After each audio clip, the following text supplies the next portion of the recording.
We need a hit, so here I go. Ball one. Hey! Ball two.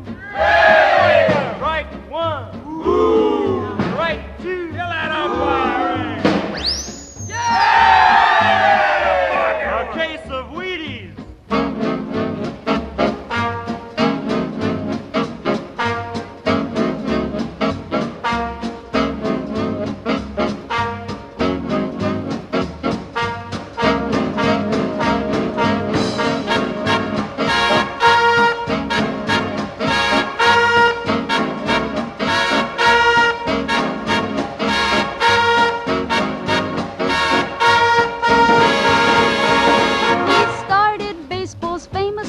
That's got us all aglow. He's just a man and not a freak, Joltin' Joe DiMaggio. Joe DiMaggio, we want you on our side. He tied the mark at 44, July the 1st, you know. Since then he's hit a good 12 more, Joltin' Joe DiMaggio. Joe DiMaggio, we want you on our side. From coast to coast, that's all you'll hear of Joe, the one-man show. He's glorified the horse-hide sphere, Joltin' Joe DiMaggio.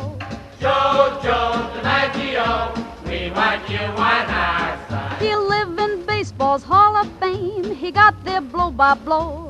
Our kids will tell their kids his name, Joltin' Joe DiMaggio. We dream of Joey with the line from back.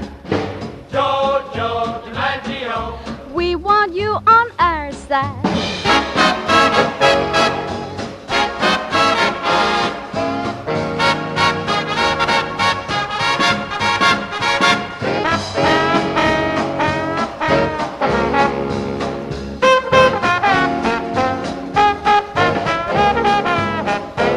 And now they speak in whispers low of how they stopped our Joe. One night in Cleveland, oh, oh, oh, goodbye Street DiMaggio.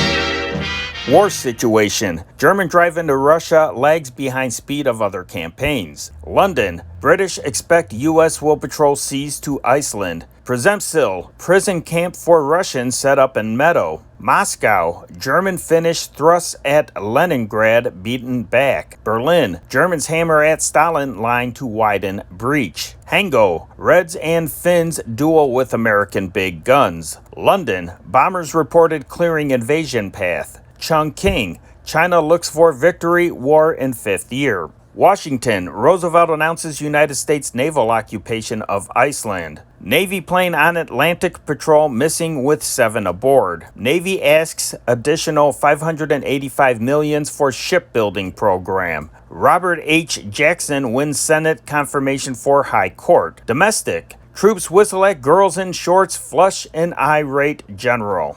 Harold tumbles down from 10th floor and lives. Woman pleads not guilty in slayings of Indiana official. Florida law forces markup of liquor prices by 40%. Local Chicago. Northwestern University professor arrested on assault charge. Firemen scale 6-story tower in thrill show drill. General Wood urges war referendum to chart nation's course. Hodes opens inquiry into war relief ad campaign. Plans complete reorganization of St. Charles School. Sports. Major League stars to clash today in Detroit. Harrison and Bassler lead PGA trials with 68s. American League removes ban on trades by pennant club. Commerce and finance. Radio makers face idleness through lack of aluminum. Unified Transit plan jolted again by car line bondholders. Hold furniture price increases to 5% U.S. warns. Broad rise carries stocks up as much as 4 points. Group is organized to seek cuts in non-arms funds. And Chicago corporation asset values exceed June 1940. Good evening and welcome to July 8th, 1941. My name is Henry Chop, your host, and tonight we are going to listen to NBC's World News Roundup. We are going to listen to the complete baseball all-star game. We are going to listen to the Goldbergs, We the People, A Date with Judy, and a 15-minute news bulletin, which means something big happened today, and you are going to want to stick by your radio and listen to more about it. It all gets started in just a little bit. If you enjoy the content of this channel, not only subscribe, but please donate to its upkeep. Because of the vintage radio, music, and films that we share, this channel does not qualify for YouTube monetization. Help motivate us to consistently post this wonderful content. We like to think that this channel is more interesting and entertaining than any other World War II channel on YouTube. Help us keep going by donating. In the expanded description section to this video, you will find 2 links for which to donate. One is for PayPal and the other is for a GoFundMe. If the GoFundMe link is outdated on this video, go to this channel's description or our latest video where you will find an updated link. Any little bit helps.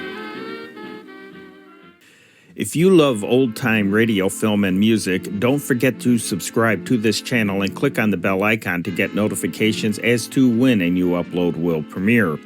If you are interested in World War II as much as I am, check out our other channel, the World War II newspaper channel. Expand the description section to this video and you will see a link that will take you there. Now I'd suggest listening to the latest upload to decide if it's your thing. Over there you will hear the Chicago Tribune read to you for between 90 minutes to 2 hours.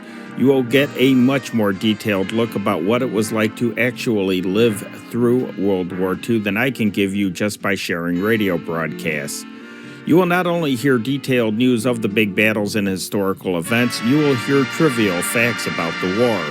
You will hear news from the United States home front from the early stages of U.S. mobilization and war protests to Pearl Harbor and the ramping up of the war machine to the final victories and reconversion. You will hear every facet of American life change forever.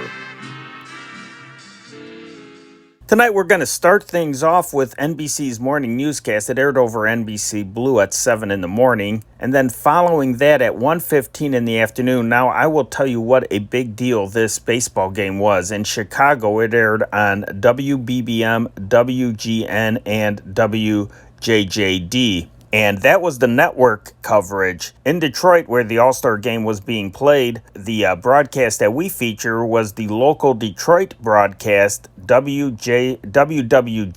And that is the coverage you're going to hear. And boy, there are some legendary players in this game. It is a great game. It goes right down to the wire. You are going to love this baseball game if you are into vintage sports. And then following the baseball all-star game at 2:30 in the afternoon, we have the Goldbergs. Of course, you'd be listening to the baseball game right through the Goldbergs, right? Actually, the Goldbergs probably aired a little bit later because as I'm looking at my files right here, WBBM, which was the CBS affiliate in Chicago, was carrying the All-Star game. So chances are the Goldbergs would have been recorded or the network would have aired it right after the baseball All-Star game if they aired it at all. So that is an interesting program note. And then following that, we have We the People and the story of Tobruk, which was in the news quite a bit around this time. It aired at 8 o'clock in the evening over CBS.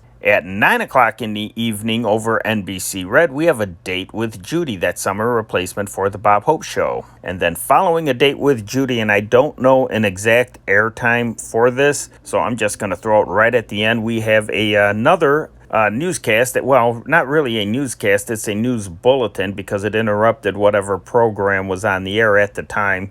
And it's an NBC news bulletin, and you will hear more about that because I don't like to tell you what the news bulletins are about. I want you to be as surprised as everybody else back at home in 1941. So let's turn on this old tube radio. That's our time machine. We have some great stuff tonight, and listen to the news. Good morning. Here is the latest news from abroad as reported by National Broadcasting Company correspondents in foreign capitals. To hear the latest news in England, we take you now to London. This is John McVeigh in London. This morning, British heavy bombers escorted by fighters made another sweep over northern France to carry out what is described as the successful bombardment of a synthetic oil plant between Lens and Béthune. 7 German fighters were destroyed. 5 British fighters and 1 bomber are missing, but 2 British pilots are safe. Last night, British bombers made heavy attacks on Cologne, Osnabrück, Münster, Frankfurt, and other points in western Germany. Southampton last night had one of its sharpest attacks of the war. Practically no district escaped damage.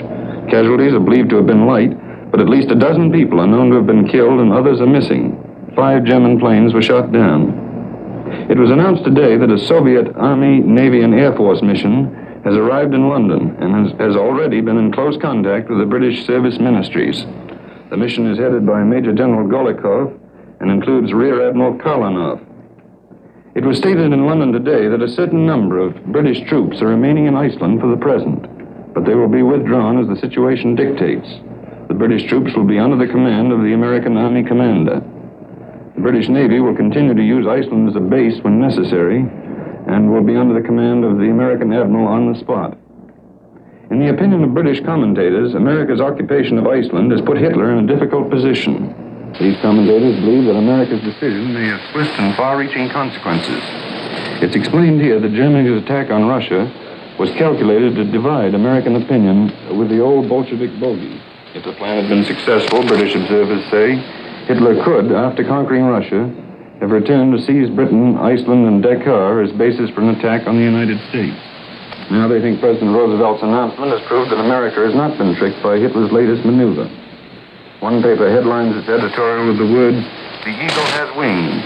The editorial points out that many of the great convoys bearing food and arms to Britain pass close to Iceland, and that for 2/3 of the way across the Atlantic, they will now sail under the vigilance of American warships. The late edition of this morning's Daily Express starts off its editorial with the words, "The Atlantic Ocean last night became an Anglo-American lake." The Daily Express says that from Iceland to Trinidad and British Guiana, American forces are now disposed to prevent a pincer movement in the Western Hemisphere, and notes significantly that the 15th degree of longitude that runs through the easternmost point of Iceland also takes in the Cape Verde Islands and Dakar. The London Daily Mail calls the president's action a startling and courageous precedent in the history of the United States. In Britain, we can breathe more freely, the Mail continues. There are other Atlantic islands equally dangerous to America, the Azores and the Cape Verde Islands. There is also Dakar. We may rest assured that Hitler will think hard before stretching a greedy claw towards any one of these. America has passed the stage of threat. I've just spent a couple of weeks in the Highlands of Scotland. The village in which I stayed was an old one, beside a lake, sheltered in the sweep of green mountains. A fishing guide, or gilly as they are called, showed me beneath the lake's surface ruins of cranogs, or lake dwellings, where thousands of years before Julius Caesar came to Britain, men built their homes on water as protection from wild beasts. It's a peaceful village now. Only once or twice, high overhead, have been heard the sounds of hostile planes flying to bomb the Clyde Bank in Glasgow. But the village is organized for its own defense. 24 hours a day, home guards are on watch at observation posts. The minister is an air raid warden. The postmaster is another. And are ready if incendiary should fall. Every householder in that remote and peaceful place has had written instructions as to what to do if the bombs ever do fall. The village hasn't always been peaceful. There are tales of old Highland clan warfare in the country around about that make modern warfare in comparison seem less violent. But now hotels and boarding houses are crowded with old people who have enough income to come there in search of rest and quiet. In the local public house, the Highland men listen to Polish soldiers talking their swift, incomprehensible tongue. The Poles are well liked by the villagers, who regard them as very polite and well-behaved. You often saw Poles treating villagers to beer, or the villagers returning the compliment, when about the only word they had in common was cheerio and a smile. The Highlanders I talked with, from guides to hotel keepers, seem to have a ready grasp of international affairs. But the old retired people who have come there from the cities seem far more remote from everyday affairs. They were all discussing the prophecies of some group that believes the British are one of the lost tribes of Israel, The evacuees said the prophecies of this group, derived from the Bible, have proved remarkably accurate. I gather that they identified Hitler with the beast mentioned in the book of Revelations and predicted Hitler and Stalin would destroy each other in very short order. Someone who mentioned that during the last war, the Kaiser was definitely identified as the beast of Revelations, was regarded as a light-minded scoffer at truth. This is John McVane in London, returning you to the National Broadcasting Company in New York. And that is the news in London this morning, as given by John McVane. And now abroad once more, this time for news from Germany. Go ahead, Berlin.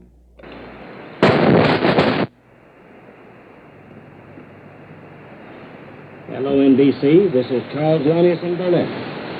German officials on the Wilhelmstrasse today had no comment to make on the report that American troops had landed in Iceland. When asked what the German reaction to the story was, an official replied that he had nothing to say at the present, but intimated that he might be in a position to do so later in the day. On the 17th day of the German offensive against Russia, reports now reveal that the Germans have gotten down to the business of smashing the Stalin line. The Germans say that they penetrated the lines at several points yesterday, in spite of the tough resistance put up by the Reds. The Germans call the Stalin line the last coherent, fortified, red line of resistance in the European part of the Soviet Union. The message here this morning indicates the Germans have already knocked over the advanced forts and bunkers at some points of the line.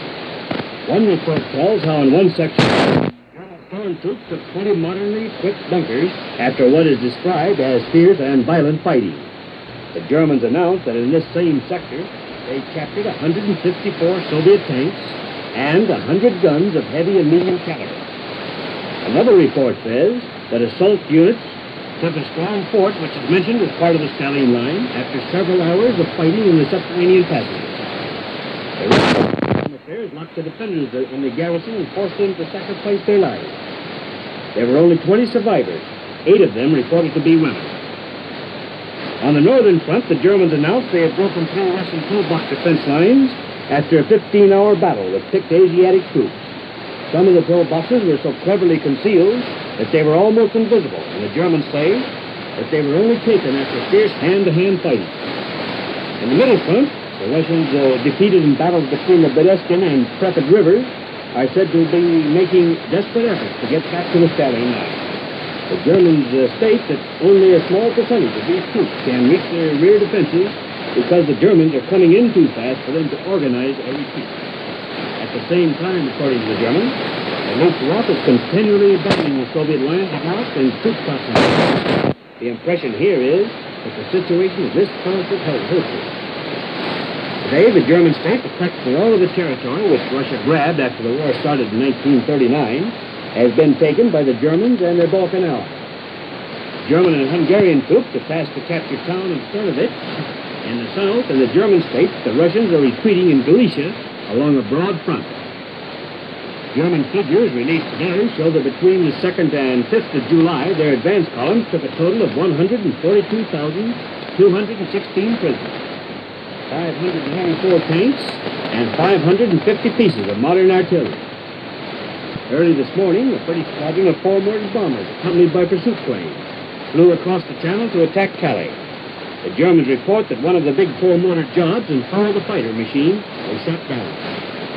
In attacks on western and northwestern Germany last night, the Royal Air Force lost 6 planes, according to the Germans. The British bombs, they say, caused only slight damage and casualties among the civilian population. The Germans bombarded Southampton last night. They say that direct hits were scored in the gas works and harbor installations. Other German bombers are said to have attacked a convoy in the Thames estuary.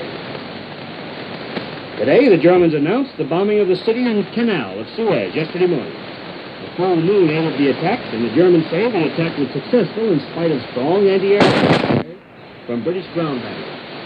This is Charles Lanius in Berlin. I now return you to NBC in New York. And that's the latest news of the war. To get the latest reports on happenings in our own nation, here is Earl Godwin speaking from the NBC newsroom in Washington. Good morning, folks. Naturally, Washington wakes up still talking about the President's crackling message to Congress. We have sent naval forces, Blue Jackets and Marines, to Iceland, and we have occupied bases in the Caribbean Sea.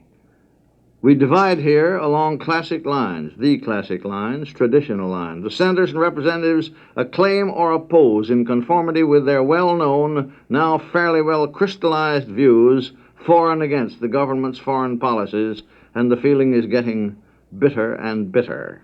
Most, and typically most succinct statements come from House Leader McCormick, who says that if the Nazis occupied Iceland, they would be in position to stop 80% of the British shipping to England. On the other hand, Senator John Danaher of Connecticut says the Iceland move brings us 1,000 miles nearer to a shooting war. Senator Wheeler of Montana, whom you recognize as the leader of the isolationists and who predicted this Iceland move the other day, wants to know when we will occupy the Cape Verde Islands and the outjutting African point known as Dakar and the Azores.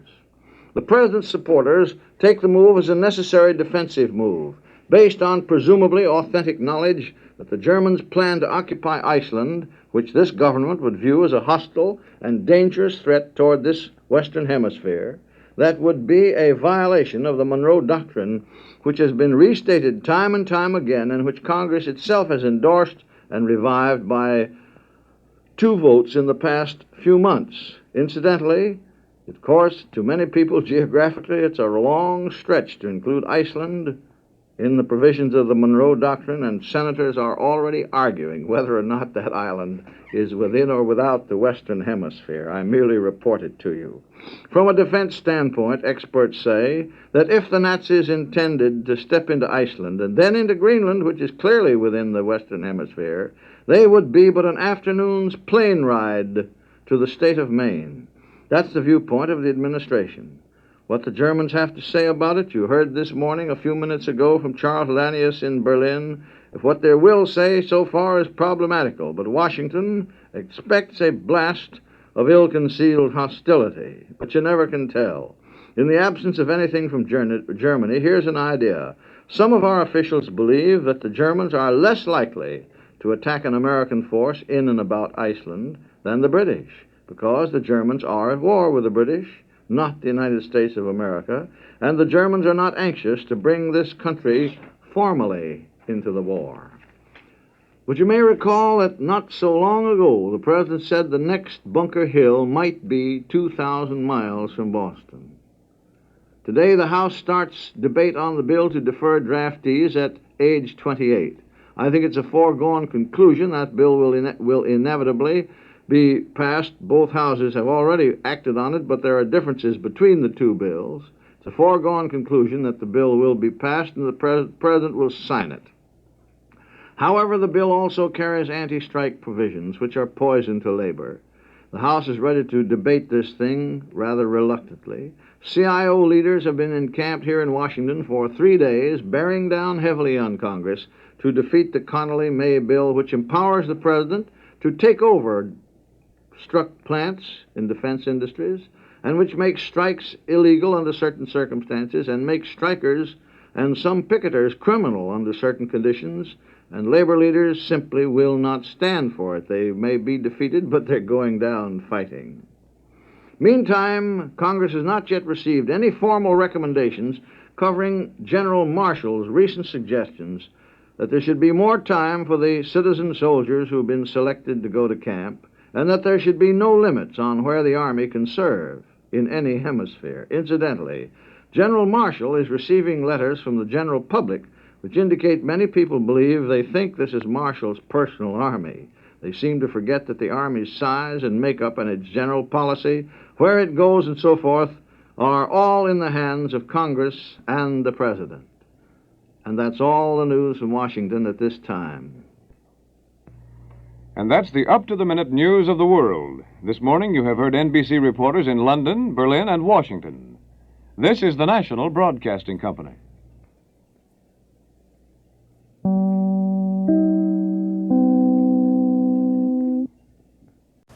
Stay tuned next for the Baseball All-Star Game. Good afternoon, everybody. This is Ty Tyson speaking from Riggs Stadium in Detroit. speaking for WWJ, the Detroit News, and W45D, the frequency modulation station in Detroit. And we're all set to bring you this all-star baseball game this afternoon. The annual all-star game between the pick of the American League and the National League. A great day for a ball game. Probably the best day that the teams have had since the inauguration of this series between the two clubs some 9 years ago. Bill Finzel's band is out here playing right below us. It's pretty hard to talk over. They're right down here between the home plate and the screen behind the stand. The American Leaguers are taking their infield practice at the present time. And Al Shack doing a bit of clowning around third base. Trying to get this a little plainer to you with all the band going on. I assure you the band will not be here after the play starts. They'll be over in the stand.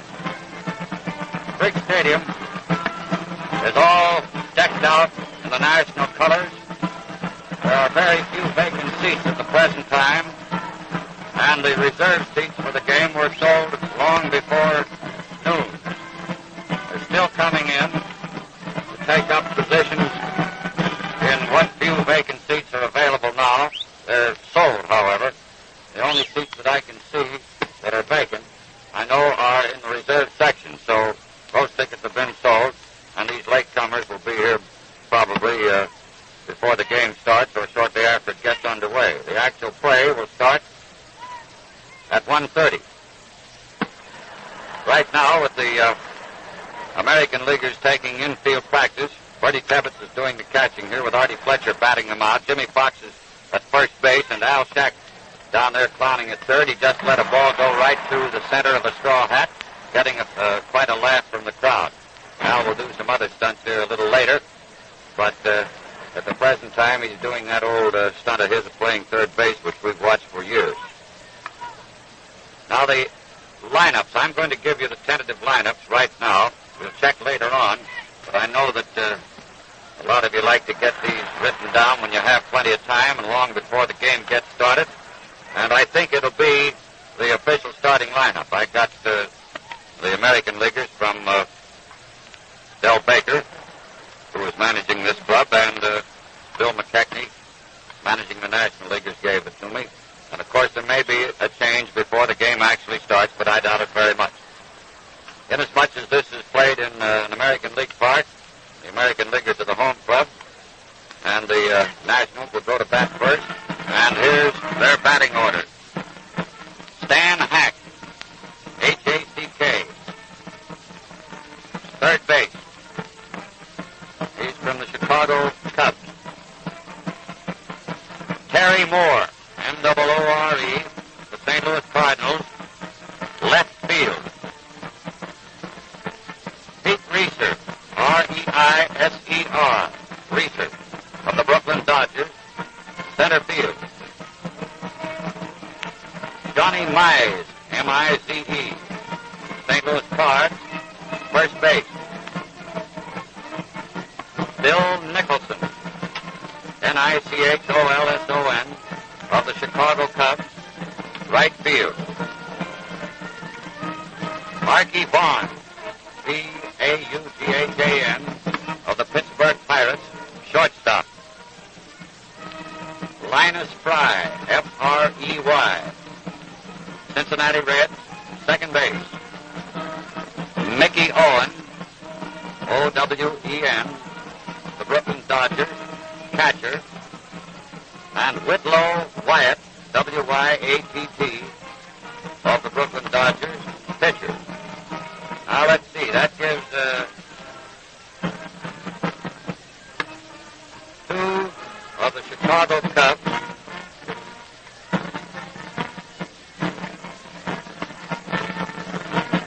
Two of the St. Louis Cardinals.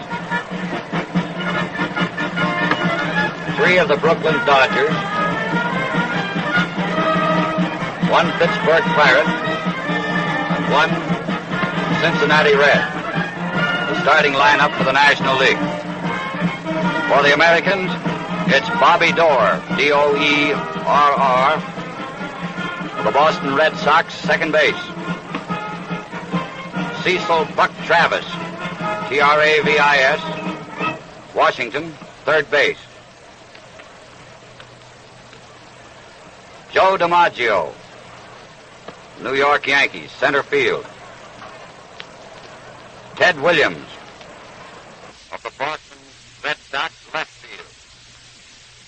Jeff Heath of the Cleveland Indians, right field.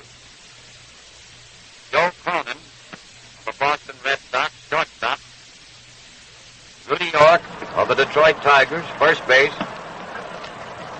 Bill Dickey, the New York Yankees, catcher. And Bob Feller of the Cleveland Indians, pitcher. So that gives us DiMaggio and Dickey of the Yankees, York of the Tigers, Feller and Heath of the Cleveland Indians, Bobby Doerr, Ted Williams, and Joe Cronin of the Boston Red Sox, and Cecil Travis of the Washington Senators in the starting lineup. Just a minute. Yeah. Is there Randy? All right, what do you want?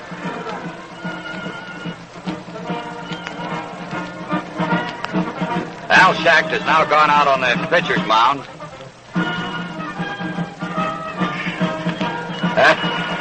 He is warming up with a gent that almost knocked him over.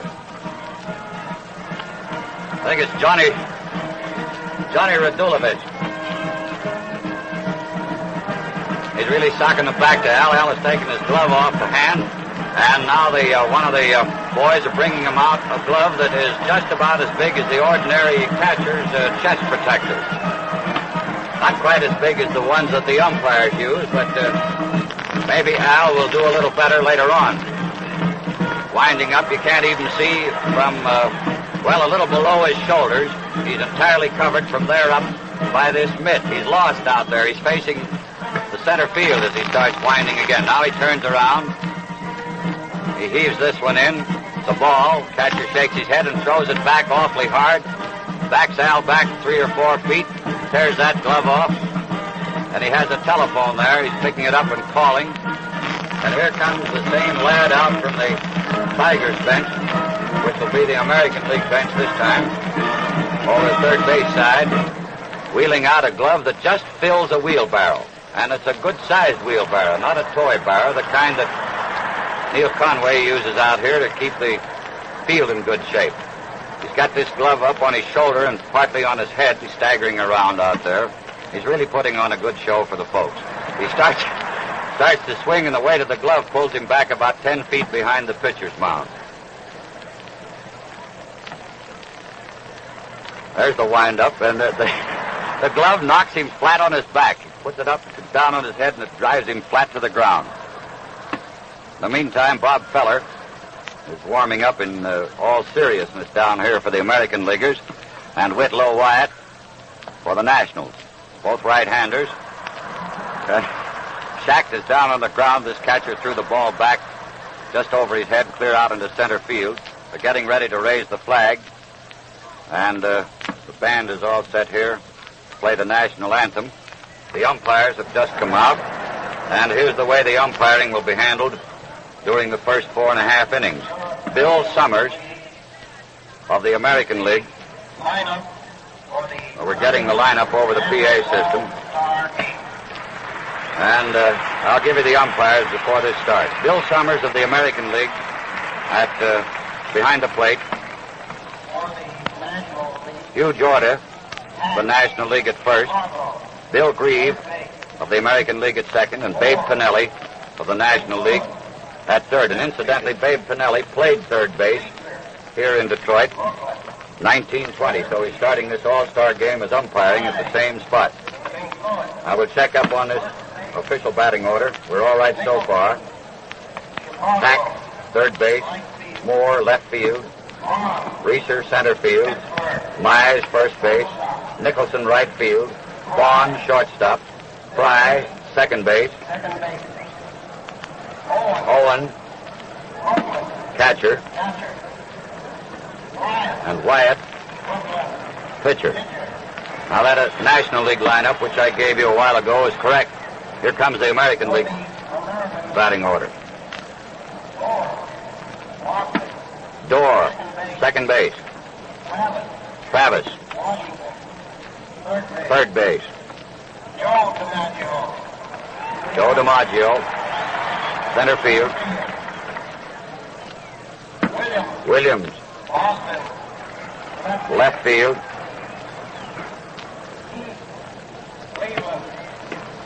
Heath, right field. Cronin, shortstop. York, first base.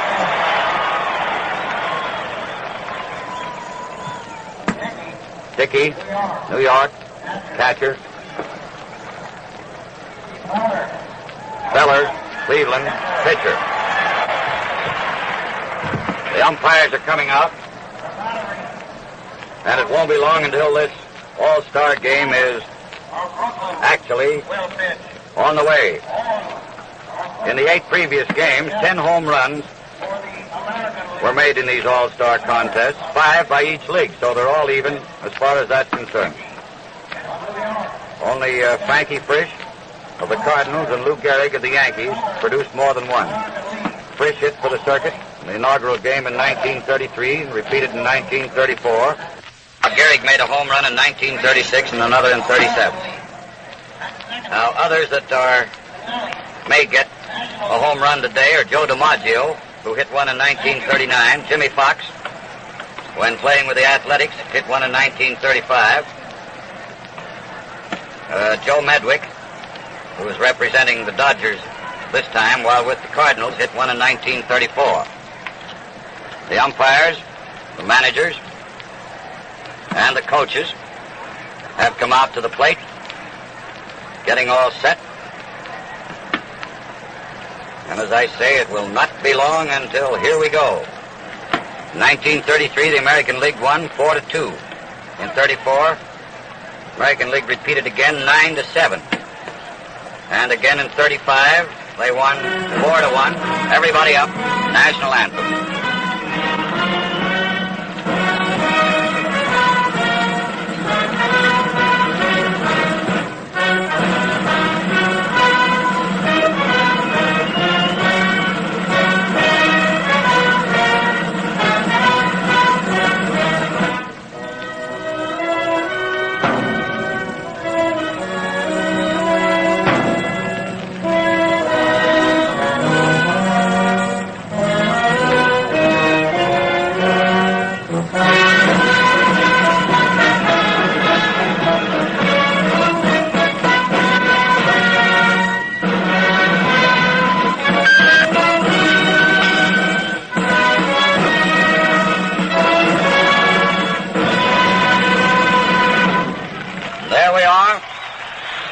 The roar of the crowd.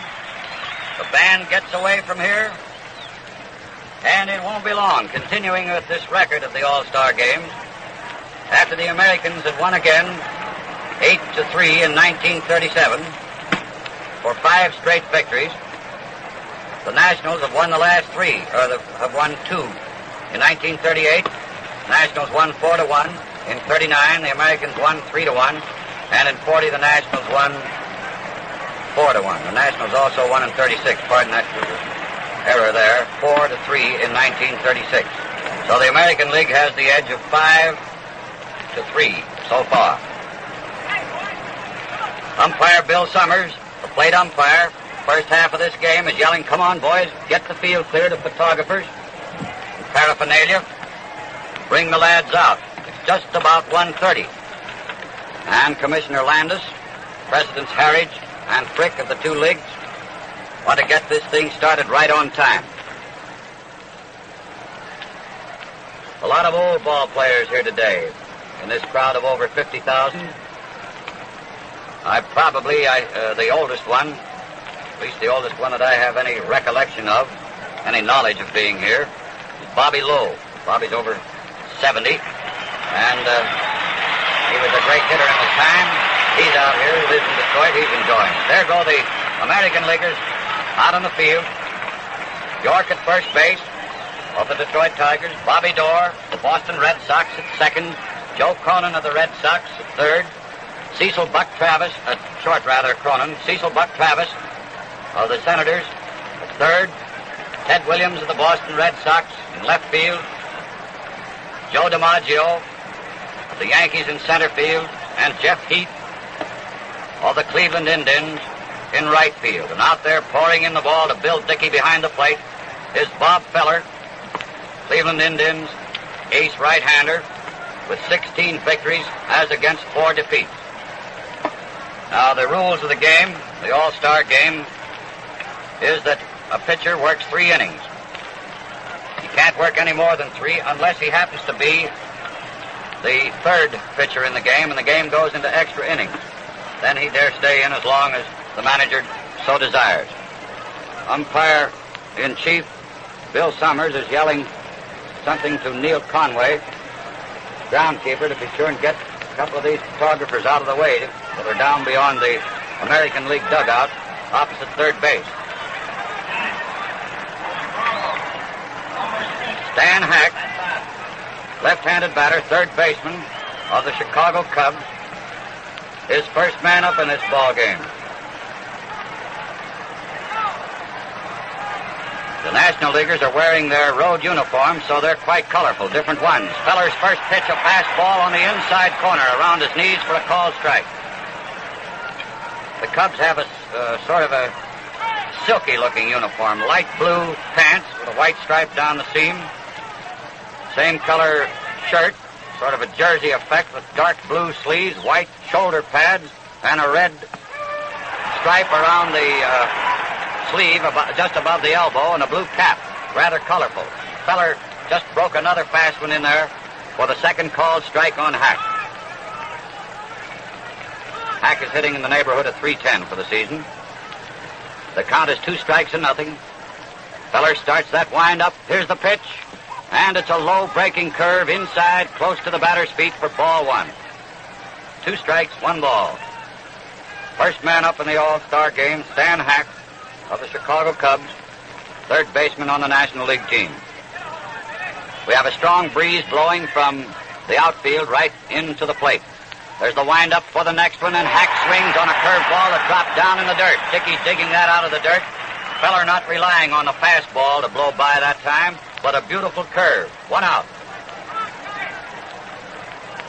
Next we have Terry Moore of the St. Louis Cardinals, left fielder, and a right-hand batter, wearing the gray with the red trimmings. Steps in there, waves his bat at Feller, and swings on the first pitch, a high, fast one, getting the underside of the ball, fouling it back to the net. Strike 1 on Moore. 1 man out. First inning. 1 strike on Terry Moore. Feller draws his pitching hand across his shirt front, blows on the old meat hand, leans over, gets the sign, begins that wind-up. The arm is up. There's the kick, and the pitch is a curve outside, a little high. Ball 1 and strike 1. 1 ball, 1 strike, 1 away. Bases empty in the first inning. Leo DeRocher coaching at first base for the Nationals, barking in there. Terry telling him to pick out a good one and hit it. Feller starts his wind-up, and the pitch is in there, a fastball on the inside corner, belt high and plenty rapid. And the count is 2 strikes, 1 ball. 2 and 1 on Terry Moore.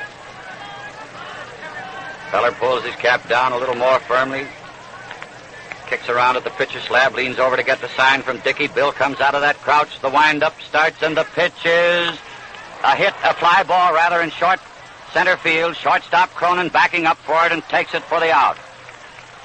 A little blooper in short center field, about 40 feet behind second base.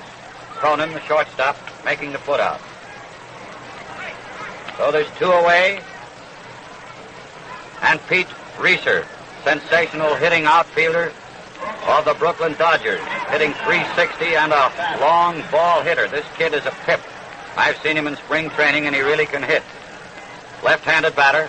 Feller goes to work. The bases empty. 2 outs. First pitch. Fastball high outside. Ball 1.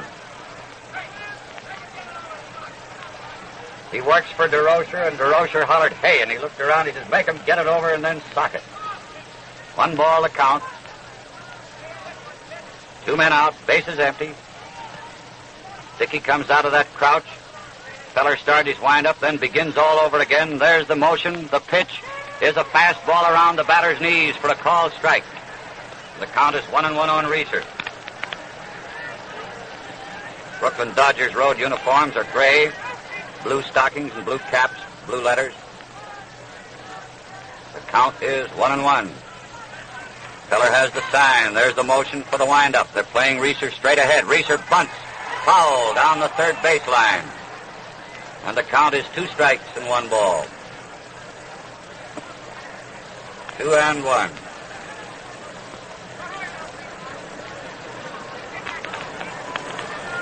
Jimmy Wilson, of the manager of the Chicago Cubs, coaching at third. Leo DeRocher, manager of the Dodgers, coaching at first. And the count is 2 strikes, 1 ball to Pete Reeser. Feller gets a new ball ready. The arm goes up. Here's the pitch. Reeser swings on a low fastball off the outside corner for strike 3. That ends the first half of the first inning. Feller striking out 2 and causing the other to pop to Cronin in short center field. No run, no hit, no error. Hack first up struck out. Moore popped to Cronin behind second, and Reeser struck out. Now we get the American Leaguers.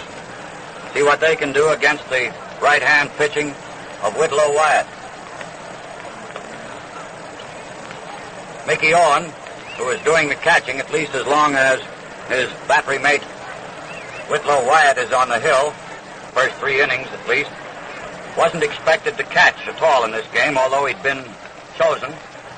But he suffered a bad bump over the eye, and it didn't look as though he'd get into the game at all. However, he is here and is going to catch. He's wearing a mask with a special padding. Looks like sheep's wool all up around the top there, and also along the left side at least, down along his jaw.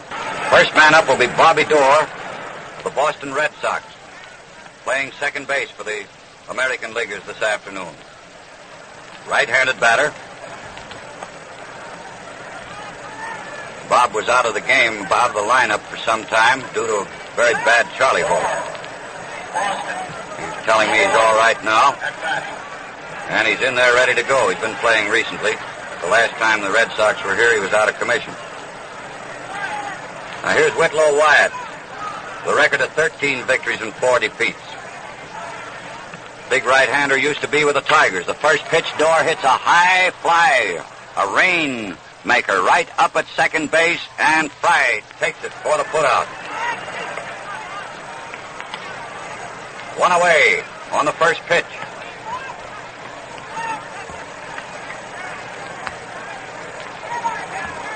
Next comes Cecil Travis,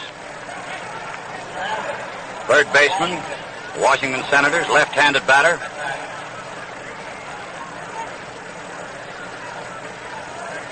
The American Leaguers all wearing the white uniforms, the home uniforms. Wyatt's arm goes up for the pitch. It's a curveball down in the dirt, ball 1. Boys are passing the ball around the infield a bit. Owen tossing it out to Hack. Hack gives it a rubbing up, then tosses it back to Wyatt. They're playing Travis just about straight away at that, except shortstop Archie Vaughn has moved over a little towards second, but the outfield is playing straight ahead. And the next pitch to Travis, a fastball on the outside corner, let her high for a called strike. Makes the count all even at 1-1. 1 strike, 1 ball. And the motion for the next one. Outside. Wyatt trying for that outside corner. Has missed with 2 pitches. He isn't very far outside, but just off. So the count is 2 balls, 1 strike. Taking his time, looking for the sign. Owen comes out of the crouch. There's the motion.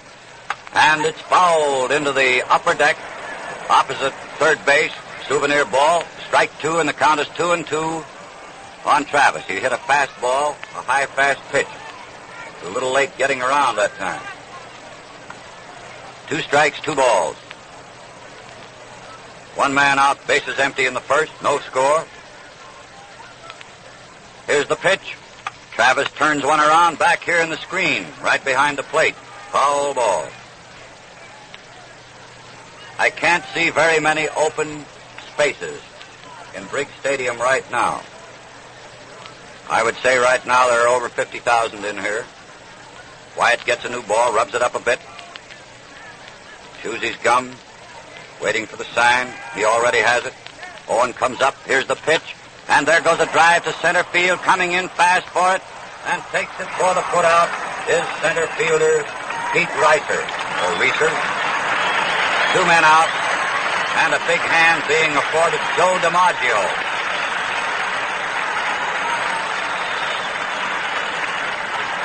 Joe comes up there, taps the plate with the handle of his bat.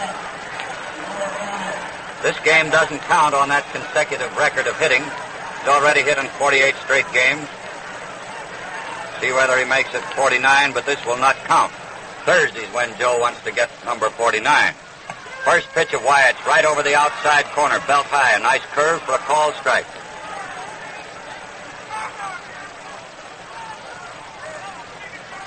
And they're playing Mr. DiMaggio plenty deep and shading him a little toward left field. The next pitch is a high fly, and third baseman Hack is coming over across the foul line as the wind blows it right into the third base coacher's box. He takes it for the putout. So each team retired in order in the first inning. No run, no hit, no error.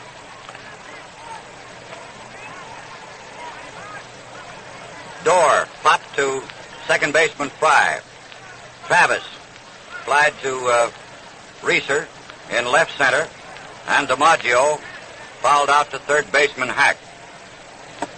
Now we're ready to go into the second inning. We'll have Johnny Mize, Bill Nicholson, and Archie Vaughn. First 3 to face Bob Feller. Big Johnny standing there working with 3 bats. He's a powerful lad, hitting .348.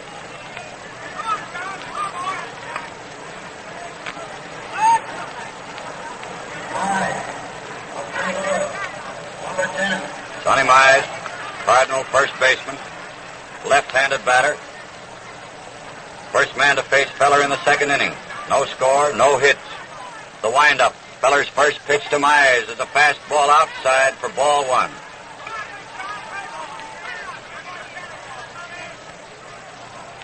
Bob steps around, gets a better footing out there on the hill. Field is in excellent playing condition. An ideal day, bright sun, little breeze.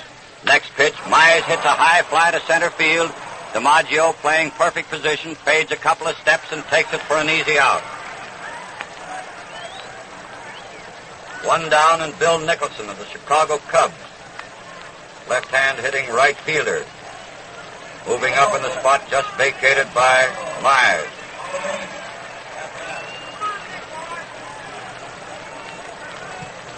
He's a big, powerful lad, too. Now that wind has switched a little bit and blowing more toward the right field stands, benefiting left-hand pull hitters a bit. Feller's first pitch, a fast ball, fouled back against the screen, strike 1. Came in there with a fast, letter-high pitch.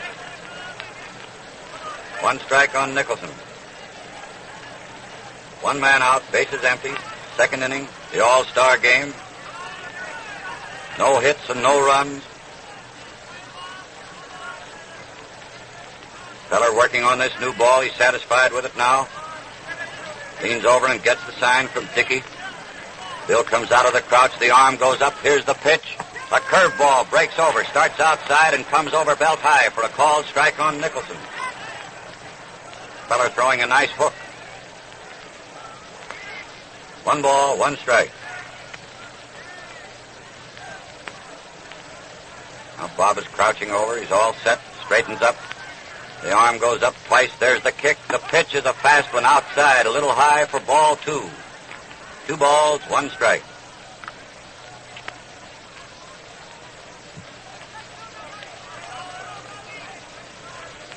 Two and 1. Crowd pretty quiet. Very tense. Feller begins his motion. Here's the pitch. Outside again, another fastball, a little high and outside. 2 balls and 2 strikes. That DeRocher has plenty of voice, coaching down there at first base. Jimmy Wilson, manager of Nicholson, just gave him a sign. I don't know whether he's reading Feller or not. But at any rate, he gave him a sign. Now we'll see what happens. There's the windup. Here's the pitch. And it's a curveball that breaks over for a called third strike. Whatever Jimmy gave him, I don't know whether Nicholson caught it or not, but at any rate, he stood there with his bat on his shoulder as Feller broke over a curve for a called third strike. So there's 2 out, bases empty. Archie Vaughn of the Pittsburgh Pirates, shortstop and left-hand batter coming up. 3 left-hand hitters in a row in this inning. That's 3 strikeouts for Feller. Of the first 5 men retired. First pitch is a high fly close to the foul line in left. Ted Williams is coming over fast for it. He's under it and takes it just as he crosses the foul line. Plenty high in left field, and the wind blowing toward right field helped keep that ball in where Williams could finally get up to it to make the catch. So that ends the second inning for the Nationals. No run, no hit, no error.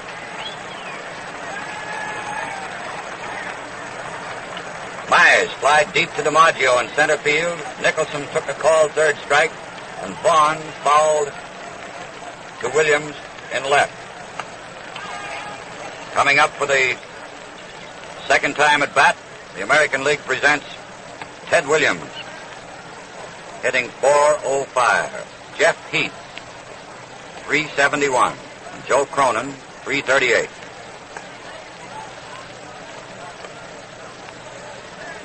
Williams is the only lad who has hit a ball over the roof of the third deck in this ballpark.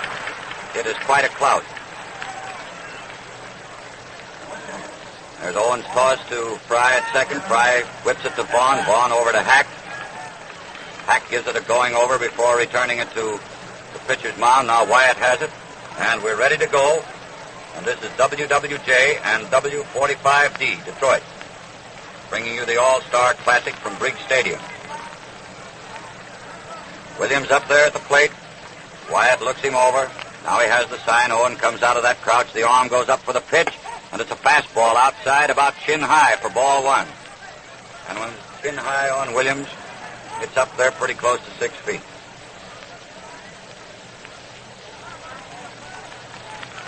They're playing Teddy well around toward right field. The defense. Next pitch, a curve, breaks over the plate, but too low. Ball 2. 2 balls, no strikes.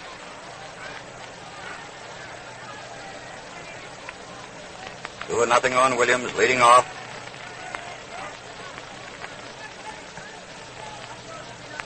There's the wind-up, the pitch. Ball 3. Ted almost went for that one, a sinker that broke right down, almost in the dirt.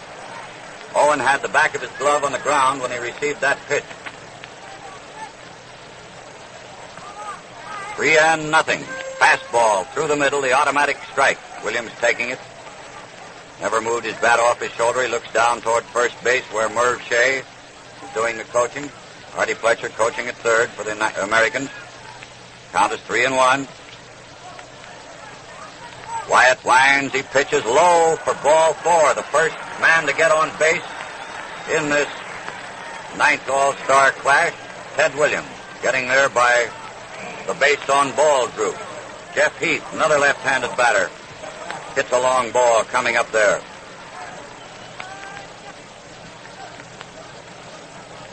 Heath of the Cleveland Indians, hitting .371. Williams on first, nobody out. Heath seemed ready to go, then he's backed out of the batter's box, rub a little dirt in his hands, getting a little Fine from Fletcher down there at third. Wyatt pitches from the shoulder for the first time. He swings at a low breaking drop for strike one. Wyatt had that one down plenty tight. Right down around his chin. One strike on Heath. Williams taking a little lead, not much. Mize is holding him on pretty closely. There's a ground ball to second base. It looks like a double play. It is a double play from Fry to Vaughn to Mize.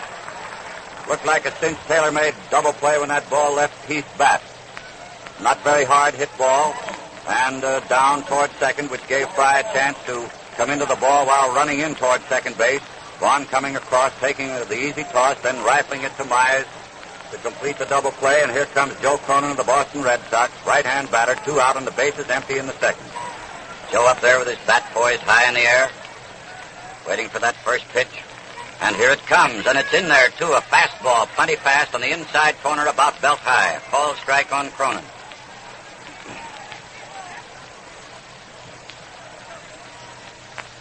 Wyatt starts his motion for the next pitch. And bends a curve over this time, fooling Mr. Cronin. Belt high curveball for strike 2 called. 2-0. 2 men out, bases empty in the second, no score and no hits. Only one man has reached base. That was Ted Williams, starting this inning on a base on balls. Playing Cronin toward left field with Vaughn playing a very deep shortstop over toward third. There's the pitch, and Cronin flies to right. And settling himself for the catch out there in right field is Bill Nicholson. Takes it for the out, and that ends the second inning. No run. No hit. No error. Williams first up, walked on 5 pitches. Heath grounded into a double play. Fry, Vaughn to Mize, and Cronin flied high to Nicholson in right. This is a tight little ball game, but we expected the same. Pitchers like Feller and Wyatt opening the game. It really didn't look to me as though either team were going to get any runs in that first 3 innings. Here comes a couple of boys from the bullpen out under the stand, because this will be Feller's last round to go. That is a large gentleman trotting in there, Paul. Big Paul. And when he carries a windbreaker just on half of his body, he looks much larger, doesn't he? Yeah, he looked pretty large against the Tigers in the last game. Last ball. So here we go. It's Linus Fry, first up for the National Leaguers. Cincinnati Reds, second baseman. Left-handed batter. Fry. Owen and Wyatt, unless they use a pinch hitter for Wyatt. Don't think they will, because Witt may pitch the third against the American Leaguers. Feller starts his windup, and the first pitch is way outside, ball 1.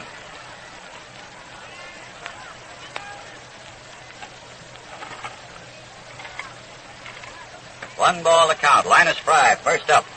Third inning. No runs, no hits. Here's the pitch. A swinging strike, and he goes for a low ball off the outside corner. And the count is 1-1. 1 strike, 1 ball. Feller mopping his brow with his shirt sleeve. Now he's around, satisfied, getting the sign. Dickey's still in the crouch. Bill comes up. Bob starts his motion. The pitch. Ball 2, a little high and a trifle outside to a left-handed batter. Feller throwing him off this near corner to me. 2 balls, 1 strike.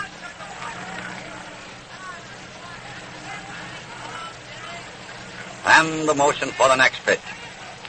A foul down the first base line, right between the bag and the coach's box. DeRocher jumping away from, and someone has a souvenir. That one took a nice hop as it got out there to the barrier. Someone sitting in a field box reached out and got it. He has a souvenir of this all-star game, and the count on Fry is 2 strikes, 2 balls. First man up in the third inning of a hitless and scoreless game so far.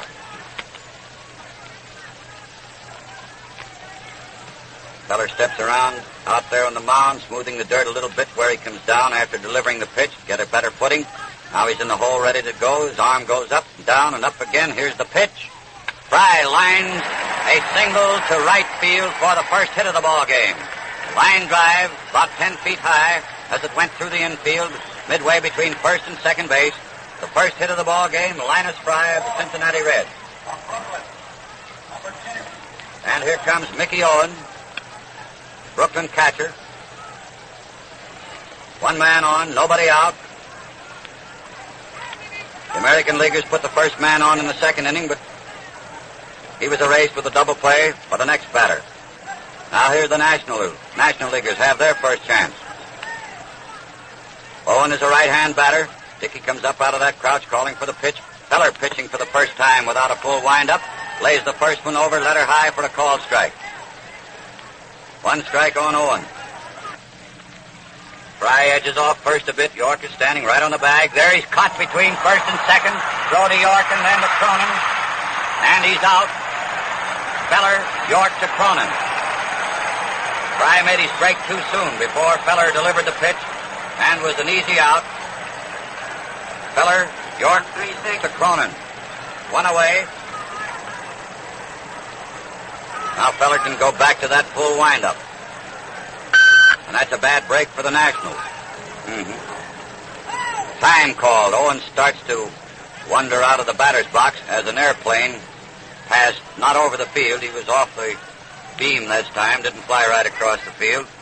But it was a bit disconcerting. Mr. Owen didn't want to take his eye off one of Feller's pitches looking at that airplane. Mickey doesn't want to get hit in the head again. Here comes another plane. I don't know whether it'll stop for this one or not. It's coming right over, too. Here's the pitch, and there's a high fly to left field. Plenty of chance. Williams is galloping in slowly. He's under it now, waiting, and takes it for the out. Two away, and Wyatt is not going to pitch. We're going to have a pinch hitter for Wyatt. So Witt is all through after pitching 2 innings. Mel Ott.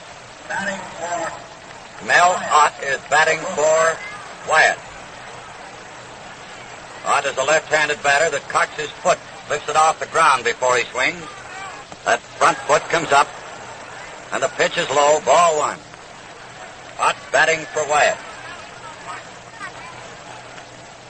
Melvin is a pretty fair hitter, if anyone should ask you. He has 18 home runs to his credit, leading the older circuit. Left-handed batter, and the count is 1 ball, 2 men out, bases empty. Feller pitches, and it's a fast one outside and high for ball 2. Feller pitching him down and then high and outside. 2 balls, no strikes. Bob starts his wind-up. Here's the pitch, and he lays that one over, midway between the belt and the letters on his uniform for a called strike. 2 balls, 1 strike.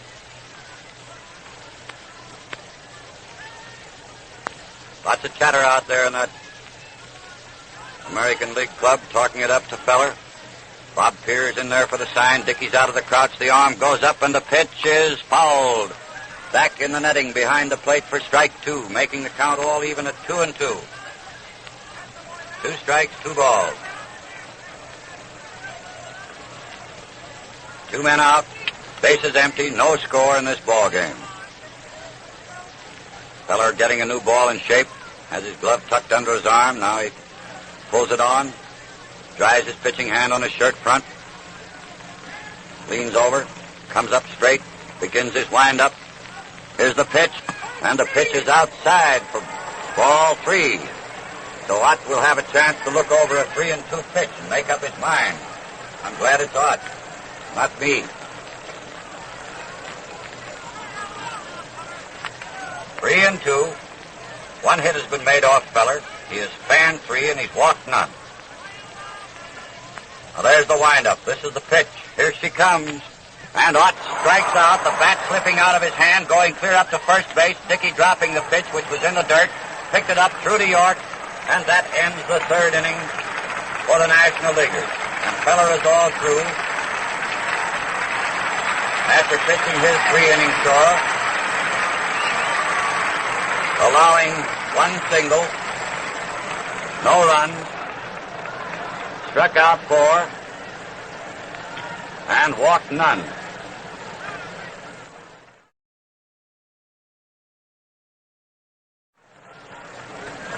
No score in this ball game, and since Ott batted for Wyatt, Wyatt only worked 2 innings, gave up no runs, no hits, struck out none, walked 1, and Big Paul Derringer, Cincinnati right-hander, now pitching for the National Leaguers.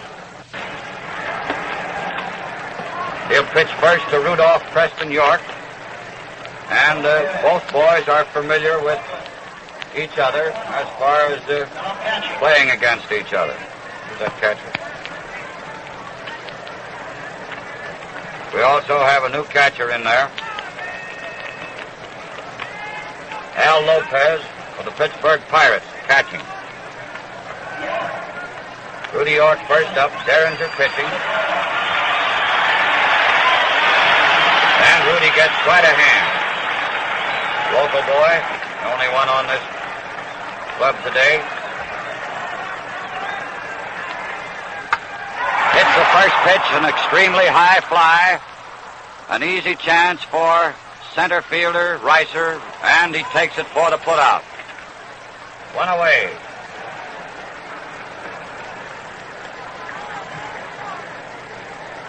Next we have Bill Dickey, Yankee catcher, having a marvelously good year after a bad one last year.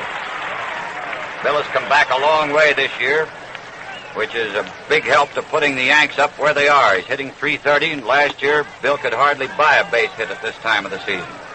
First pitch to this left-hand batter is outside, ball 1.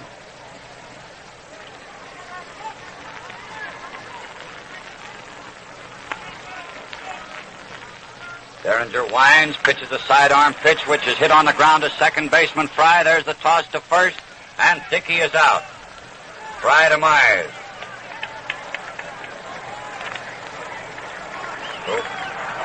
Roy Cullenbine, St. Louis Browns, Detroit boy, batting for Feller.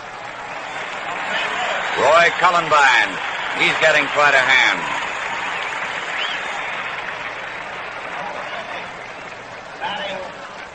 Left, he's a switch hitter, so he'll bat left-handed.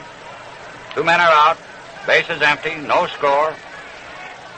Derringer winds, here's that pitch, and he breaks a curve over for a called strike.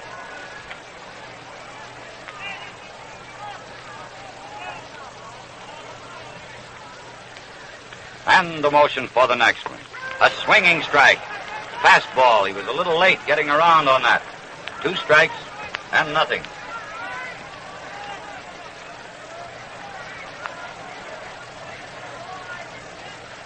Here's the pitch. Cullenbine hits right back to the box, an easy bounder. Derringer grabs it, tosses to Myers. Cully is out, and that ends the 3rd inning. No run, no hit, no error. 3 scoreless innings in this 9th All-Star Classic. And now we get a new American League pitcher, and it looks to me very much as though it might be lefty Thornton Lee. The last time I saw lefty Thornton Lee, he was doing tricks to the Tigers here. He has won 10 games for the White Soxers.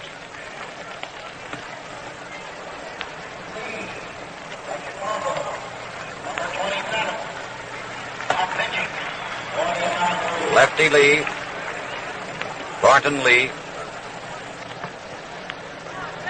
now working for the American Leaguers. No score in the first 3 innings. This is WWJ and W45D Detroit. First man Lee will pitch to left-handed batting Stan Hack.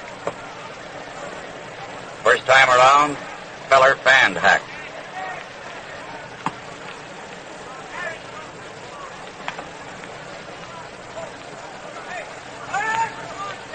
All right, here we go.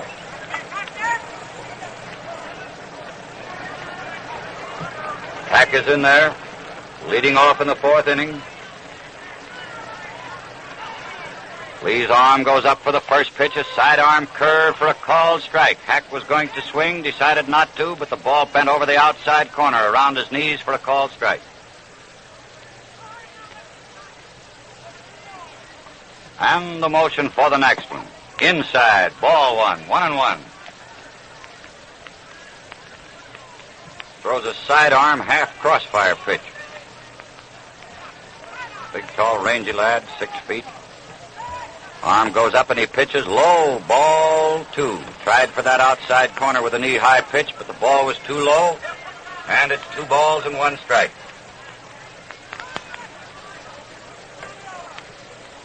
Two and 1. Ball 3. A little bit off the outside corner, up around the letters of the uniform. He shakes his head. He didn't think that should have been called a ball. That's the first time we've seen any of the pitchers question the pitch. That is, question the calling of a pitch. 3 and 1. He may have to come in with a fat one this time. He does for a called strike. Not too fat at that. Ball was down around the batter's knees. Hack preferred to play the string out. The count is 3 and 2. This is the pay ball. There's the windup. Here she comes. And it's socked on the ground for a hit. A single just out of the reach of Cronin. Tried for a backhand stop. Going over toward third base, but the shortstop couldn't get in front of it. And that's the second hit of the game, and the National Leaguers have both of them. Fry's single to open the third inning. Hack's single to open the fourth. Fry was trapped off first. And I imagine that Hack will play it a little safer, especially with a left-hand pitcher up there holding him on. Terry Moore fouled the first pitch into the crowd out beyond the National League dugout up first base way. Ball skipping around out there. Gave the fans something to laugh at. And umpire Summers tossed a new ball out to lead. Now Hack takes a bit of a lead. Moore here, a right-hand batter. Hits to right field, a fly ball, and it's an easy chance for the put-out out there. Taken by right fielder Heath. So there's one away. Hack remaining on first.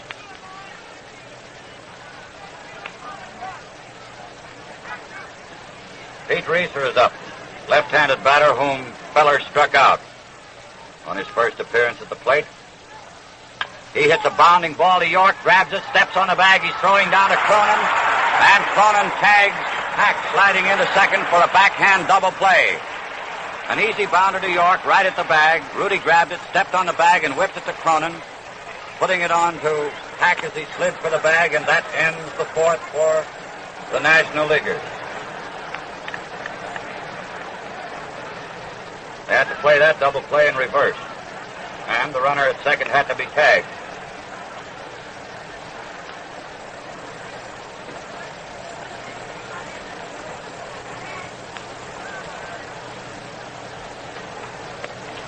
No run, 1 hit, no error. National Leaguers have the 2 hits that have been made. Neither team has scored. The American Leaguers have received the only base on balls issued. Ted Williams drawing one to open the second inning for the American League. Any changes yet? Where about? Left field.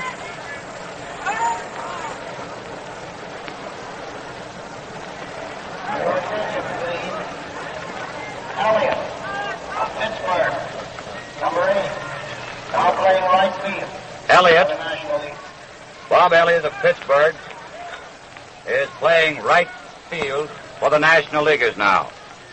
And Bobby Dorr is first up for the Americans, fouls up into the stands behind third base for strike 1. He popped the second baseman the first time at bat.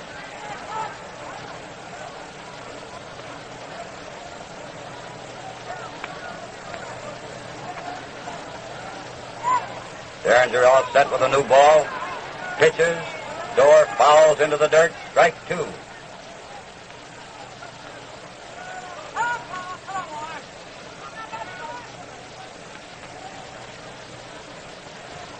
Two strikes and nothing on Dorr. Derringer waiting out there with that new ball. Nods his head. Lopez comes out of the crouch. Here's the pitch. And it's socked on the ground to second baseman Fry. Picks it up. He didn't have to move for it and throws him out at first. So there's one away in the fourth. And Buck Travis coming up. Slide to center field the first time up. Left center. of the National League lineup at the present time is Terry Moore in left, Pete Reiser, center, Bob Elliott in left, Tony Myers at first, Linus Fry at second, Archie Vaughn at short, Stan Hack at third, Derringer pitching, and Lopez catching. The first pitch to Travis, a left-hand batter, low outside. Ball one. And the windup for the next one. Foul, strike. Just ticked a little piece of that.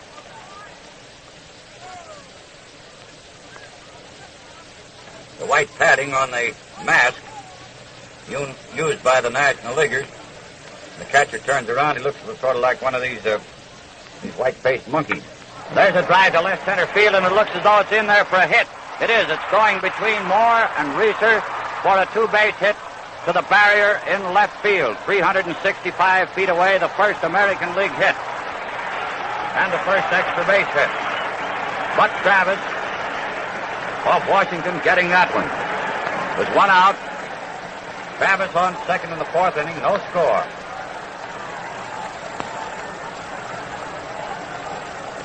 And that was a clean double. There was no chance for either Moore or Reiser to get in front of it. And here comes Joe DiMaggio. Fouled out to third base the first time at bat. First pitch, inside, ball one.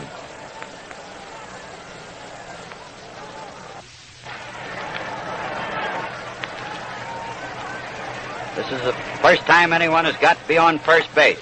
High fastball, outside, ball two. 2 balls, no strikes. Derringer hunches his shoulders, chews his gum, nods his head to Lopez. Shortstop Vaughn playing well over toward third. DiMaggio hits a long fly to center, deep center field, and it's taken by Reiser after a long run, 400 feet away out there, and Travis sprints to third after the catch. That ball was really tagged. Reiser scampered well over into deep right center field to haul that ball in while still going, at least 400 feet from the plate. And someone, I think, in the upper deck out there threw something down. I saw something pass between the ball and the direction Reiser was going, which is not very good sportsmanship in anybody's ball yard. Now, they had a little huddle out around the pitcher's mound. Hack the third baseman, Lopez the catcher, and Derringer the pitcher, as Ted Williams coming up to the plate. Theodore walked the first time at bat. Long, lanky left-hander. Says he's right in the pink. Steps in the left-hand batter's box. Derringer's arm goes up for the pitch, and it's a fastball outside, chin high for ball one.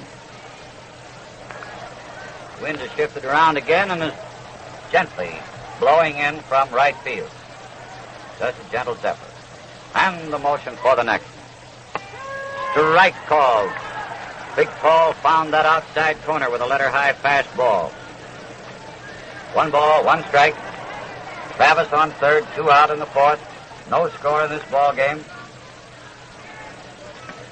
They're shading Williams around toward right field. Derringer pitches. Williams fouls back up in the top deck. Up among the working press. And the working press are pressed for space today. There's a lot of them here. The count is 2 strikes. 1 ball. Williams up there. Here's the pitch. Williams lines to right field. And right fielder Nicholson falls down, the ball over his head against the barrier. Travis comes home with the first run of the game, a 2-base hit for Williams. A line drive double for Elliott over Elliott's head. He fell down, slipped out there, and fell flat on his back. Could have had that ball had he been able to keep his feet. With a low-line sinker, shot over his head then against the barrier for a 2-base hit.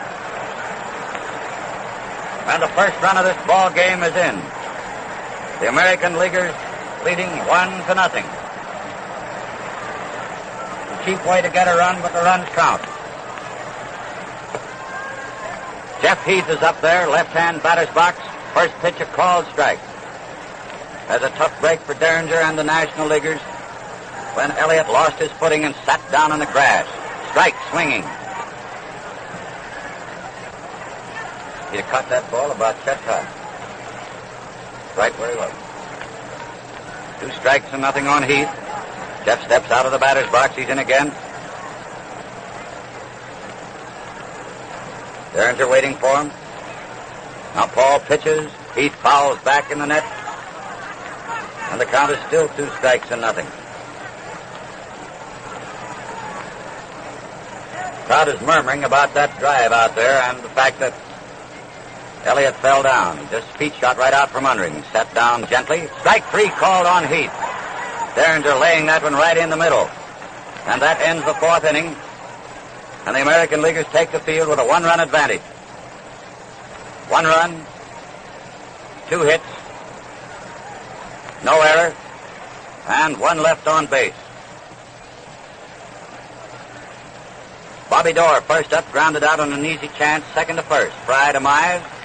Travis lined a double between left and center field against the barrier out there 360 feet for the first American League hit of the game, a 2-base hit.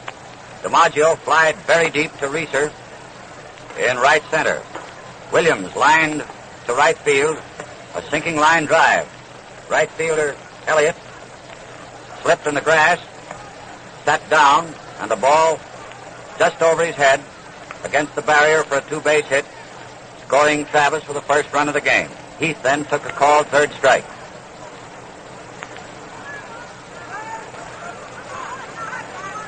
So there you are, 1 run, 2 hits, no error.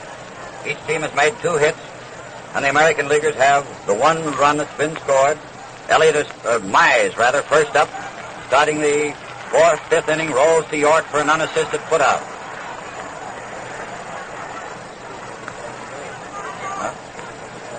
Yeah. 1 away, and here comes Elliott. Right-handed batter. Now Bob can get back in the good graces of everybody by socking 1 home run out here to make up for that sitting down in the grass business out there. Foul ball hits Dickey on the right toe, and Bill is stepping around there, limping a bit. Strike 1.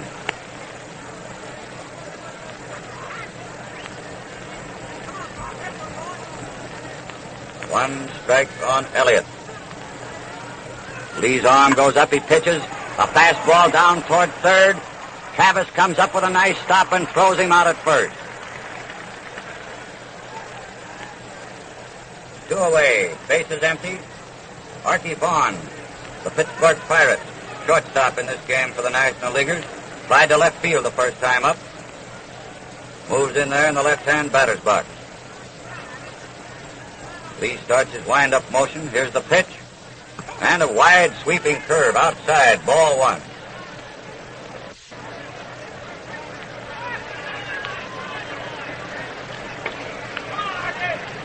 There's the motion. Foul. Bouncing up toward Leo DeRocher, coaching at first. 1 strike, 1 ball.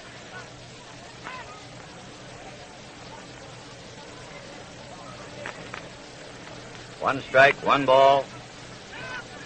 2 men out in the 5th. American Leaguers leading 1-0.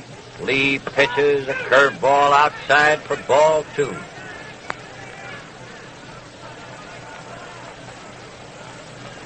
It's 2 balls and 1 strike. And the motion for the next one. Foul right over our heads up here. No change in the count. 2-2. 2 strikes, 2 balls. 2 men gone, bases empty. Ready to go, the arm goes up. Here's the pitch. Fastball inside, nearly hit him. Stayed up there a long while to see whether that pitch was going to break. It didn't. It's that high, hard one inside, right under his chin. 3-2, what'll it be? There's the motion, the pitch. It's a bounding ball over the pitcher's head, coming in fast as Bobby Dorr. The throw is too late. An infield hit, a leg hit for Archie Vaughn.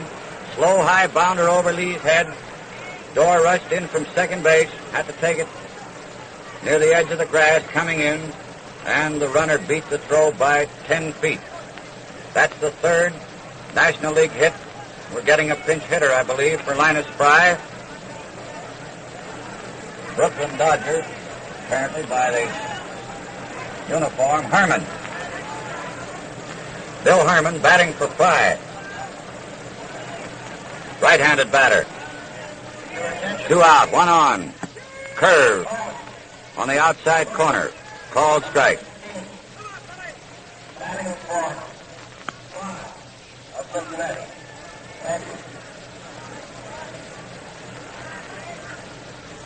One strike on Herman. Fastball, high, ball 1. 1-1.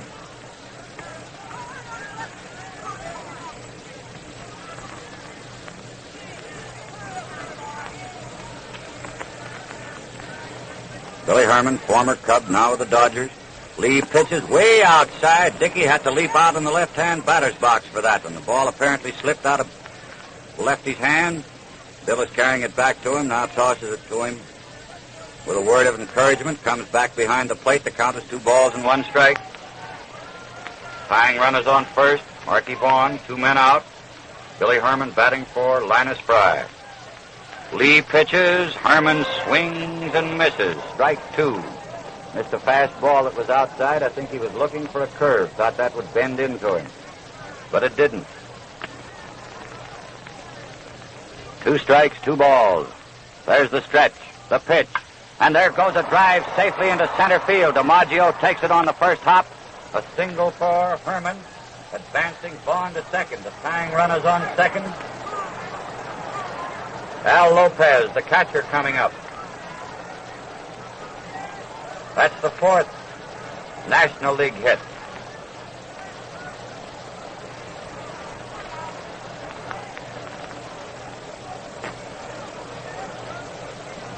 One hit off Feller. 3 off Lee. First pitch to Lopez, a right-hand batter, a little guy, high outside, ball 1. Dickey carries the ball out again. Has a word or 2 with his pitcher.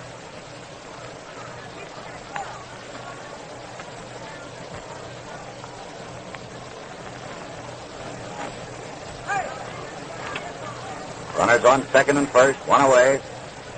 Now Dickey's back there again. He's out of that crouch. Lee pitches, and there's a bounder to Savitz at third. Grabs it up, runs over, and touches the bag ahead of Vaughn coming in for a forced play at third.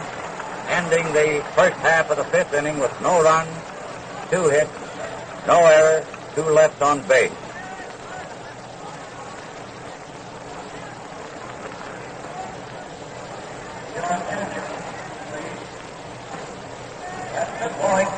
In the game, there will be a change. Now here we go for the recap of that inning, the 5th. Johnny Myers first up, grounded to York for an unassisted put out. Elliott grounded out third to first.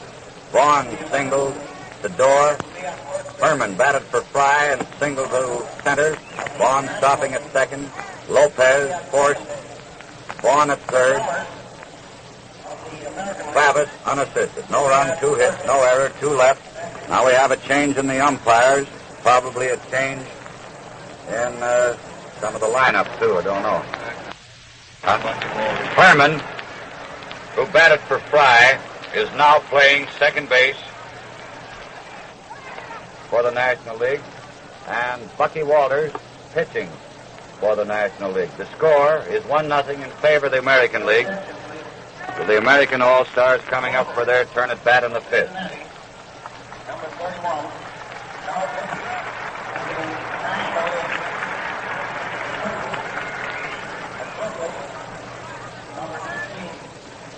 Now playing second base for the National League. Herman playing second, Walters pitching.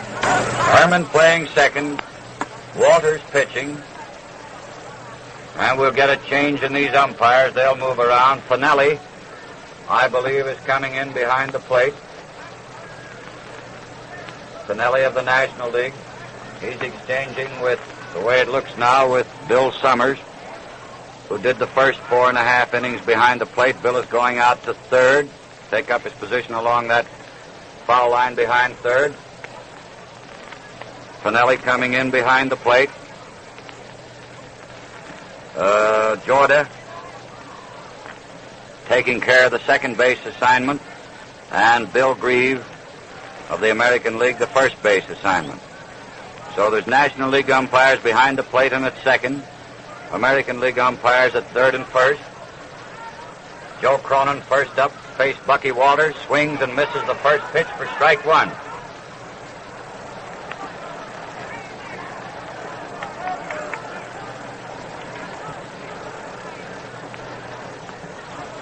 And the motion for the next one.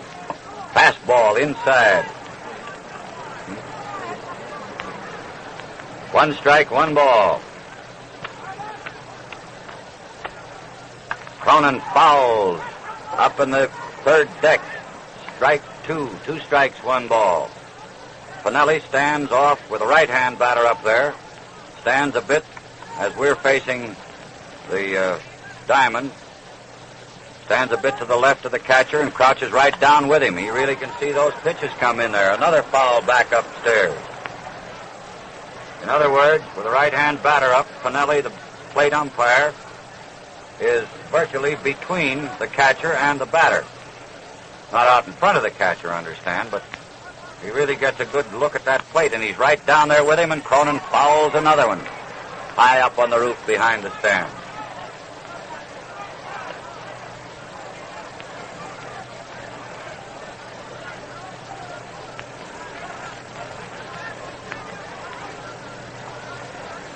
Two strikes and 1 ball. Cronin first up, facing Bucky Walters, the right-hander, Cincinnati Red. Joe fouls another one back in the screen. Tossing a new ball out each time. This one goes out to Stan Hack, the third baseman. He's giving it a going over, then passing it back to Walters. Cronin flied to right field the first time up. Walters looks him over, begins that motion. Here she comes. Fastball for a called third strike, and Cronin lets out one yell, but quickly stops and starts over to the dugout. Looked like a pretty fair pitch to me. Right in there in the inside corner, a fast sidearm heave. About belt high for a called third strike. Rudy York coming up. Rudy flied to center field, a towering fly the first time up on the first pitch.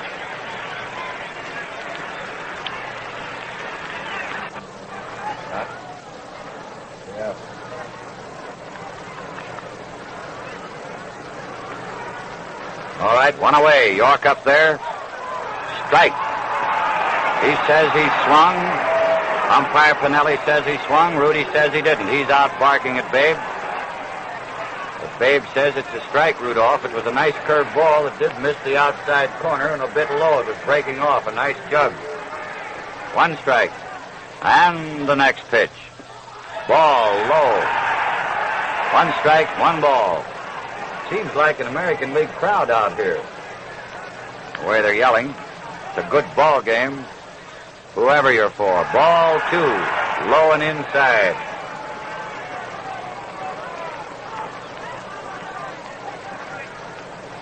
Two balls, 1 strike, 1 out, bases empty, 1-0 in favor of the American Leaguers. 5th inning, York at the plate.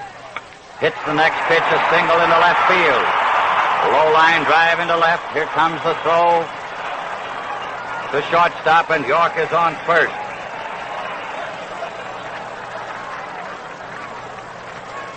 One man out. Rudy on first. Bill Dickey the batter.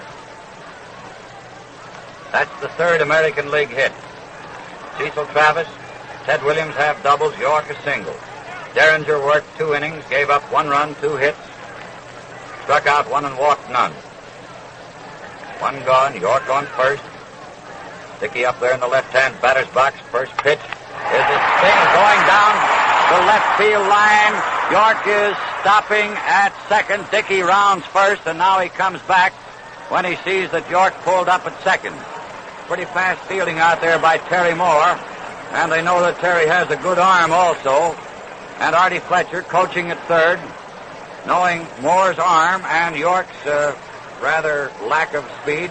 Rudy is no flash on the bases. Held him at second. Dickey had made a wide turn of first and was halfway down to second. Had York not been ahead of him, it would have been an easy double, of course, for Dickey. But they had to play this safe. Chances are York would have been thrown out trying for third.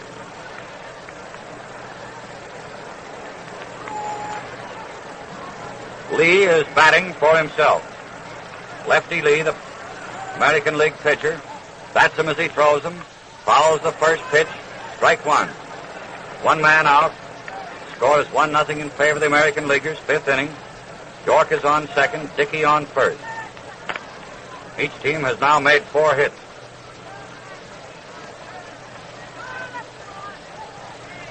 Walters takes his stretch. There's the clutch and the pitch. A swinging strike. Lefty went for one that was low and outside. A fast ball. 2 strikes, no balls. The high stretch, the clutch. He pitches.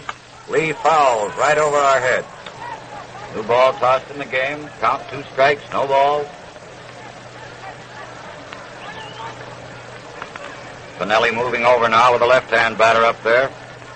He's to the right of catcher Lopez. Squats down with him to get this pitch. And Lee drives a fly ball to Reeser in left center. A nice running catch, and York is going for third. Here comes the throw. A good throw, but too late.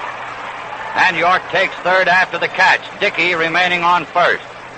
Reeser ran well over into left center for that one. A well-hit ball. 2 men are out. And Bobby Dorr comes up. Has popped to second base. Grounded to second. Right-handed batter. Dorr of the Boston Red Sox.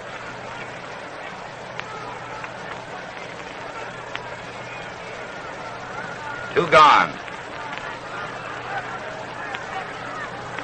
Shortstop Vaughn playing rather deep for Bob. Walters pitches. Fast ball on the inside corner, let her high for a called strike. Score is 1-0, remember, in favor of the American Leaguers. 2 out, 2 on. Dorr fouls, going into the stands out left field way. Strike 2. New ball tossed in. They're passing it around the infield. Lopez to Mize. Mize to Herman at second. Herman decides not to go any further with it, just tosses it back to Bucky Walters. Bucky is doing a little juggling with the rosin bag, dusting even the back of his hand.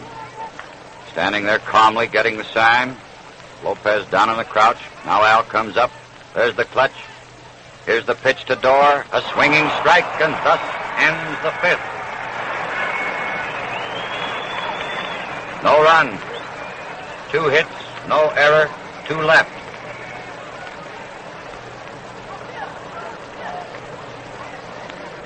And that gave Walters 2 strikeouts in that inning.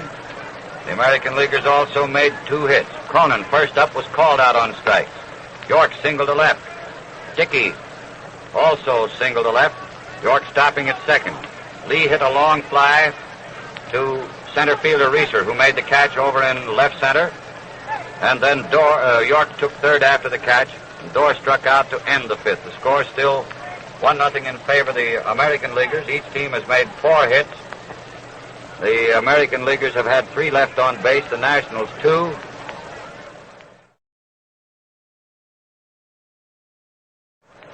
And it's Joe Gordon playing second base now for the American Leaguers. Lou Budrow playing short. And of Cleveland, and I guess that's the only change. Yep. Gordon playing second base. Budrow playing shortstop. Gordon of the Yankees and Lou Budrow, the flashy shortstop of the Cleveland Indians. As the National Leaguers come up in the 6th inning.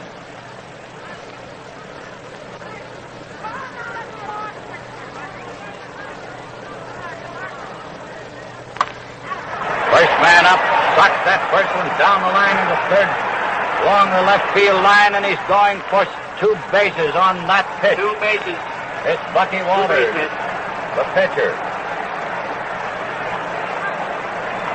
That's the way to hit him when you're pitching. The tying run on second on Walters' double. Down that left field line on the first pitch.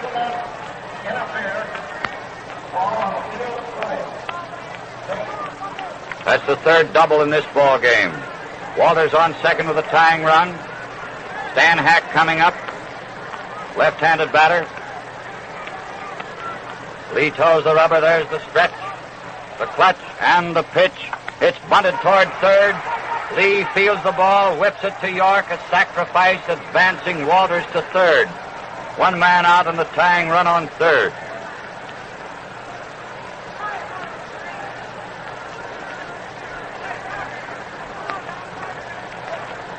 The batter coming up for the National Leaguers is Terry Moore, right-hander who has popped to third, flied to right field.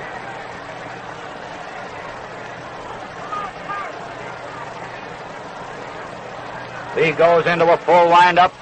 The infield playing shallow, a long fly to left. Williams backing up, takes it for the put out, and here comes Walters streaking home with a tying run. Williams shot a nice throw in there, a perfect peg, but he had to throw clear from the barrier in left field. So it's all even, boys and girls. That's one run with the bases empty and two men out in the sixth inning. Walters, Bucky Walters, the pitcher. For the Nationals, opened with a double. Took third on Hack's sacrifice. Lee to York. Then came home on Terry Moore's long lift to Williams and left. Pete Reeser is up, hits the first pitch, a high fly to right field. Jeff Heath is waiting under it, looking up at the sun. He drops it for a two-base error. Heath dropped that one for a two-base error. He was under it with plenty of time, looking up at that sun, and I guess apparently lost it at the last minute. The ball came into his glove and then popped out. The first error of the ball game. The score tied at one run. Reeser on second. Johnny Mize up.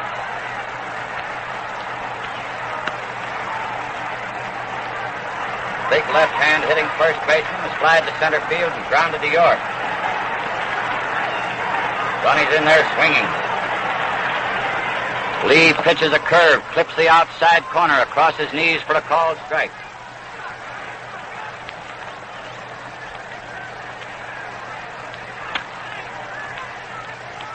And the stretch for the next one. Swinging strike, going for a low one.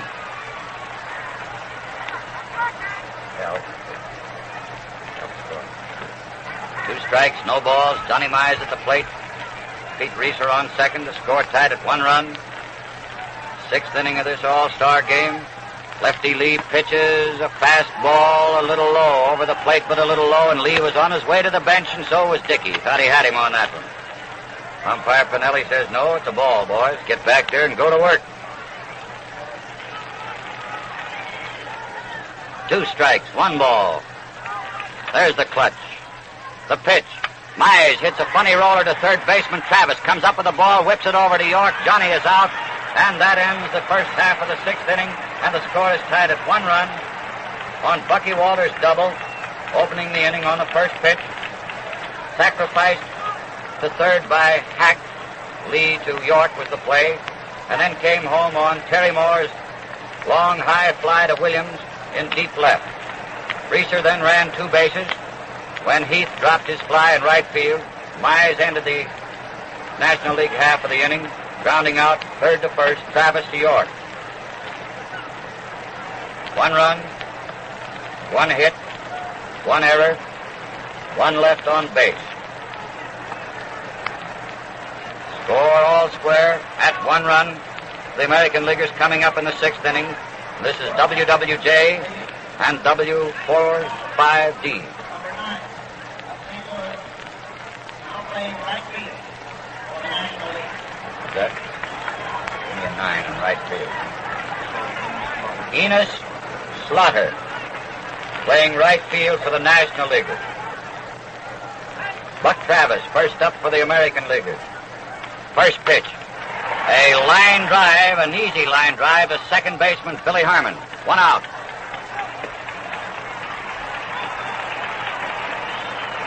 DiMaggio coming up.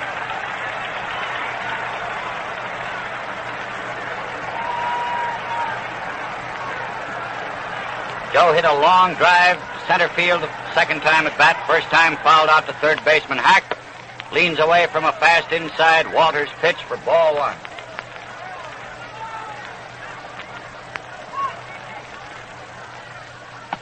And the next one, inside and low, ball two. 2 balls, no strikes. 1 man out in the 6th. The score tied at 1 run. DiMaggio at the plate. Joe takes a called strike, started to swing, let it go. It was down around his knees, and it's a called strike. Walters starts his windup. He pitches inside.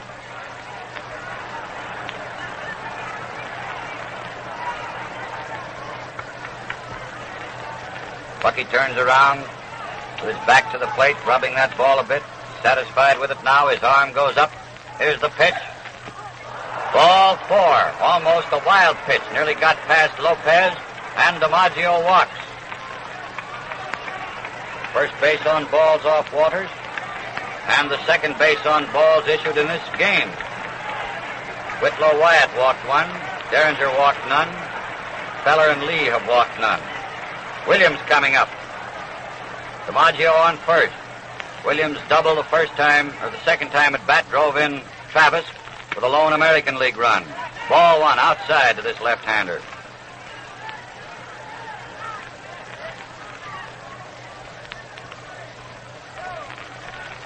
And the stretch for the next one.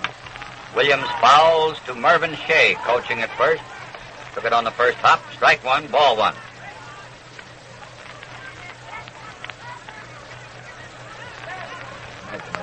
Good under lights. 1 ball, 1 strike. The stretch, the clutch, and the pitch.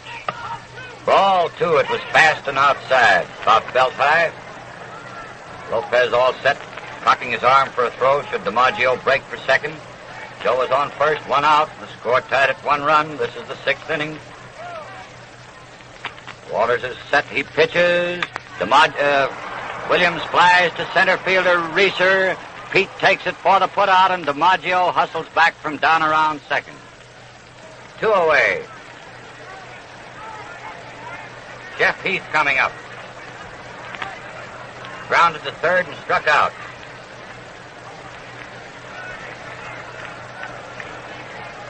Grounded to second, rather, and struck out. Hit into a double play the first time up. Second time up was called out on strike. Bucky takes his stretch. He's ready. He pitches to this left-hander. A fastball high and outside. Ball 1.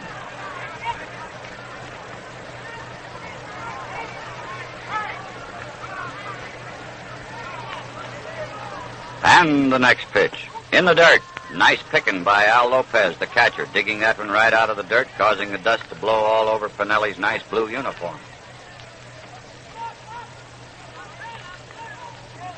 2 balls, no strikes. Slaughter playing Heath very deep out there in right field. Reeser playing dead away in center field. Here's the pitch. Jeff swings and misses. There's a throw down to first base. And DiMaggio gets back safely. Mize taking the peg in front of the bag. Joe had a big lead that time with the count 2 balls. Looked as though the old hit and run was on there, but Heath missed. 2 balls, 1 strike. And the stretch for the next one. Heath fouls out left field way. Hack is going for it. I don't think he can get to it. Nope, the ball drops in the ground. Those of you familiar with Briggs Stadium, drops out there in the Tiger bullpen, and Heath picked it up and backhanded it into the crowd for a souvenir with Bill Summers right beside him. They're giving Hack quite a round of applause for that friendly gesture. I remember a day when Hack was on third and it didn't look like a friendly gesture out here when Tommy Bridges had to go to work, and how he did that day in that World Series. 2-2 the count on Heath. The pitch misses the outside corner. Ball 3, 3-2. 2 men out and Medwick on and DiMaggio on first. There goes Joe. Here's the pitch outside. Ball 4. Heath rambles down to first. Second base on balls off Walters in this inning. DiMaggio moves to second. 2 men are out. And Lou Budrow who has just replaced Cronin at shortstop. The Cleveland flashy shortstop is in there, bats them right-handed.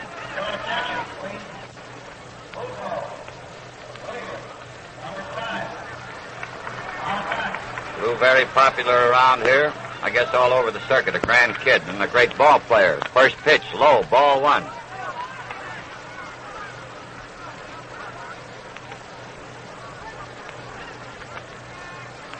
Two men on, two men out. DiMaggio on second, Heath on first. Walters pitches high, ball two. 2 balls, no strikes.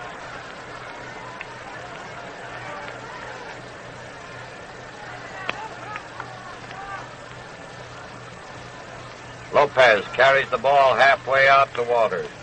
Now he's tossing it to him. Score tied at 1 run. 6th inning, 2 men out. Runners on second and first. Woodrow keeps waving that bat. He's in that crouch. Walters pitches, and Lou lines a single over second. A line drive into center field. Then it's missed by Reeser trying to pick it up on the dead run. DiMaggio has scored, and Heath is stopping at third. Art Fletcher held Heath at third. Woodrow went all the way to second when Reeser, trying for a one-hand pickup of this line drive in center field, overran the ball, and it permitted Woodrow to take second. Scored as a single and an error for Reeser. DiMaggio coming home on the hit. The run batted in for Lou, and Heath pulled up at third. The score is 2-1 in favor of the American Leaguers. Rudy York coming to the plate. York has 1 hit, 2 times at bat. Single to left. Walters pitches a high, fast one inside for ball 1.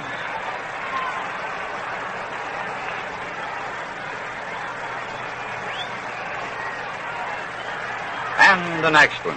Backs him away with another high, fast one inside. Ball 2. 2 balls, no strikes. 2 men out. Second and third occupied. Walters using a full windup. He's backed Rudy away from the plate with a couple of pitches. Now his arm goes up for the next one. York swings at a high curve. Strike 1. 2 balls, 1 strike.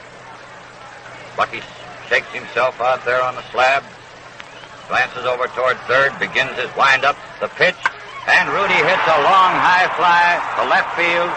Reeser is under it and takes it for the out. Pete coming over from center field into left, taking the ball about 350 feet away from the plate. Plenty high in the air, not enough carry against that wind.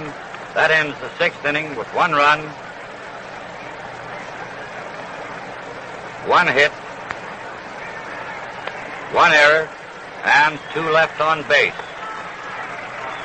Travis, first up, line to second baseman Herman. DiMaggio walked. Williams flied to Reeser in center. Heath also walked. Woodrow lined a single over second in the center field, scoring DiMaggio, advancing Heath to third. Heath took third and Woodrow second when Reeser fumbled a hit. Pete being charged with an error. Then York flied high to Reeser for the third out. Sid Hudson, big right-hander, now pitching. Jimmy Fox of Boston playing first base. Dominic DiMaggio of the Boston Red Sox playing right field for the American Leaguers. And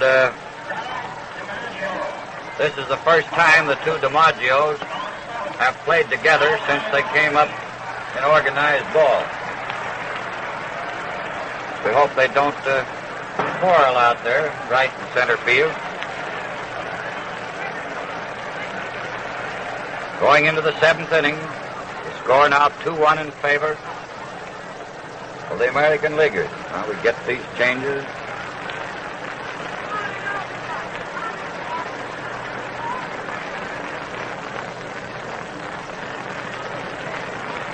Hudson starts his windup. He's a fastball pitcher, and that's hit right back into left field for a single.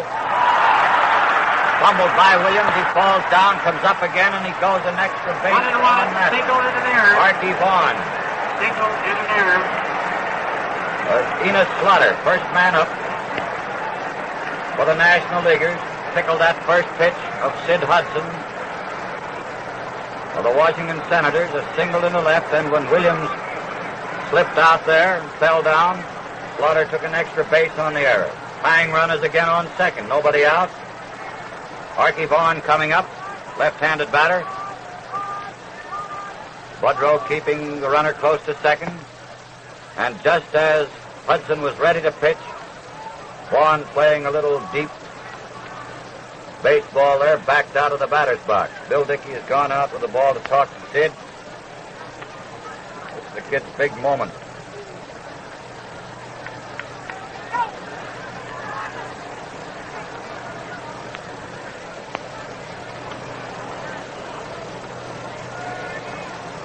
Now the conference is broken up.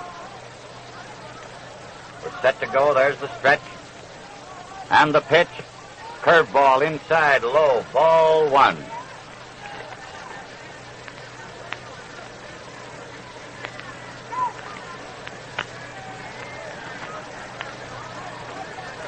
One ball, no strikes, nobody out. Slaughter on second. There's a drive to right field. It's carrying high up, and it's a home run. The first home run of the ball game. Here comes some straw hats, and it's Archie Vaughan of the Pittsburgh Pirates, homering in the upper deck of the right field stands, over 315 feet away, and putting the National Leaguers back in the lead as he drove Enos Slaughter across ahead of him. It's now 3-2 in favor of the National League and nobody out in the seventh inning. Mr. Vaughan really tickled that Hudson fast pitch, riding high up in there.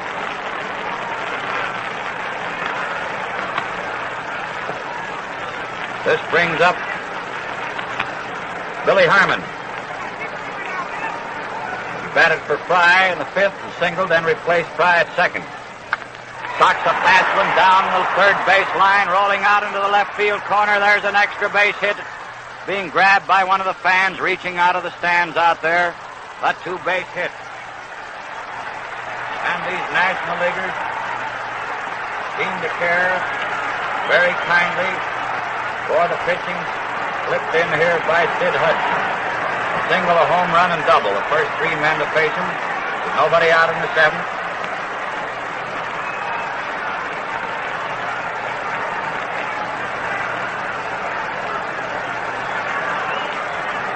Jimmy Fox, playing first base now, goes over and talks to Hudson.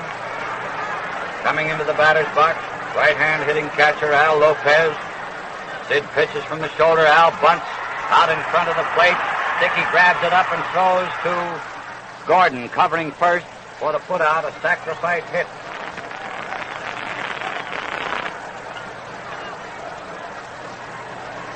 And Bucky Walters, it's his turn to bat. He did all right the only time he's been up by chalking a double down the left field line. I don't know whether he's not going to hit. Somebody else coming up, a Brooklyn Dodger.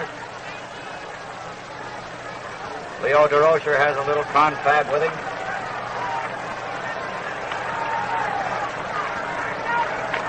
Number 6, it's Joe Ducky Wucky Medwick. Ducky Medwick batting for Walters. Ducky had fun out here one time in the World Series when a member of the Cards. First pitch, right-handed batter, breaks over for a called strike.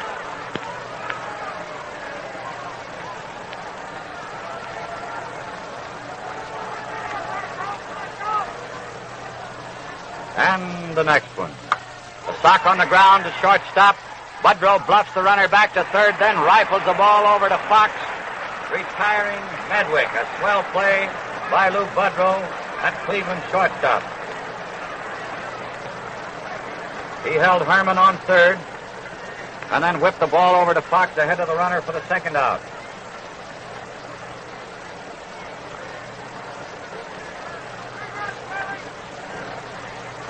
Dan Hack coming up.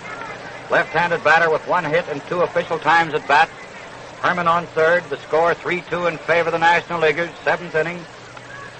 Hudson starts his windup. Pitches a fast ball low. Ball one.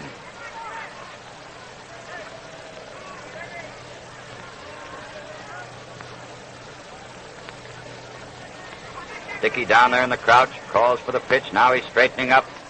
Sid delivers a curve. It's bunted, a surprise bunt, but it's foul over in the Tiger dugout, where the American Leaguers are huddling today behind third base.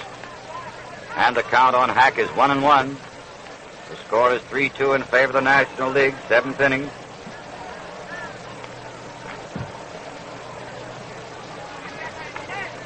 One strike, one ball. Sid gets the sign. He starts his windup. He pitches high over Hack's head. Fastball and plenty fast. So the count is 2 balls and 1 strike. DeRocher, coaching at first, says, "Now you're ready, kid. Pick him up." Meaning sock one out there and drive in this runner on third, Billy Herman. There's the motion, the pitch. Right in there, curveball. Belt high for a called strike. Count is 2-2. 2 men out and Herman on third. Hudson gets the sign. He starts his motion. He pitches a fast curve outside. Ball 3 and strike 2.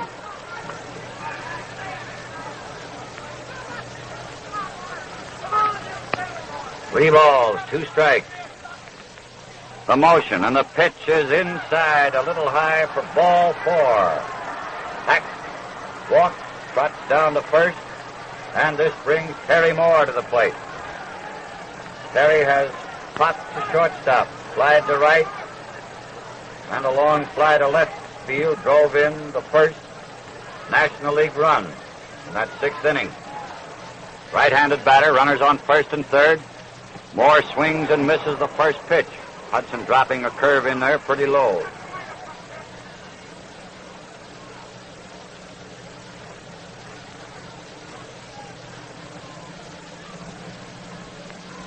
Sid waiting around. Now he's all set. Dickey out of the crouch. Here's the pitch. Foul.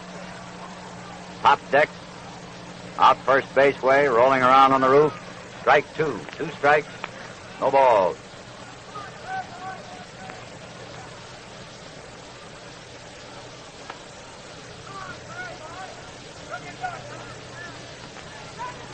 Two strikes, no balls. 2 balls tossed in there. Hudson pitches, curve outside, ball 1. Now the count is 2-1. Herman on third, Hack on first. Moore at the plate. There's the pitch, and he swings and misses a fast one inside, close to his thumbs for strike 3. So that ends the 7th inning for the National Leaguers, in which they jumped in the lead by scoring 2 runs, made 3 hits, had 2 men left on base, and the American Leaguers made 1 error. Started out with Enos Slaughter facing Sid Hudson, the 3rd American League pitcher. Singled to left on the first pitch and took an extra base when Williams fumbled a hit. Archie Vaughn homered in the upper deck of the right field stands, scoring behind Slaughter to put the National Leaguers in the lead 3-2. Herman doubled down the left field line. Lopez sacrificed him to third. Dickey to Gordon, who covered first. Medwick batted for Walters, grounded out short to first. Woodrow, the shortstop, holding Herman on third while throwing the runner out. Hack walked, and Moore struck out. Now we have the 4th National League pitcher coming in. Claude Passot of Chicago, the Chicago Cubs.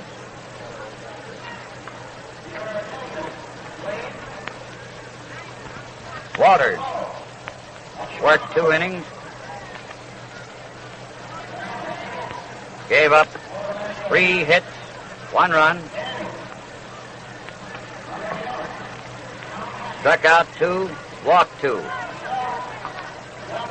Passot is pitching. Passot of the Chicago Cubs pitching. Harry Danning of the New York Giants now catching for the National Leaguers.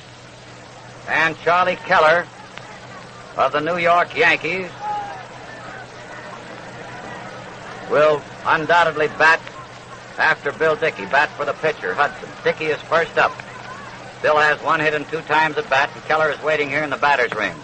Strike called on Dickey. Passot, a right-hander, Playing that one over the outside corner to Bill. The score is 3-2 in favor of the National League. 7th inning. Claude pitches high and outside for ball 1. 1-1. Flexes his arm a bit. And pitches over that outside corner knee high to Dickey for a called strike. 2 strikes and 1 ball.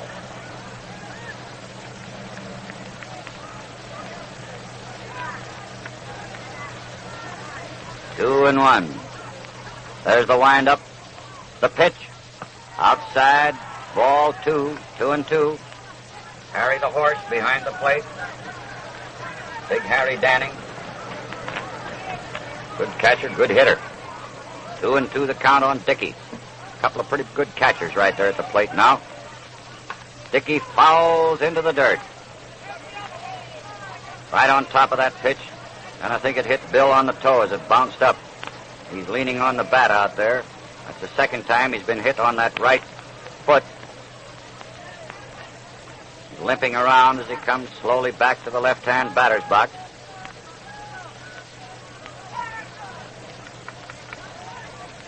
Still time is out as he's standing there talking to umpire Babe Finelli.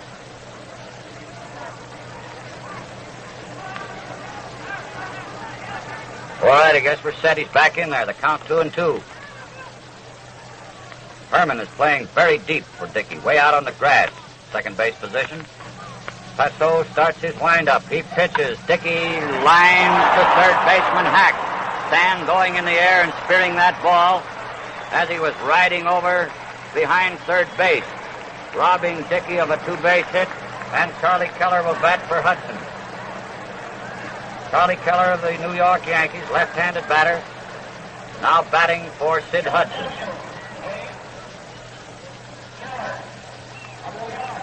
Hudson worked 1 inning.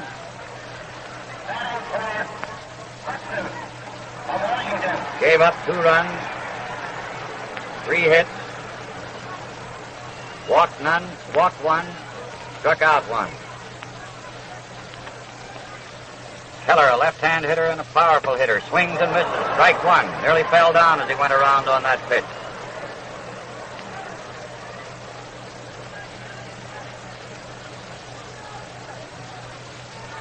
One man out, bases empty. Strike 2 called. Finelli raising his right arm as Passot found the outside corner around the batter's knees. 2 strikes to nothing on Charlie, batting for Hudson. Danning calls for the next pitch. Here it comes. Ball, a little high, outside. 2 strikes, 1 ball.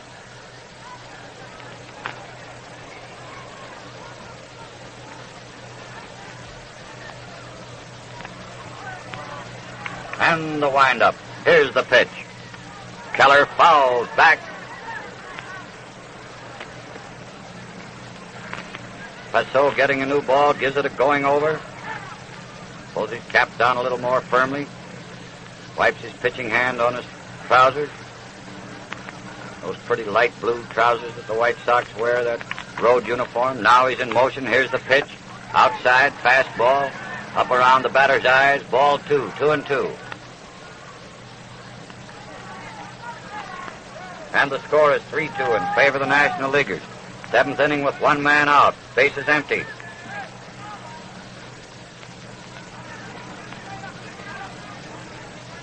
Passot taking plenty of time. He does a lot of fiddling around. Now he's on the rubber and the arm goes up for the pitch. It's coming and Keller struck out swinging.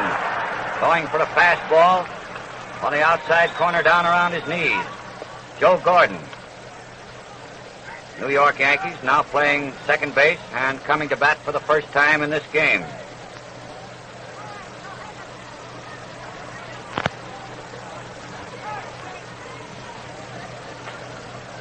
Two gone in the 7th. Joe steps up in that right-hand batter's box.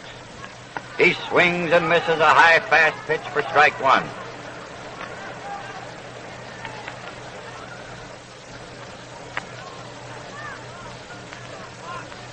One strike on Joseph. And the next one. A little high outside for ball 1. 1-1. That's a good ball game. with everything. 1 strike, 1 ball.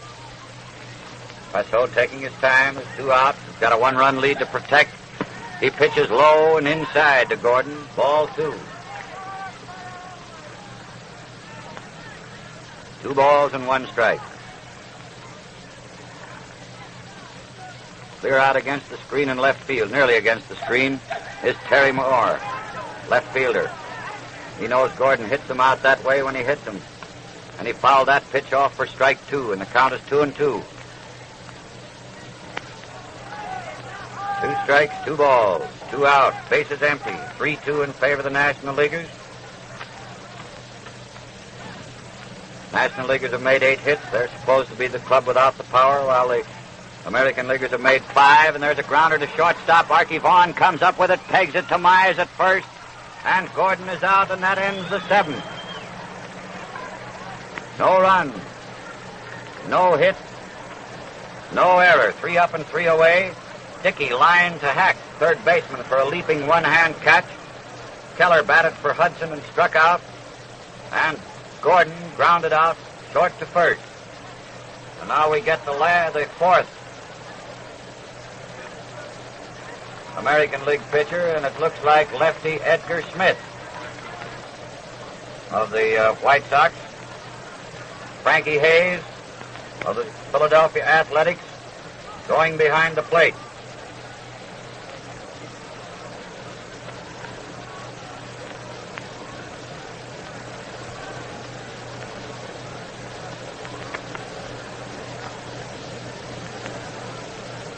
Edgar Smith, left-hander, used to be with the Philadelphia Athletics before going to Jimmy Dyke's Chicago club. And Hayes was his battery mate there, so they oughtn't to have a whole lot of trouble getting signs fixed up.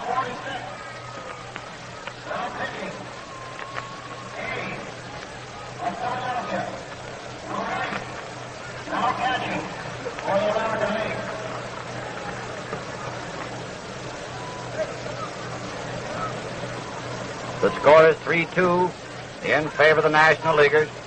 This is WWJ and W45D Detroit, bringing you this 9th All-Star Classic from Briggs Stadium. National Leaguers out in front, 3-2, going into the 8th inning. First man up will be Pete Reiser of the Brooklyn Dodgers, center fielder, has had no hits in 3 times at bat. He's the leading National League hitter.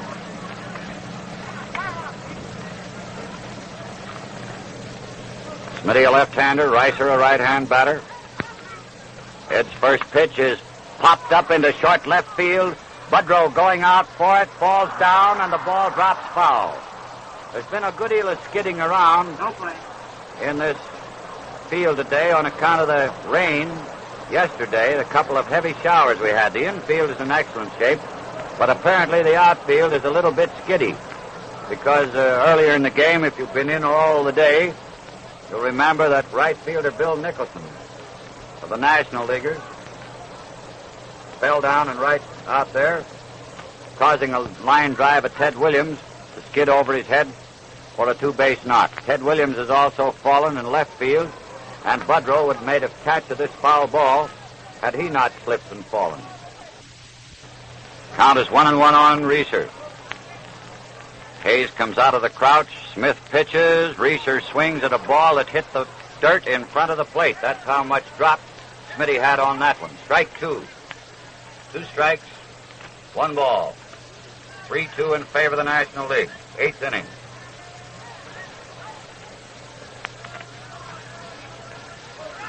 Foul. Ticked that one into the dirt. Another drop that Smith was throwing in there. Reiser got just a little bit of it on the end of his bat.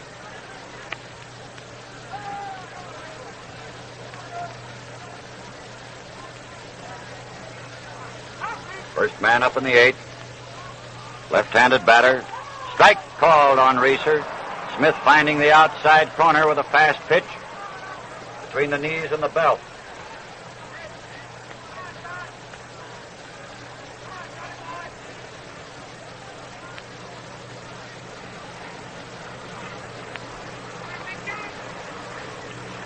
Next man coming up is Johnny Mize, left-hand batting first baseman. Foul ticks the first pitch.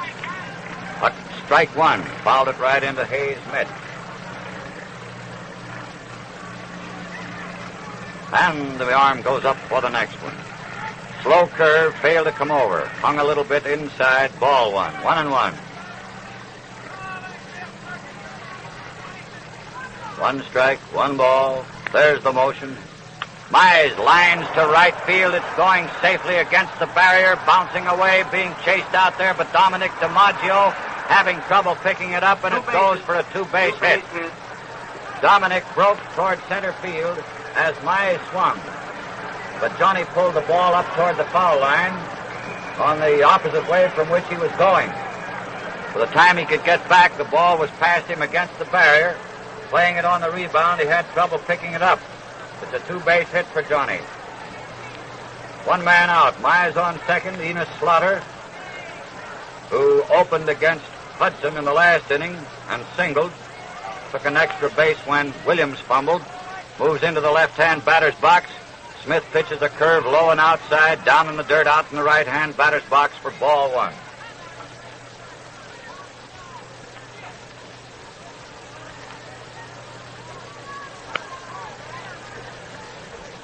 That's the fourth two-base hit. Mize was the fourth two-bagger. Vaughn has a home run. That accounts for the extra base hit. One ball, the count to Slaughter. Hayes out of the crouch, holding the mitt for Smitty to see. Smith pitches a beautiful curve, starts at the batter. He backs away a little, breaks over the plate, belt high for a called strike. One man out and Mize on second. Smitty takes his stretch. He pitches a foul ball back into the stands. Bounces down the screen. Strike two on Slaughter. And it's 2 strikes and 1 ball. Leo DeRocher coaching at first, giving advice to Johnny Mize, the runner on second. Smitty comes up to the stretch, down to the clutch. He pitches. Strike 3 called. And DeRocher's talk to Mize to watch a ball hit out there, meaning left field, didn't mean much there. So Slaughter took that pitch for a called third strike. And here comes Archie Vaughn getting a big hand from the crowd. With Archie's home run off Sid Hudson in the 7th inning. With Slaughter on base, that put the National Leaguers back put them in the lead. 2-3, and they're still in there. First pitch to Archie, left-hand batter, ball 1.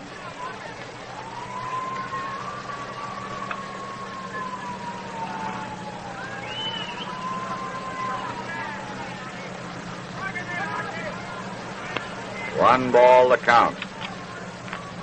Smitty looks him over, taking plenty of time. Now there's the stretch. He comes down, he pitches, and there's another drive that looks as though it's his second home run. It is.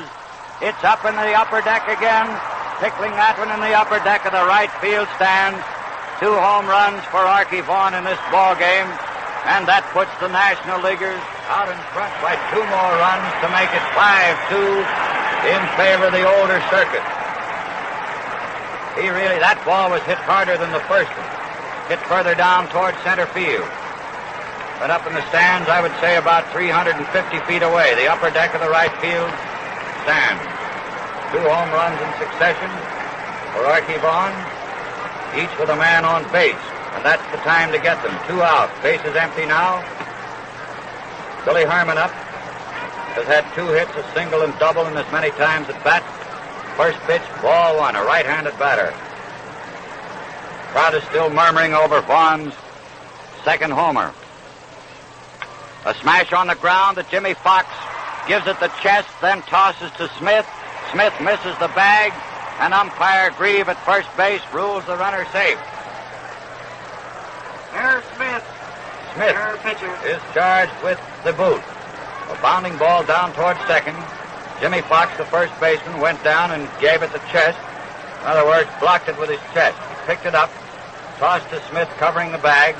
Smitty got the throw in time, but his foot missed the bag ahead of the runner. Herman is on first on Smith's error. 2 men out.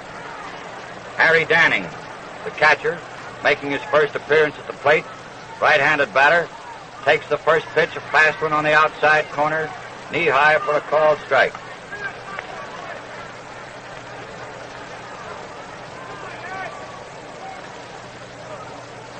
And the clutch for the next one. Fast one outside, ball one, 1-1.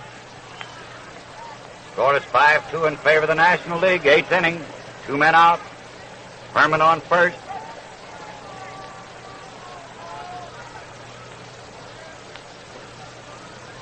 Smitty pitches low, ball 2. 2 balls, 1 strike.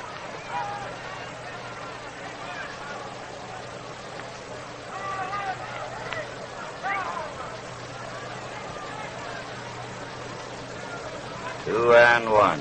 Herman takes a lead. Smith pitches. Danning drops a fly ball out right field way. Joe Gordon goes out for it and takes his over his shoulder for the putout. Second baseman Gordon running out into short right. Take that over his shoulder for the putout. That ends the 8th for the National Leaguers. And they've got a 3-run lead on the Americans. The American League comes to bat in the 8th. 2 runs.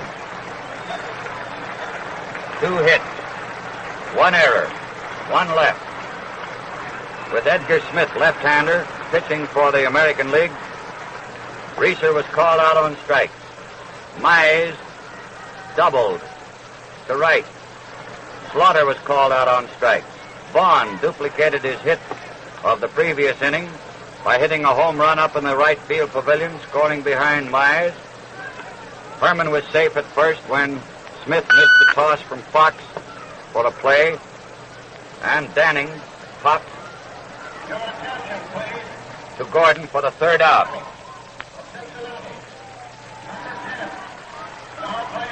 Frank McCormick is playing first base for the National League. McCormick of the Cincinnati Reds.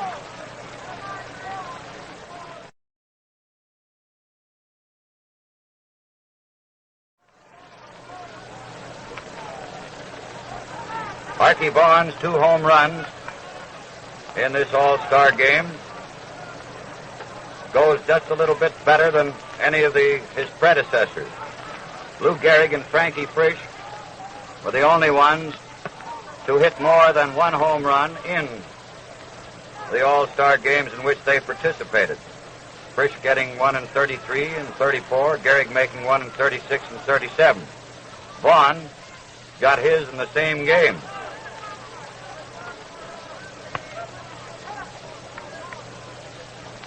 Up at the dish is Cecil Travis. Count is 1-1. Buck has had 1 hit, 3 times at bat, a 2-base hit. He cracks a high fly, foul over near the Tiger dugout toward third, and it's taken by Stan Hack for the putout. The National Leaguer's 3rd baseman. Harry Danning, the catcher, was right over there with him. 1 out in the 8th.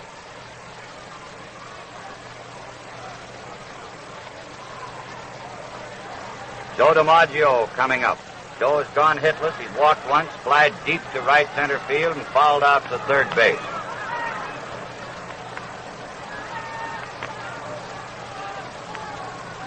Claude Pessot, right-hander of the Chicago Cubs, now pitching, and lays a fastball in there, letter high for a called strike.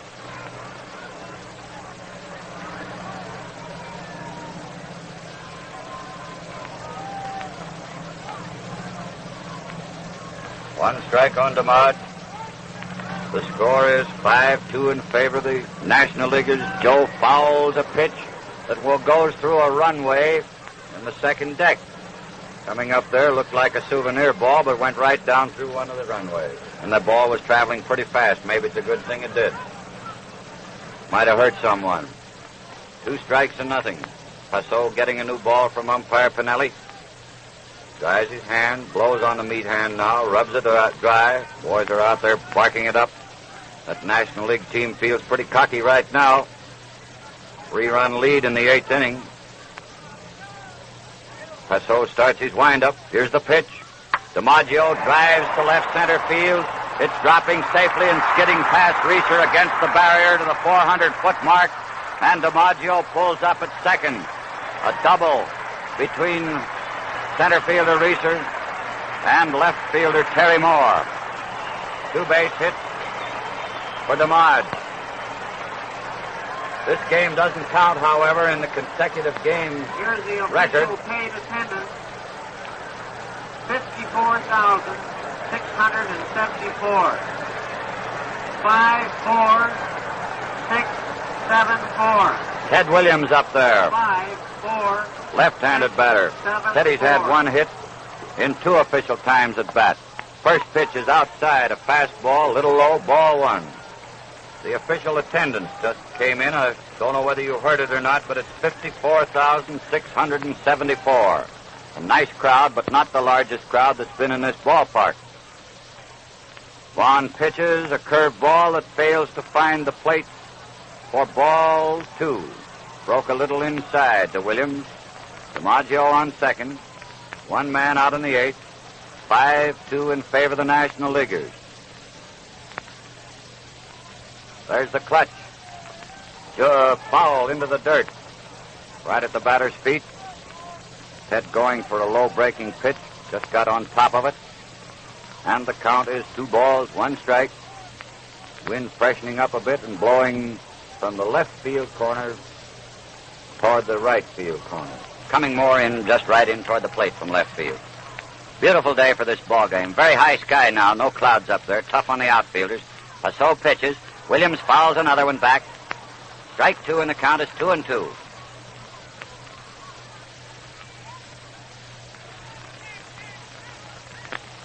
Two strikes, 2 balls.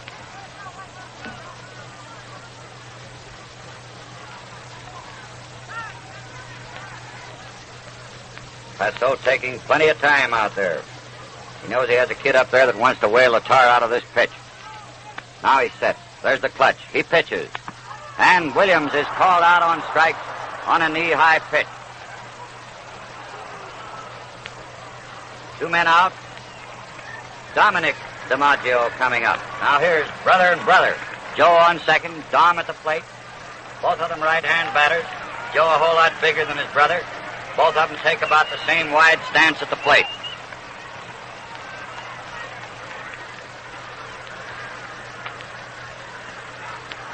Two men out. 5-2 in favor of the National Leaguers in the 8th inning. There's the clutch. Passot pitches. Dominic fouls back up in the screen. Strike 1.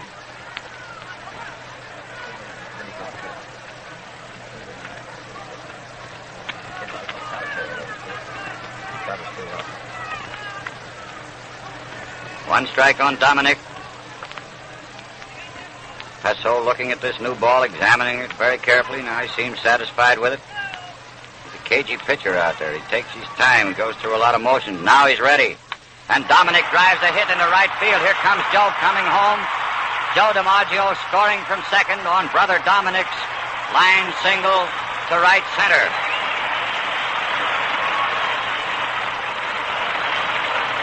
The score is now 5-3 in favor of the National Leaguers. 2 out. Dominic DiMaggio on first. Lou Budrow coming up. Lou batted in a run in the 6th inning, the only time he's been at bat.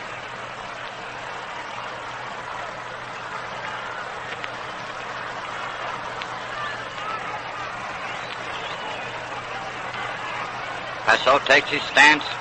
There's the clutch, the pitch. A very high fast one over the batter's head. Ball 1.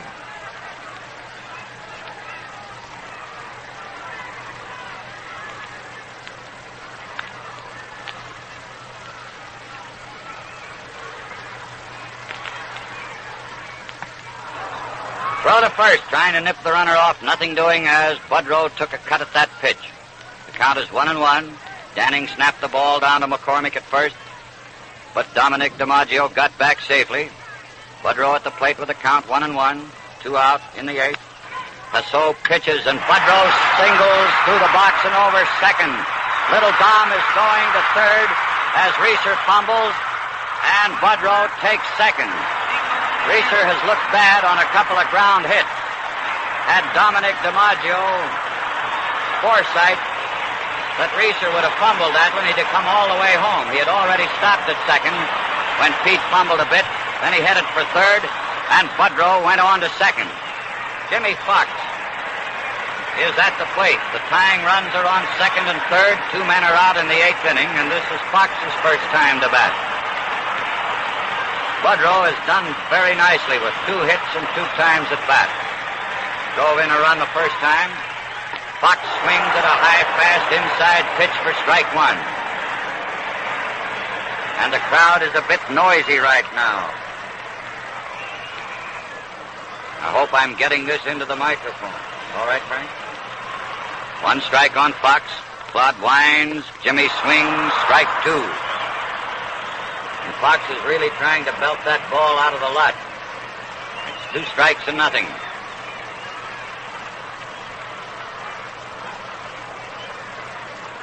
Five-3 in favor of the National Leaguers. Dominic DiMaggio on third. Lou Budrow on second. 2 strikes on Fox. Jimmy struck out on a high one.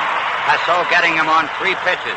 He went for all 3 of them. And that ends the 8th with 1 run, 3 hits, 1 error, 2 left on base. Travis first up. Fouled out to third baseman Hack. Joe DiMaggio doubled to right center. Ted Williams called out on strikes. Dominic DiMaggio doubled to right, scoring brother Joseph. Budrow singled to center. And when Reeser fumbled a hit, DiMaggio went to third, and Budrow second on the error. Fox struck out on 3 pitches. The score now 5-3 in favor of the National Leaguers.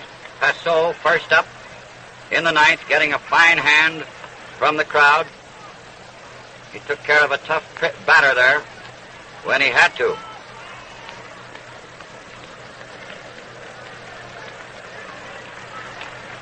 Claude bats them as he throws them right-handed. Eddie Smith out there on the hill, left-hander, the 4th National League pitcher to work. Each team has used 4 pitchers, and the first pitch is a called strike on Passot. And incidentally, Mr. Passot is quite a hitter. He has banged out several home runs for the Chicago Cubs when it meant a lot while he was in there pitching. Takes the next one outside, takes a look at it rather. Ball 1, 1-1. National Leaguers have made 10 hits so far.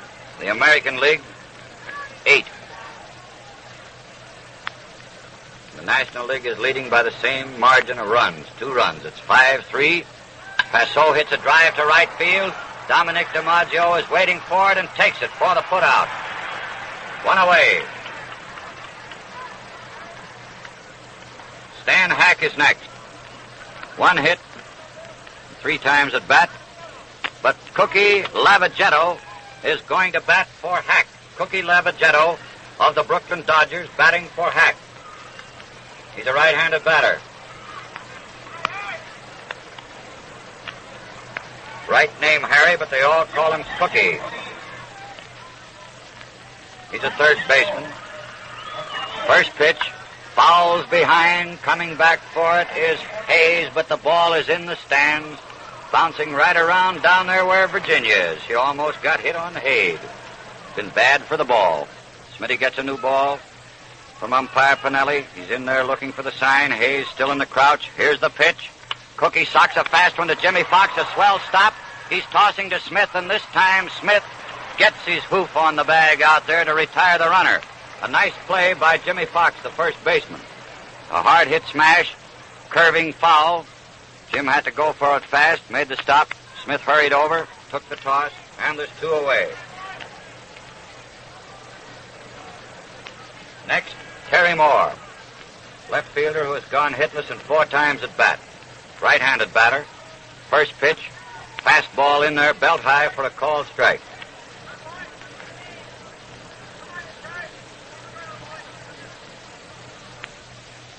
And the next one, a high foul up first base way. Fox, shielding his eyes from the sun with his glove, is under it and takes it. And that ends the 9th for the National Leaguers. Now the American Leaguers come in, facing a 2-run deficit. It's 5-3 in favor of the National League. Smith got by the ninth inning, retiring the side in order. No run, no hit, no error. Passot flied to Dominic DiMaggio in right. Lavagetto batted for Hack. Fox made a swell play on his fast bounder and tossed to Smith for the out at first. And Moore fouled to Fox. Lavagetto will play third, replacing Hack. We've got a new shortstop in there. Eddie Miller of the Boston Bees playing shortstop for the National Leaguers. And I guess that about takes care of the changes. Frankie Hayes will be the first batter up for the American League. Archie Vaughan can well afford to rest in this ninth inning. He did all right. He only made 3 hits, 2 of them home runs. He drove in 4 of the 5 runs scored by the National Leaguers.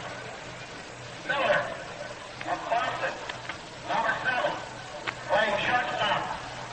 Lavagetto of Brooklyn, number 5, playing third base for the National League. That's the only changes. Lavagetto playing third, Eddie Miller playing short. First pitch to Hayes, a called strike, as Passot broke it on the inside corner to this right-hand batter.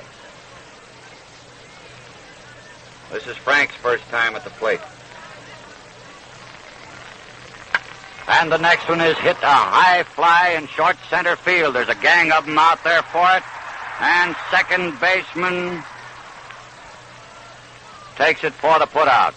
A very high fly in short center field. 3 of them out there for it, and second baseman Herman took it for the putout. And Passot, all he has to do is get 2 more to win this ball game for the National Leaguers. Here's a pinch hitter, Ken Keltner, batting for Smith. Ken Keltner of the Cleveland Indians, batting for Smith. Takes the first pitch on the outside corner, letter high for a called strike.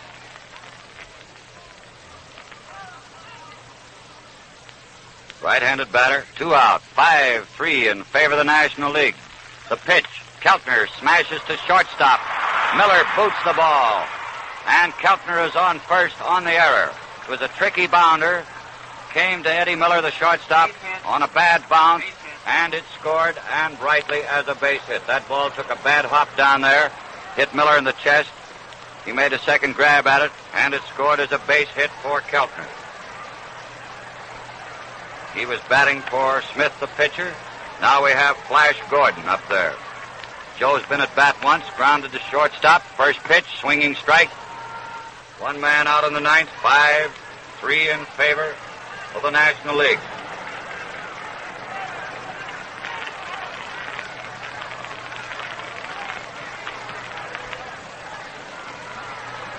And the next pitch. Gordon lines a hit into right field. Keltner pulls up at second. Slaughter fielded that ball fast. The rally is on. There's a chance here for the American League. 1 man out and runners on first and second, the tying runs. And a fellow by the name of Buck Travis coming up, who has already hit 1 double in 4 times at bat and scored 1 run. Left-handed batter. 1 away in the ninth. 5-3 in favor of the National League. First pitch to Travis is a fast ball, a bit outside. Letter high, ball 1. Keltner is on second, Gordon on first. Passot pitching from the shoulder. Here it comes. And there's a foul ball drifting out left field way into the bullpen, usually occupied by the Tiger warm-up pitchers. Strike 1 and ball 1.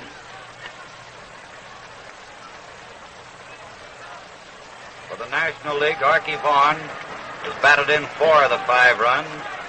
Terry Moore batted in the other with a long fly to left field. Vaughan is not in the game now. Eddie Miller playing short. Passot is ready. He pitches. A curved ball gets the outside corner for a called strike on Travis. 2 strikes, 1 ball. One man out. Second and first occupied. Here's the pitch. Outside. Ball 2. 2-2. 2 balls, 2 strikes. There's the clutch. The pitch is coming. Another one outside. Ball 3. 3-2. The crowd is hanging around. I haven't seen anybody go home yet.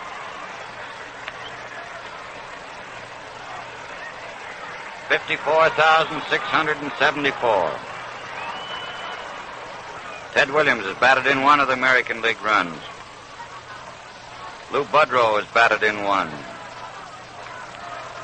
Dominic DiMaggio has batted in 1. And Travis has a chance to bat in 1 right here. Pesso working on the new one, dries his hand, faces the batter. Here's the pitch. Ball 4. That loads the bases. He tried to make him go for another outside pitch. Travis wouldn't swing. 3 men on, 1 man out, and Joe DiMaggio up. Joe's had 1 hit, a double off Pesso the last time up. He walked once, flied deep to center field, fouled out to third base.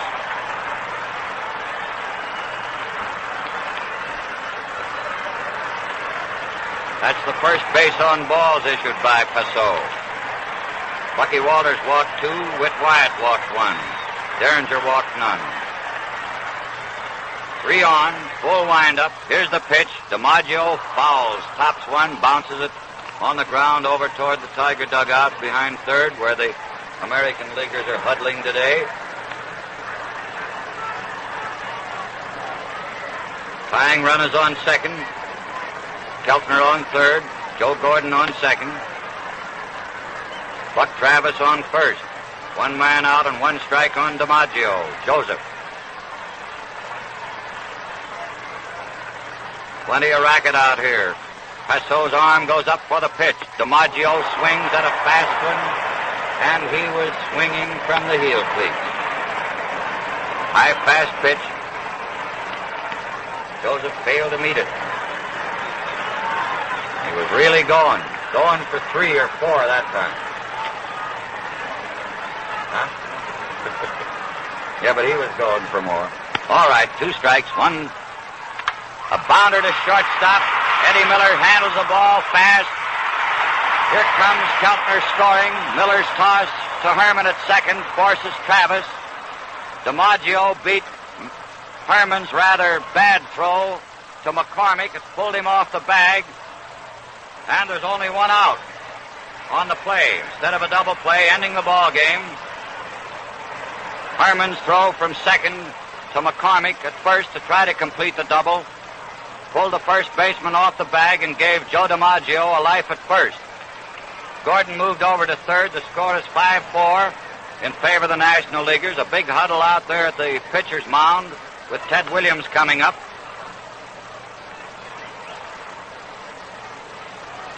And we'll see what the dope is. First and third occupied. Williams has had 1 hit, a double, has walked once, flied to center field and struck out.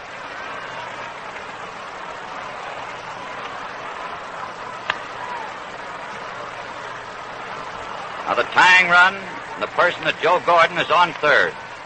First pitch to Williams, way outside, little high. It looked as though it might have possibly been a pitch out for Danning to take a peg at third base. However, Lavagetto isn't paying much attention to the base runner. He's protecting that territory. But Williams might push a hit down through there, playing right on the line between third and second. While Eddie Miller, the shortstop, is deep and over near second. Second baseman Herman up toward first. Foul ball right over our heads. Strike. Count is 1-1.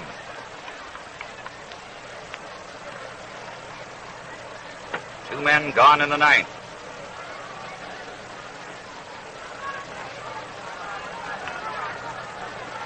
Five, 4 in favor of the National Leaguers.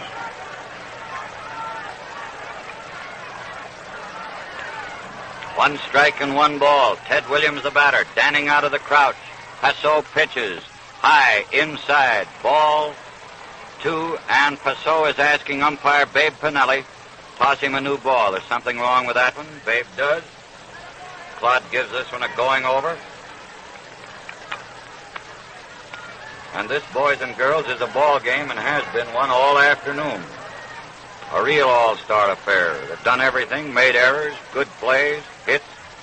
The pitch, Williams hits a towering fly. It looks as though it's way up in there, way up in the top, hits the top deck, the third deck, and this ball game is over with the American League coming through again. It'll count as a home run because the ball is up on the top deck of the right field stands. Everybody grabbing Ted, patting him on the back. Joe Cronin has his hat off and is giving him a Dutch rub. Artie Fletcher is also on his back, and the kid really laced that one out. Boy, oh boy, it didn't go over the roof, but it hit the third deck barrier in right field, way up there plenty high. The third home run made in this ball game. Archie Vaughan made 2 for the National Leaguers and drove in 4 of their 5 runs. And Williams came along with this one to win the ball game, knocking in Gordon and Joe DiMaggio, and of course himself. So that makes the totals for the 9th inning. 2 men out when the home run was hit, and the winning run scored. 4 runs, 3 hits, no error, and none left on base. And the final score, the American Leaguers, 7 runs, 11 hits, Time of game, 3 errors. 23 minutes. American League, 23. 7 runs, 11 hits, 3 errors. National League, 5 runs, 10 hits, 2 errors. The winning pitcher, Edgar Smith of the Chicago White Sox, the last one in there. And the loser, Claude Pessot of the Chicago Cubs. So Chicago was very prominent in this. Boys and girls, this game came to you through WWJ and W45D, and it was quite a ball game. And now the American League has the edge on the National, 6 games to 3.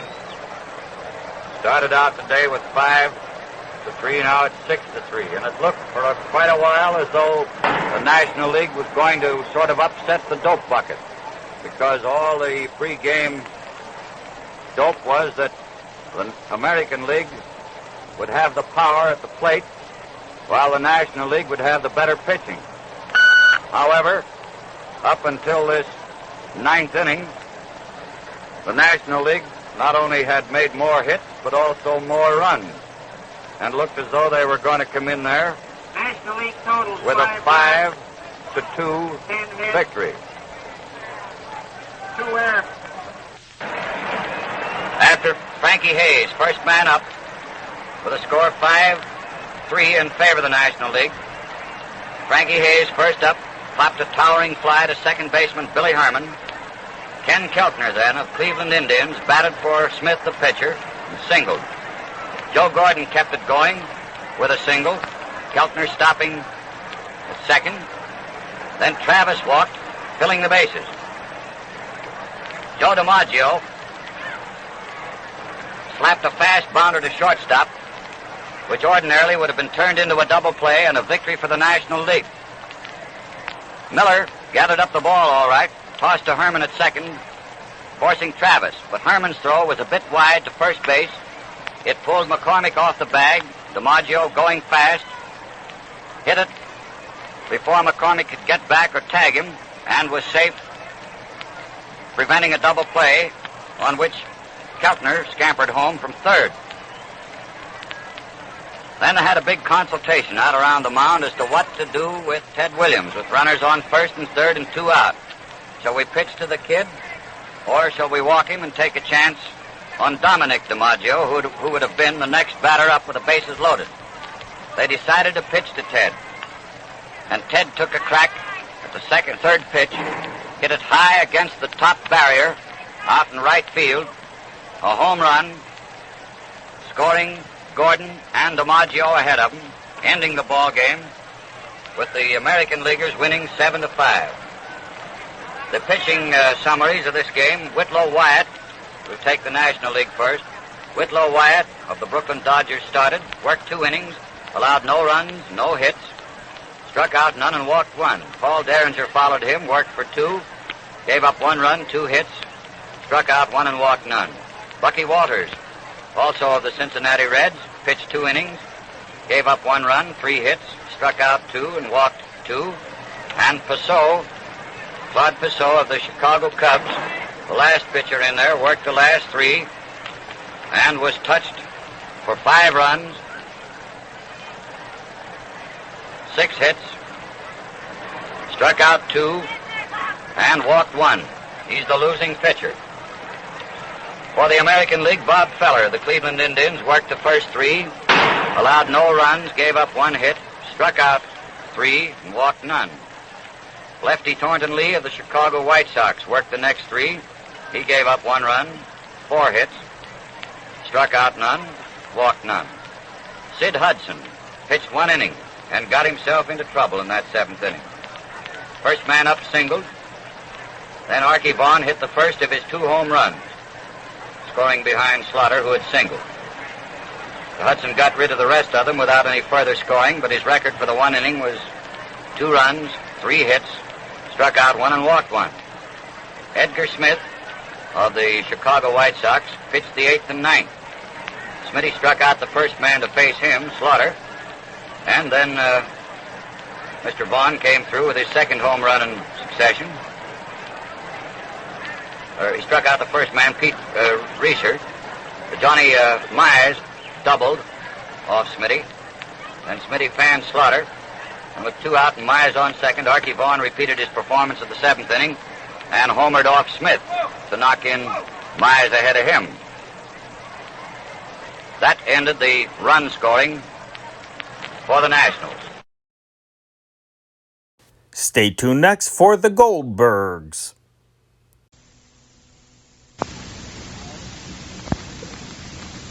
And now, the Goldbergs. It was Molly Goldberg and Molly Goldberg alone who had confidence in what Dr. Christopher Cater could do for her son and the girl with whom he tangled his life. Out of the confusion, out of the imminent tragedy, there shone one clear, calm light. And when Christopher started to treat Sammy, Molly felt a vast relief. The first objective evidence came to her eyes when Sylvia refused to marry Sammy. And now, Molly and Jake are at odds again because Jake can only see Sammy's anguish, his great unhappiness. Jake, dear, please, we know that Sylvia went to Dr. Cater's office, so we know it. So why do you have to wait up for Sylvia? And why should you wait? Her own father isn't waiting. Why should you wait for her? Because I have a few things to do anyway. What few things? I have a few buttons to sew on. As you will, Molly. At Sylvia, I'm not much surprised. But at Dr. Cater, I am. Very, very much indeed. Jay, darling, you don't want to realize that whatever Dr. Cater is doing for Sylvia is purely as a doctor. That's what you think. And you think? Nothing. Nothing at all. Emily? Why aren't you in bed, Sammy? Look what you look like, look. You go to bed, Jake, dear. You go up. I'll stir Sammy up something. Maybe he'll swallow a cup. Sammy, awake. Wake up from your slumbers. Open your eyes. How long is this going to go on? How long? It's enough already. It's enough. Jake. Jake. Yes, Jake. What is that Jake supposed to mean? Keep quiet? Don't say a syllable? Don't open your mouth? How long more can I control myself? How long? You love her? Marry her and finish, and that's all. You're no longer a baby. My head I can put on your shoulders. Would that I could. Would that I could, I would cut my head off and hand it to you on a silver platter. Because it'll only be after I'm dead that you'll realize that what we wanted for you was what was best for you. And then it'll be too late. I don't blame him. I deserve a whole lot more than that. Emily, you're tired. Yes, sure, I'm tired. Tired of having my life open to the public gaze as if it were book for everyone to read. Family. Oh, I want to be right or wrong my own way, Ma, without being helped by my dear friend, Dr. Cater. Sam. It's under his influence that Sylvia said what she said. Well, she's a disease in his eyes, and he's treating her. All right. But in my eyes, she's not a disease. She's a human being, a person, a suffering, living, feeling person. And there's no use probing behind the scenes. You don't live with a person's reasons for being what they are. You live with what they are.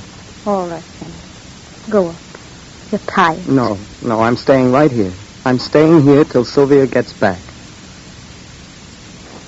Confused and distraught, overcome by his mixed hopes and desires, Sammy sits stubbornly in the kitchen, while Molly watches her son with the perpetual anxiety of every mother in the world. But outside, the night is soft and continuous with stars. And down the road that leads to the Goldberg house, Dr. Cater and Sylvia walk. A grave, a mysterious mood has fallen over Sylvia. Telling Sammy she wouldn't marry him has released something within her, a state of confession, a longing to reveal everything, without shame, without regret. And Dr. Cater knows it. Are you afraid of the night, Sylvia? No. It's one of the best traps nature ever laid. For what? For the human imagination. I shudder. Well, anyway, I think I should. Every time I come upon the night this way. I like it. Why? It's like being asleep. And you dream whatever you feel like. It's your own secret. But I'm here.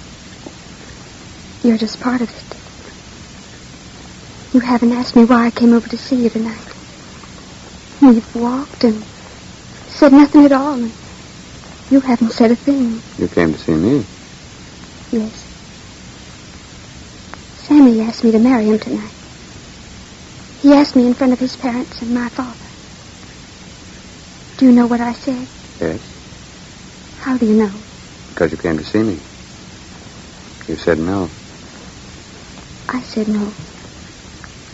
But, what did that no mean? I don't know. Except that I could never marry Sammy. Not anymore. Not for anything. Not for anything? Not even for you. Why did you want me to know tonight what you had said to Sammy? You must have had some other reason. Why, Sylvia? I came to tell you. You had succeeded. In doing what? In doing what I'd always longed for. Always. All those years up to now and everything I did, I acted because of the way I wanted to. It was what I wanted, what I desired, what I hoped for. I intended this thing and that thing. I seemed to have something in my head, some terrible creature that wasn't I, driving me on to do the things I hated. I lived it and dreamt it. Sometimes I dreamt there was another person living in me. Something crazy and frightening. And then... And then? And then... I don't know. But when Sammy asked me to marry him, that other person wasn't there anymore. She was gone. I couldn't find her. And all I could say was what you wanted me to say. Christopher. Yes, Sylvia? If this is what you wanted to do to me, you've done it. And what you want to do from now on, I don't know. All I know is that I would do anything you wanted. I could live or die if you told me to. I can't think except to think of what you say to me. Except of you and what you say.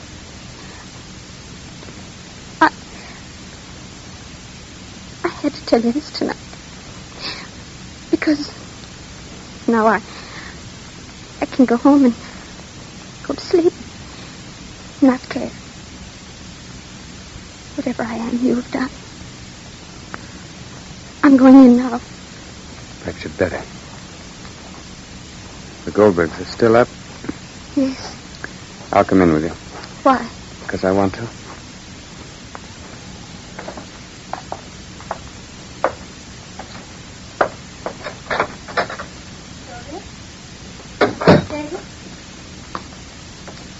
Did you have a nice time? Are you waiting up for me? Yes, I thought I ought to give you the benefit of my superior knowledge. Do you have any? Not as much as you have, but just enough to warn Sylvia. Against me? Against herself. I think I'm going to bed. I think you ought to go to bed, Sammy. Now, don't start mixing things up. Wait a minute, Sylvia. Sammy. Now, Dr. Cater is a psychoanalyst, and you're his patient. Sandy. He thinks you're sick, Sylvia, and probably you are. And he's trying to cure you. Sandy. Now, please let me talk. Now, there are a certain number of steps in the cure. Am I right, Dr. Cater? Sammy, Now, first, the patient resents the doctor. Am I right? Yes, sir. Yes, you pass through that. Second, the Sandy. patient is neutral. She gives the doctor a chance. After all, what harm is there? And besides, there's always the pleasure of finding someone to confess to. Sandy. You pass through that. And then there's the third, the great, beautiful, romantic step. Sandy. The patient falls in love with the doctor. You're just going into that, Sylvia. I can see it, and Sandy. so can he. It's the truth. Making you fall in love with him was part of Dr. Cater's treatment. A kind of emotional massage, that's all. I just want to warn you, Sylvia, before you begin making too much of it. The bitter words froth at Sammy's mouth. True in a way, and yet false, too. Because they're falsely meant. What will Sylvia's reaction to this be? And what will Dr. Cater's be? Stay tuned next for We the People.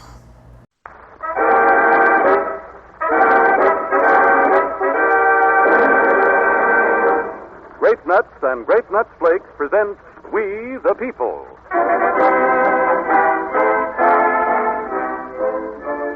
Good evening, everyone. This is Burgess Meredith bidding you welcome to We the People for Grape Nuts and Grape Nuts Flakes, the only breakfast cereals to bring you one delicious flavor in two delicious forms. Now, tonight you're going to hear the story behind a song written by three soldiers, and here to sing it is Columbia's new singing star, Bob Hannon. And you'll meet a man who spends all his time defending Brooklyn. And here to bring a story of faith against overwhelming odds is a woman with a message I believe none of you will ever forget. These and many more real people come to tell real experiences you hear only when we, the people, speak.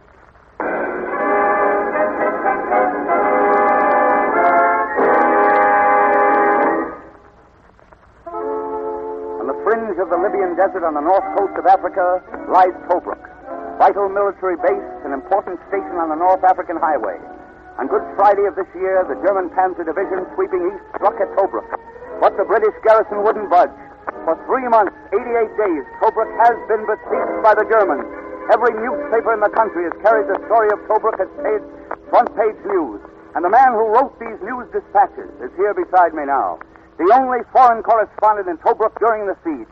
United Press foreign correspondent, Jan Yindrich. Thank you, Mr. Meredith. Will you tell us, Mr. Yindrich, why Tobruk is so important in the North African War? Well, it lies directly on the line of the German march towards Egypt and the Suez Canal. And as long as the British command Tobruk, they can intercept the Nazi supply lines and almost paralyze their advance to the east. See. What was it like being in Tobruk during the siege? Well, it was pretty grim. The British have kept the enemy about 12 miles outside the city with a ring of trenches and pillboxes. When the German tanks attack, they let them go through the lines. Then the British mow down the infantry which follows the tanks. Afterwards, the tanks are captured one by one behind the lines. See. Did you have any narrow escapes, Mr. Yindrich? Well, once, when I was driving a truck past an anti-aircraft battery, I saw the guns begin to move. They were getting range on some bombers overhead. I couldn't hear anything because they were diving with their motors off. But pretty soon I heard plenty. Bombs began to fall all around me. I jumped into a trench and let the truck run driverless up the road. Another time, I saw a thermos bottle lying in the road. I started to pick it up when a soldier yelled at me to be careful. It turned out to be a trick bomb disguised as a thermos bottle. It must be pretty hot there, isn't it, Mr. Yindrich? Well, I've seen the thermometer go up as high as 120 degrees, and the amazing thing is that the troops can actually fight in such heat. But the morale in Tobruk is very high. Do the troops have any time off? Oh, yes. And as soon as a soldier is relieved from duty, he makes a beeline for the ocean to take a bath. Those sandstorms are really grimy, and in between blitzeroos, that's what Australians call enemy attacks, the band gives a concert. But all they could play when I left was Waltzing Matilda, a goofy Australian tune that makes less sense than the Hutsut song. Sometimes the soldiers would play cricket, using a palm tree for a wicket, half a pickaxe for a bat, and a wad of taped-up newspaper for a ball.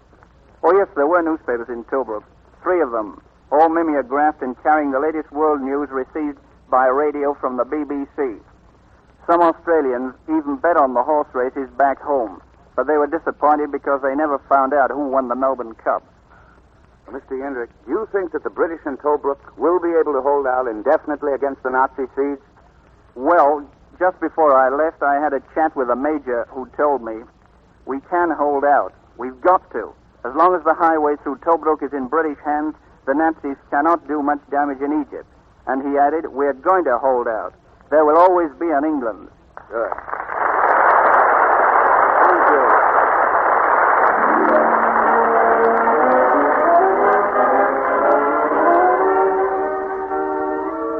All right, Mr. Pocket. Will you come up to the microphone, please? Coming, Mr. Meredith. That's it. Fine. And now, ladies and gentlemen, I'd like you to meet Harvey Puckett of Birmingham, Alabama. Mr. Puckett is blind and has been so since infancy. I want you to hear his story because it's a great story of a man's courage in facing a handicap. And in a moment, you're going to hear him play music in a manner I doubt if any of you have ever heard before. Mr. Puckett, this is your first trip to New York, isn't it? Yes. Yes, sir. And it sounds like a very interesting city. It sounds like it. What's the difference between the sound of, well, New York and the sound of Birmingham? The sound of New York and the sound of Birmingham? Yes, sir. Mr. Meredith, New York is louder, of course, but the sounds themselves are different. Down our way, I hear trolley cars, horses, and automobiles mostly. But up here in New York, there's riveting, boat whistles, there's the roar of the elevator trains, and the taxi drivers and the coppers are always yelling at each other. And there's an awful lot of brakes squealing, too, Mr. Meredith. In fact, there's a little hum all the time. Almost all the time there's a little hum. Yeah. And I guess that hum must be the millions of people here all talking to each other. There are a lot of ladies in New York, you know. And people do like to talk. They do. I can't see. But if ever I receive my eyesight, I think I'll know New York just by the way it sounds. Good. Tell me, Mr. Pocket, suppose you tell everyone what you had in mind when you wrote to us on We the People. I wanted to come up here and play my postcard for you, Mr. Meredith. Play your postcard? How do you do that? I take this postcard, touch it against my teeth, and by flipping it with my fingers and making different shapes with my mouth, I can produce rhythmic, understandable tunes. Well, you don't make your living that way, do you, sir? No, sir, Mr. Meredith. I earn my money selling subscriptions to magazines over my telephone and anything else I can sell. I see. Of course, I don't get any money just from playing on my postcard. It's more of an advertisement to me, a good advertisement, though, because in a contest sponsored by Pizzitt's Radio Jamboree, Birmingham Parade of Talent, a few days before I came up here, I won $15 because I received the most postcards, and my total score was 3,435 pieces of mail. Good for you. Well, but why do you really like to play, sir? The main reason I like to play the postcard is because it really makes me happy.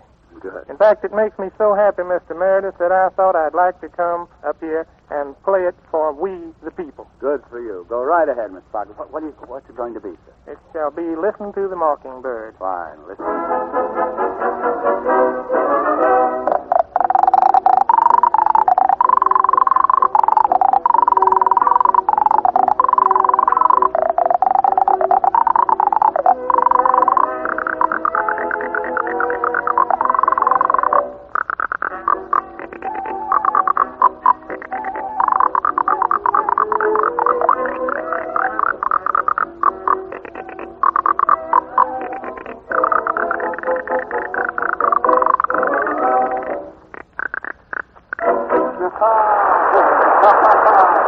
That really is swell, Mr. Martin. Thank you a lot, sir.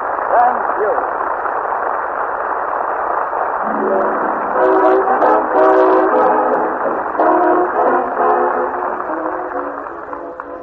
If any of you wives are taking the youngsters away for a couple of weeks and leaving your husband to fend for himself, here's a tip. When you write those reminder lists for them, like, don't forget to put the cat out and be sure to set the alarm for 7, add this note at the bottom, plenty of grape nuts on the pantry shelf. That way you'll be sure it gets a swell, nourishing breakfast every morning. For any husband can fix himself a grape nuts breakfast, and every husband loves them. Yes, the men folks go for that grape nuts flavor. And grape nuts for breakfast give that busy husband of yours a wide variety of bodybuilding elements to see him through his morning's work in high. In every helping of grape nuts with milk, there are 6 of the 9 basic food essentials which everybody needs every day. There are proteins, calcium, and phosphorus, vitamins A, vitamin G, and vitamin B1, the essential energy vitamin. What's more, grape nuts have been enriched with an important added amount of B1, and now bring you more B1 per serving than any other popular ready-to-eat cereal. Grape Nuts flakes have also been enriched with vitamin B1, and they, too, provide valuable, varied, all-around nourishment. So to make even a light breakfast the right breakfast, just you make it a Grape Nuts breakfast.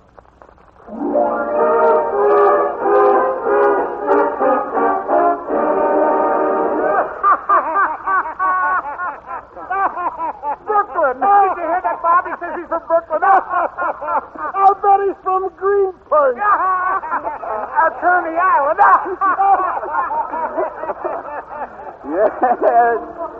Yes, ladies and gentlemen, Brooklyn has been the butt of many jokes. In practically every city, of course, the joke is always on some nearby community. You know, in Chicago, it's Peoria, I believe. And in Hollywood, I know it's Pomona.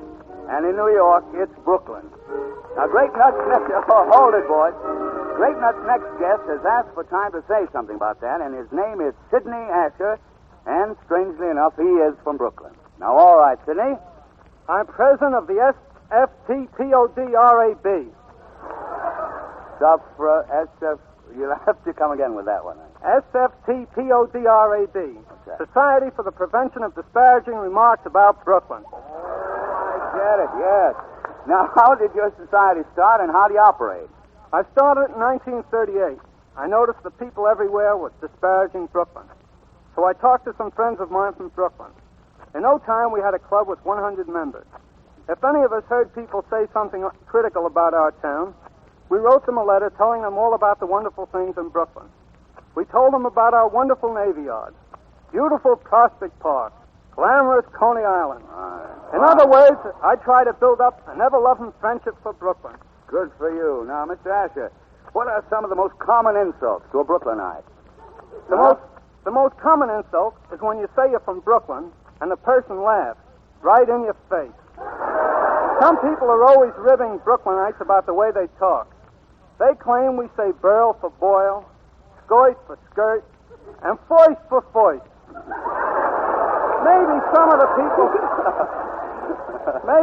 the people do talk that way, but there's nothing wrong with it. No. It's just distinctive.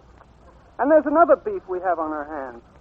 That's with the people who claim the Gowanus Canal smells bad. And it does, too. Now, is your club putting on a campaign to clean up the canal? Oh, no. Over in Brooklyn, we don't admit that it smells bad. We just say it's not as fragrant as it could be. And then there are those who claim that technically Brooklyn is an island off the coast of the United States and is not a part of North America. That's silly. But I've got a stopper for that one. I tell them the only borough in New York that's on the mainland is the Bronx. I can't imagine anybody would want to live there. Oh, now, wait a minute. Some smart Alex used to say, are the Dodgers still in the league? But with the Dodgers leading the National League by 3 games, that puts a stop to that crack. You bet it does. You bet it does. And we're proud of the Canarsie tribe of Indians who lived on what is now Brooklyn, the tribe that sold Manhattan to Peter Minuit for $24. Well, I don't think anyone would consider that a very good bargain for your Brooklyn tribe of Indians. Oh, no? No. Let me tell you a story very few people know about that deal. The Canarsie or Brooklyn tribe of Indians sold the island for $24. But they didn't own the island. So Minuit had to buy it again from the tribes living on the island. Darn clever, those Canarsie Indians. The Brooklyns came out with a clear profit of $24. And, Brother Asher, that ain't wampum, is it? No. Thank you. Brooklyn, thank you. All of us thank you, sir. Thank you for coming here tonight.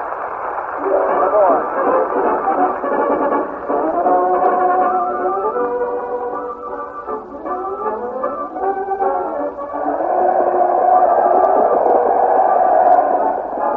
sport of kings, horse racing. Mighty warriors of the turf, Whirlaway, Seabiscuit, Gallant Fox, Man o' War, all great thoroughbred champions whose names have blazed in headlines and whose thundering hoofs have flashed across the finish line while millions cheered. Tonight, Great Nuts has brought a racehorse owner here as We the People's next guest.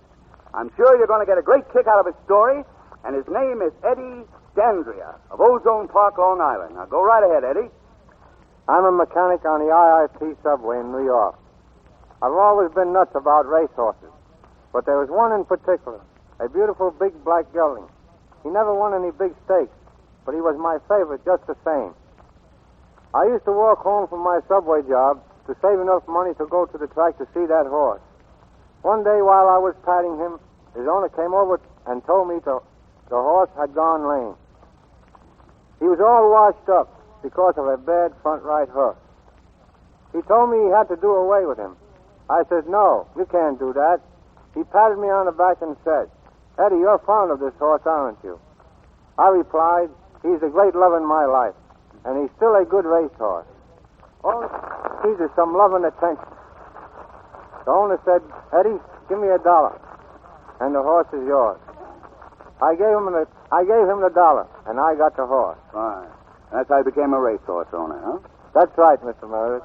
I went out and rented a stable for $8 a month. That meant that I had to cut down on my other expenses. I didn't eat as well, but that didn't matter. I couldn't afford having a vet take care of that bad hoof, so I learned how. That big black gelding kept getting stronger, and the hoof was growing out just perfect. A short time ago, the track stewards examined his hoof, and they say he's in shape to run again. And are we happy? Well, that's a great story, Eddie. That's a great story. But I haven't told you the best part of it. In a few weeks, my horse is going to run his first race in a comeback out at Belmont Park. I had to give up a lot of things to pay for his medicine and feed and stable. But when the trumpets sound off and the horses go out on the track and my horse goes prancing down there with them, I'll be doubly paid for every hour and every cent I've spent. I'm sure we all know how you feel, Eddie. Would you mind telling us the name of the horse? His name is Lamont. Lamont. Tell me, Eddie, what do you think is his chances? Uh-huh. Well, that's hard to say. Maybe he'll only be given a 50-1 shot, but I don't care. To me, he'll always be the favorite. Fine. Thanks, Eddie. Best luck to you. Best luck to Lamont. Thank you very much.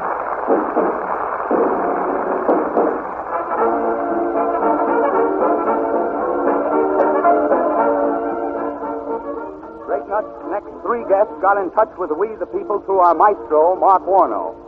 So I'm going to ask Mark to step down from his podium. Mark, want to introduce him? Will you? How about it? Okay, Burgess, the mic's mine. Right. First of all, ladies and gentlemen, these three young fellows are Jeeps. Just a moment, Mark. Don't calling guests names, insulting them. Well, you're wrong again, Burgess. It's no insult. That's a compliment. Jeeps is a nickname given to selectees in the Army, and that's what these fellows certainly are. Yes, that's right, Mark. I forgot that. Jeeps. Well, you know, a couple of weeks ago, these Jeeps wrote to me from their camp at Fort Houston, Virginia. They sent me a copy of a song they'd written called The Jeeps Lament. Mm-hmm. And here they are, the Three Musketeers of Song. Acting Sergeant Herman Morse of New York, Private Frank Jelnick of Bloomfield, New Jersey, and Private Leonard Corman of the Bronx. Well, I'm glad to see you, fellas. Very glad to see you. Tell me, boys, what are you lamenting about? Sylvia. Sylvia! Will you tell us the story of Sergeant Morse? Will you tell us? Well, it's like this, Mr. Meredith. We three guys met at Fort Dix just after we got into the Army. Got to be pals. Well, one day, a friend of Frank Jelnick's came down to see him. Her name was Sylvia. Sylvia Schlasser. Good. Well, Frank introduced us to her, and we liked her very much. Yeah, in fact, they liked her too much.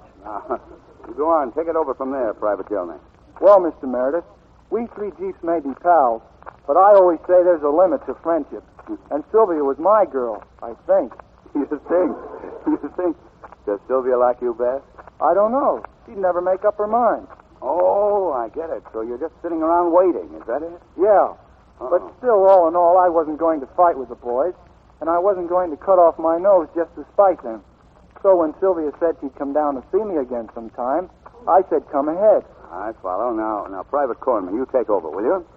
Well, Miss Schlossberg kept visiting us at the camp, and it made life very pleasant for us. But then the three of us were sent to another camp at Fort Eustis, Virginia. No more Miss Schlossberg. The three of us used to sit around nights talking about her. Yeah. And then one night I had an idea. I said, let's write a song about how much we miss Sylvia. Lenny said, what good'll that do? And Frank answered, maybe when she sees the song, she'll be so impressed, she'll visit us even if we are in Virginia. Well, we wrote the song, and what do you think? What? Sylvia does not read a note of music. And that gave me an idea. I suggested sending our song to Mark Warner so he could play it on We the People, and Sylvia could hear it and know how much we missed her. So you sent the song to Mark, right? Yes, but we never dreamed We the People would invite us up as well. We're like that, but we've done more than that, Private Cornman. And I have a little surprise for you. We've gotten in touch with a girl. We've gotten in touch with her. You've been thinking, and she's standing over there in the wings right now waiting to greet you. Come on out, Sylvia. Here they are, Sylvia. Say hello again. Hello, Cornman. Hi, Hello. Jonas. Hello, Hello, Mark. How do you think they look, huh? Oh, they look fine. They look all right? How'd you like to marry a Jeep? Oh, that depends. It does, huh? Do you think a song might have anything to do with it? It might. It might, huh? Say, listen, confidentially. Which one of these guys do you like? Come on. I ain't telling. Come on, tell me. Come on, I'm not going off the air. You've got to tell us, will you? Oh, well, Private Morse has first place. Private Morse.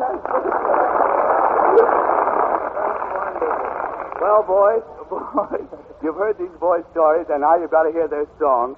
And we've invited Columbia's new singing star, Bob Hannon, to sing it for you. And Mark has made a good arrangement of the boys, so now you'll hear the first performance anywhere of the Jeep Lament. Suppose that I could change this camp and make it old Broadway, where the lights don't go out at 10 o'clock and awaken 6 each day. I change my leggings for a pair of spats, my overseas cap for a silk top hat, change my rifle for a gold head chain, a line of trucks for a subway train. Supposing I could change all this and really make it true, it wouldn't take a miracle to do this just for you. The roll of the drums, the cannon's roar, darling, my salute to you. I'm just supposing all of this for you. All right, that's swell, boys. That's swell song. Good luck to you. Don't let that moth get away now. Keep it up. Now, a story of two families named Jones. In a certain small American town, two families by the same name live on the same street, get up at the same time. Now, here's how the first Mr. Jones, he comes downstairs like this.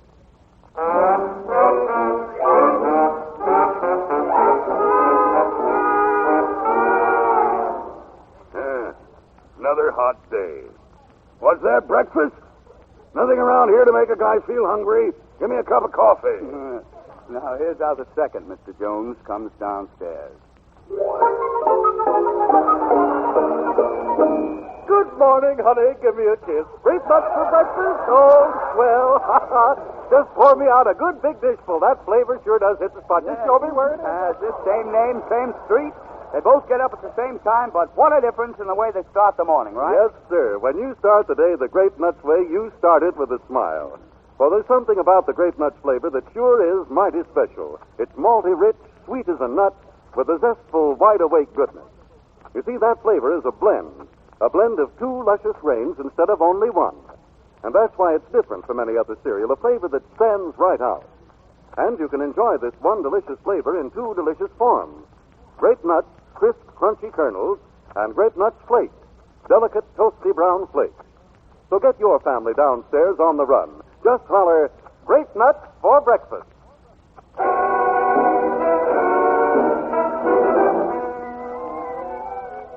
Ladies and gentlemen, listen to these lines.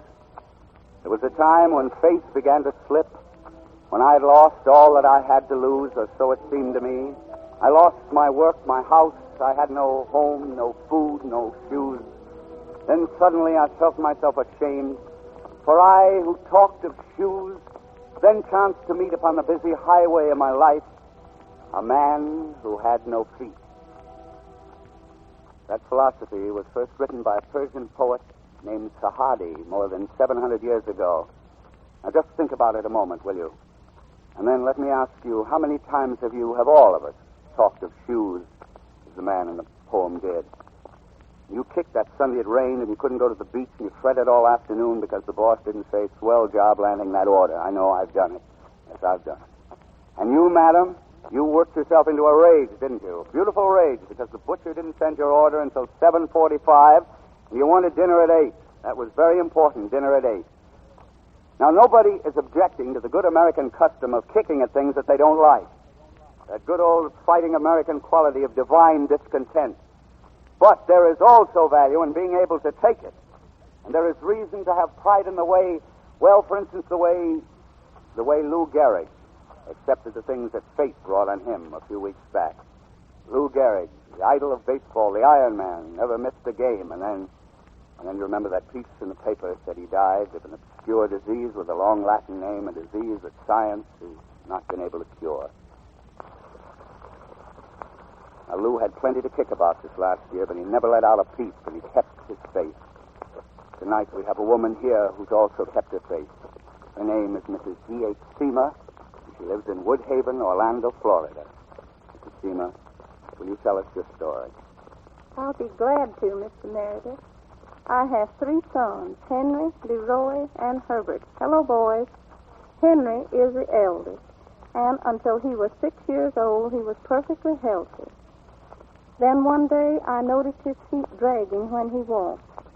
My husband and I were poor people, but we spent every penny we could spare taking Henry to one doctor after another. At last, a specialist in St. Petersburg told us Henry was suffering from a rare disease which was making his muscles waste away. It was the same disease that killed Lou Gehrig. The doctor told us there was nothing anyone could do, that it was only a matter of time. We prayed for a miracle, but there was nothing we could do. Our second child, Leroy, was a strong, handsome little boy. But one day, when he was 6 years old, I was watching him, and suddenly my heart almost stopped beating. Leroy's feet were dragging just as Henry's had at first. Leroy had the same terrible wasting disease. There was no hope. And then, my third son, Herbert, he too was stricken with it when he was 5 years old. We went to doctors again, but it was useless. I hated the world. I hated everything. But at last, I realized all I could do was pray. It took time, but I regained my faith that gave me the strength to accept our burden. And I passed that faith along to my 3 helpless sons in their wheelchairs. One night, the thought suddenly came to me that there were other people with troubles, people who had not even the faith in God to sustain them that our little family had. I decided to do something about that. I began telling stories from the Bible to my sons and anyone else who came to see us on Sunday mornings. The first Sunday, there were few children there. The next, there were more, and from then on, more and more. After a while, fathers and mothers came, too, to join in our prayers. Then I felt we should have a church. There was none in our community of Woodhaven. It was too small and poor for that. But I began taking collections. In a little town 30 miles away, we found an old tumble-down church, which we bought for $35.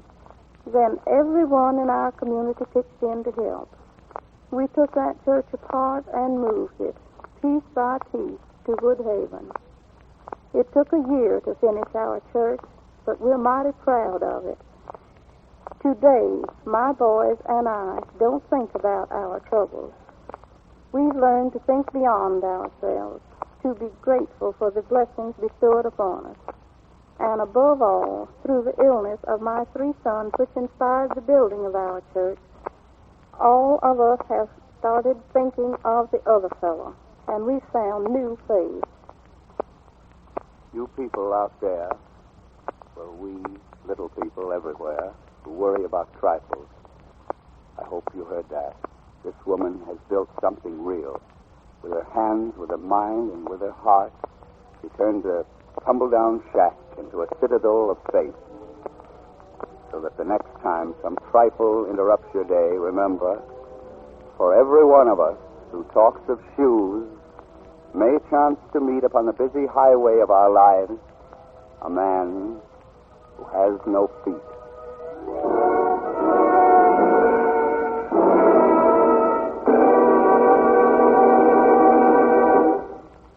We, the people, speak.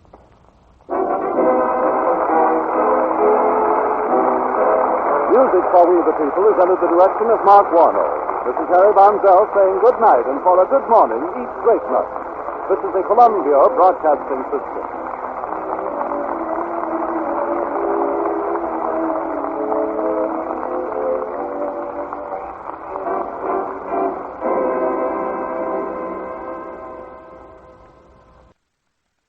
Stay tuned next for A Date with Judy. The Pepsodent Show, presenting A Date with Judy.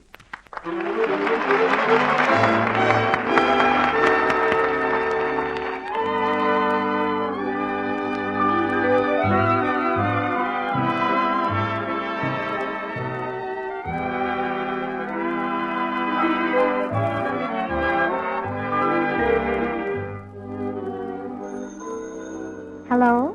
Judy? Why, hello. Judy, I'd like to ask you for a date tonight. Of course, I don't have a big car like Ozzie Prindle, and I know I'm not as good-looking as Ozzie Prindle, and I don't have as much money as Ozzie Prindle. But could I have a date anyhow? Why, certainly, but can I ask you one question? Sure, Judy. How can I get in touch with Ozzie Prindle?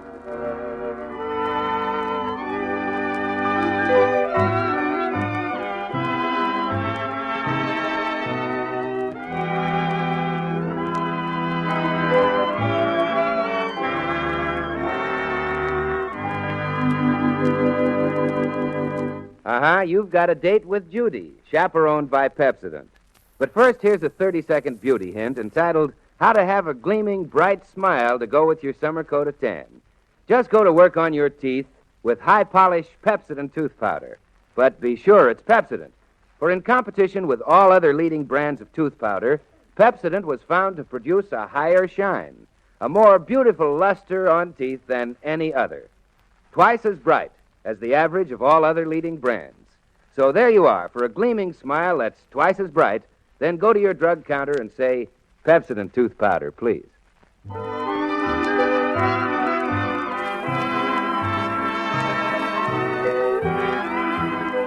Well, it's a nice sunshiny morning in the town Judy Foster lives in, and her 10-year-old brother Randolph, one of Judy's major problems, is strolling down Main Street with his sidekick Curly when they encounter one of those man-on-the-street radio interviewers. Thank you very much, sir. And now, look who we have here, 2 little gentlemen. Won't you step right up, young man? Sure, why not? Come on, Randolph. May I have your names? Tell him your name, Stinky. My name's Sylvester Whiteman. Everybody calls me Curly, though. Except me. I call him Stinky. And what is your name, my little man? Randolph Foster. What's yours, my little man? Well, that's sort of reversing the procedure a little. I'm smiling. Yes, smiling Ren Niles. The sidewalk interviewer. And I'd like to ask you a few questions. Shoot. Do you gentlemen go to school? In the summertime? Don't be a drip. We're newspaper men. Really? What newspaper? It's the Tri-Monthly Tri-Boy Tribune. I'm editor-in-chief. That's only because his father owns the mimeograph machine. And what's your official position? Me, I'm sports editor. And society editor. Do I have to get that society stuff? You sure do. But I don't want to. I'm the sports editor type. You either get the society news or you're fired, Randolph. Oh, thank you very much. Oh, this is Smiling Red Niles, ladies and gentlemen.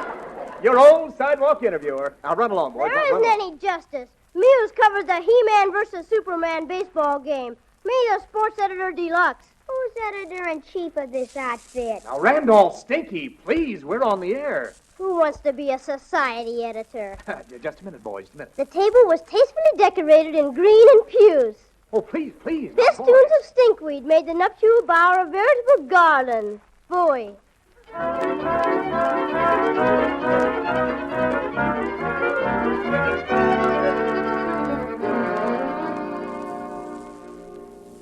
Mother, have there been any phone calls for me this morning? This morning, Judy? Do you mean to tell me you know anyone who gets up before noon during summer vacation? I mean this date I had last night.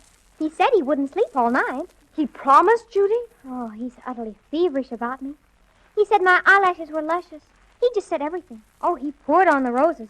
And now, just like any old lug, he sleeps all night through and doesn't call you in the morning. Man. He said he was going to rush me every moment of the day and night.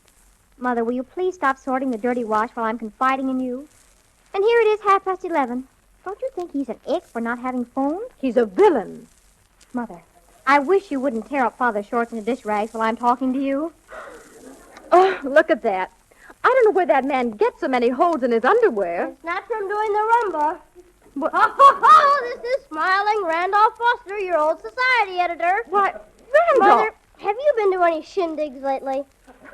Shindigs, Randolph? What sort of shindigs? Oh, society stuff. Weddings, teas, receptions, hen parties, anything you've got. Randolph, I was talking to Mother. Well, you don't have a monopoly.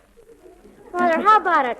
Haven't you been anyplace lately? Well, one night last week your father and I went bowling, and one night we went to a weenie roast. Socially, Mother, you're a total loss. Well, if you hear of any social items, let me know. I will, dear. Why don't you ask Mrs. Slutzhammer next door if she has any items? She always knows everything that goes on in this neighborhood. Okay, but if you happen to be presented at court or anything before my deadline, let me in on it. Ho, Mrs. Slutzhammer, this is Smiling Randolph Foster, your old society editor. He's a dreadful drain on my vitality. Oh, is he? I personally am very fond of him. Oh, that's it. I'll answer it, Mother. It's my last night's date. I knew he wouldn't be able to sleep. Hello? Oh, hello. Yes, she is. Mother, it's for you. Oh, for me? Is it a girl or a man? Or am I quoting you, dear? It's a man. Well, I hope it's a sugar puss. And not the garage mechanic telling me we need a new battery. Hello? Who? Sydney. Not Sydney Holland. Whatever are you doing in town after all these years? Was Sydney. Oh, this is a surprise, hearing your voice again. But do you know I recognized it almost immediately? No, really I did. Why, how could I forget you? Your image is engraved indelibly upon my heart. Tell me what you're doing here. Do you hear a clicking sound on the wire, Mother? It usually clicks when somebody's trying to get us. Oh, how exciting. Of course I'm interested, Sydney. How could I help but be? I'll tell you what, Sydney, I won't say a word to my husband. The hotel? Today? Oh, Sydney, I'd adore it, but I've so many things to do. Well, all right, I'll just drop everything. I'll meet you there at 1 o'clock. Goodbye. Who was that? An old beau of mine. Turned out to be a sugar puss after all. Well, I've got to hurry and get these things together and go. Where are you going? I have a rendezvous. Your old mother has a rendezvous, Judy. Isn't that luscious? Did you know him before you knew Father? I did. He was utterly feverish about me. He didn't sleep all night for nights and nights. Mother! Well, you sound shocked, dear. Well, I should think you'd have some loyalty for Father. Oh, I do, of course. But I always say a sugar puss is a sugar puss. Is he handsome? Sydney? Oh, there's glamour written all over his sugar puss. I have a picture of him I might show you sometime. In a football uniform. Very collegiate. As the quaint old phrase went in my day. You haven't kept a picture of him all these eons. Oh, yes, all these eons. Dear, why don't you, scram in a quiet way? I'm terribly busy. I see. Well, I wouldn't dream of being in your way. Perhaps you'd like me to get out of the house completely. Of course not, dear. I'll go over to Gloria's. She doesn't mind having me around. My, how sensitive we are today. Let me see. 8 sheets, 12 pillowcases, 17 bath towels. Oh, I wonder what's keeping that laundress. 4 wash rags, 6 napkins, 11 face towels. Hello? Oh, hello, Woody. Has Petunia left yet? Just left, eh? Well, I'm afraid I can't wait for her. I guess she'll know what to do about stretching the curtains. I'll leave a note. Thank you, Woody. Where was I now? 5 dish towels, 8 pair of socks. Oh, I'll never get away. Hello? Oh, hello, Mrs. Cambridge. Oh, those old clothes for the club rummage sale. I have them already, but I have an appointment. Oh, your house? Yes, I could drop them off there. I'll just stick them in a suitcase and leave them with you. That'll be fine. Oh, I'm an ick to have forgotten. Ick, Mrs. Cambridge. I-C-K. Mother,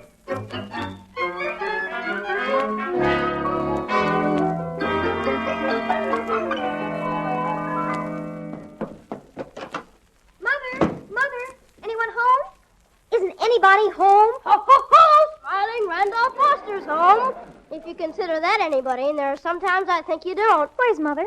I don't know. Oh, I remember. She had a date at a hotel with a glamorous man. Mother did? At a hotel? Yes. How long is she going to stay? Well, how should I know? She had a pretty big suitcase with her. A suitcase, Randolph? Oh, Randolph. She's eloped. Oh, Mother? You mean with a man? Oh, Randolph. How are we going to break the news to Father?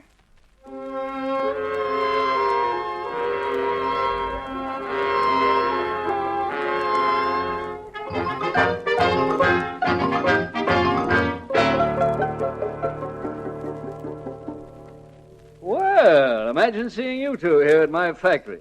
Not only my son, but my daughter. This is indeed a surprise. Wait here in my office just a minute, you two. I have to go tell my stenographer something. Be right back. Let me do the talking, Randolph. I'm more tactful. I think this is a bunch of bunk, Judy. I've always trusted Mother. You wouldn't talk that way if you'd heard her raving about this man this morning. Why, from the moment she heard his voice, she was a dead pigeon.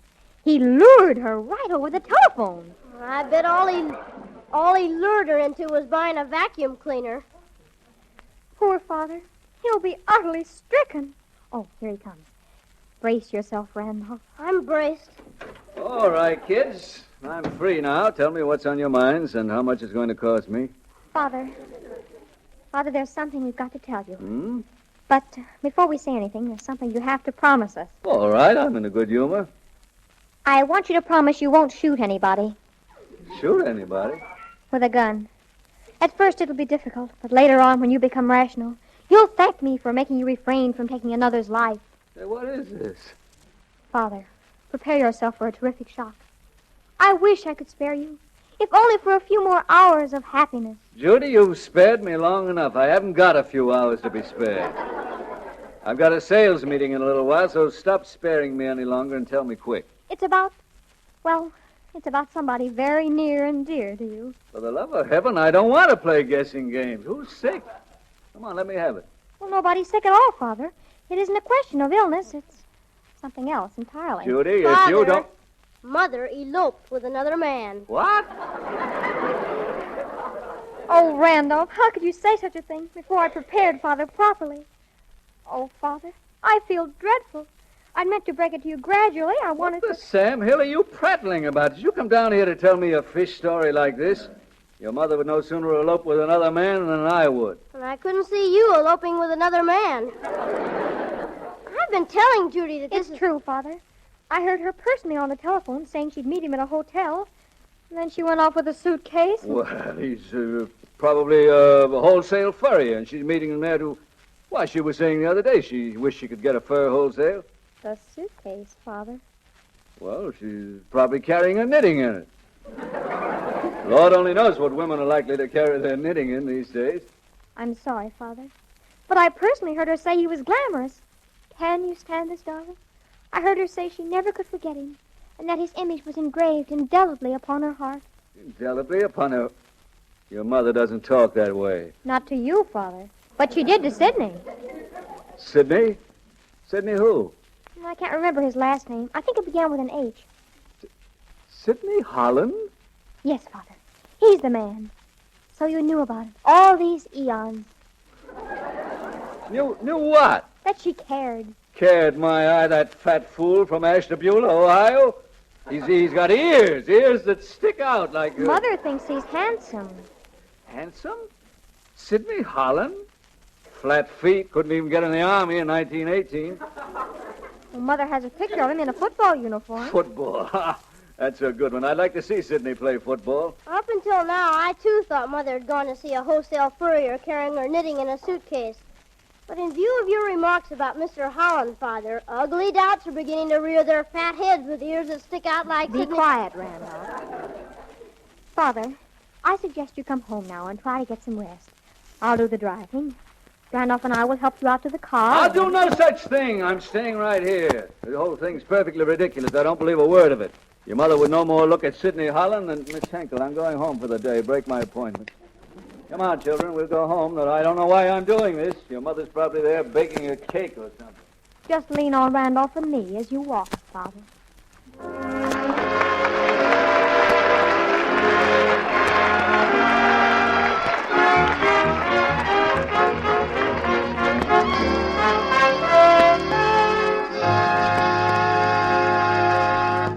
Well, you can always depend on one thing. When Judy gets going, things really happen.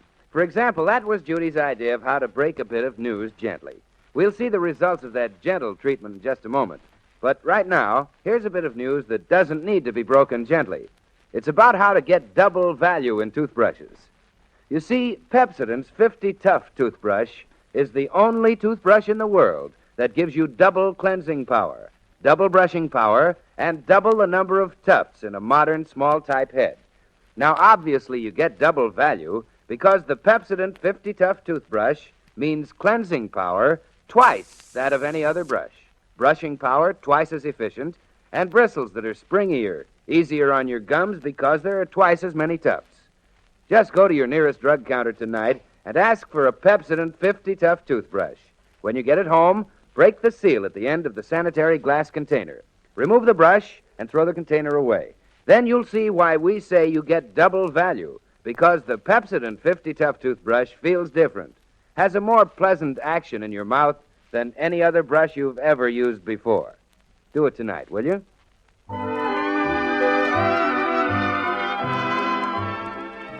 Well, let's see. The family thinks Mother has run off with Sidney Holland. Father has been reluctantly led home from the office by an overly sympathetic daughter. Here they all are, walking up the Foster steps. Well, I'll show you she's home right now. Dora! Dora! It's hopeless, Father. The sooner you reconcile yourself to the fact that... Dora! Dora! That's funny. Maybe she's in the kitchen. Dora? No, she's not here. There's a note here on the kitchen table. A note? It must be Mother's farewell note. Let me see it. Had to leave. Get on as well as you can without me. Signed, Mrs. Foster. She didn't need to be that formal. Well, she could hardly sign it Mother any longer, as she's no longer a mother to us. Nor could she sign it your loving wife, as she's no longer... Oh, excuse me, Father. Maybe we ought to check if it's in her handwriting. I could put it under my microscope and check it with another specimen of her hand. Sidney Holland? He can't even swim. He took your mother on a picnic once, and the canoe tipped over. He blubbered in the water like an oversized whale. Father, you won't forget your promise, will you? About not tracking him down and shooting him, I mean. Sidney Holland? When he was 23, his hair started falling out. They probably wouldn't give you the electric chair, but there will be a long jail term and additional disgrace, and... What do you mean, additional? I mean everybody talking. When I think of what Mrs. Schletzhammer up next door alone will say when the news of Mother's elopement comes out... Excuse me a minute, please. I have to go in the other room to make an important telephone call. Poor Father.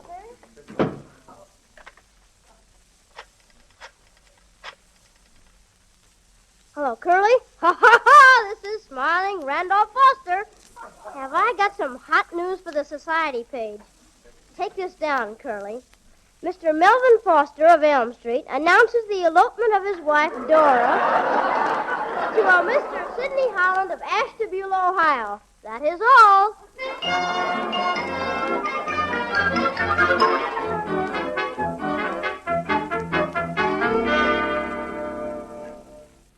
Gee, Gloria, I'm glad you dropped in. You're just in time to help me cook supper. What are you cooking supper for? Where's your mother? Oh, the most terrible thing has happened, Gloria. Now, this is absolutely confidential. So I want you to promise you won't say a thing about it until everybody else is talking about it anyhow, so it won't matter. I promise. Okie dokie.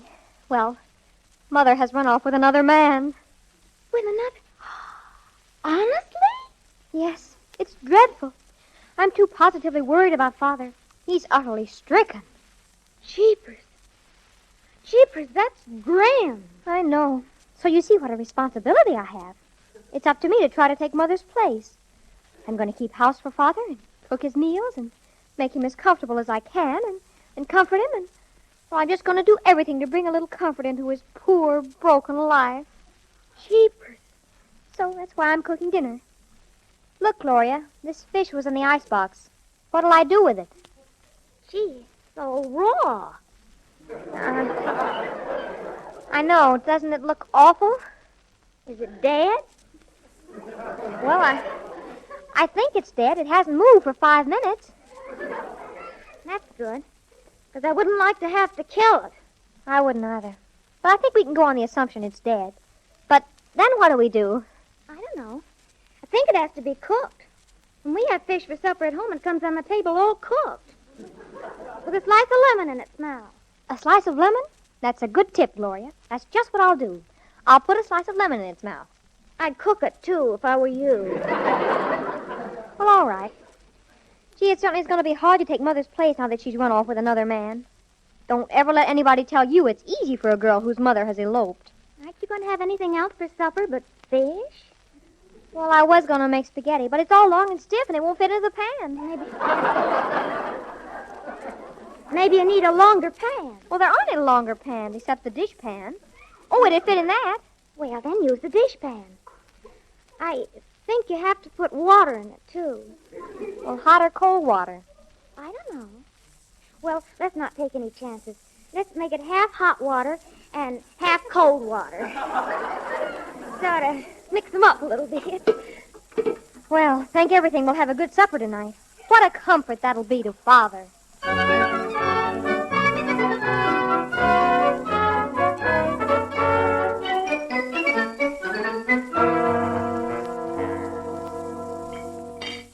I can't eat a bite of this. What'd you do to this fish? Cook it in soap suds? Really, Father, I was only trying to... Spaghetti is very interesting, too. If I shut my eyes, and I never take the chance, I couldn't tell it from angleworms. All it needs is big blue eyes. Randolph? Well, it tastes like angleworms. Did you ever taste an angleworm? I don't have to now. I've tasted this spaghetti. For the love of heaven, what are these supposed to be? Shoe buttons? They're peas, Father. I tried so hard. I worked my finger to the bone trying to make a good dinner for you, and all you do is talk about angleworms and shoe buttons. What I like is the expression on the fish's face. Sort of dejected. Well, you'd be dejected, too, if you went through what that fish has just gone through. A lot of appreciation I get for trying to make a home for you and keep the family together and housekeeping. Oh, I wish I knew where your mother was.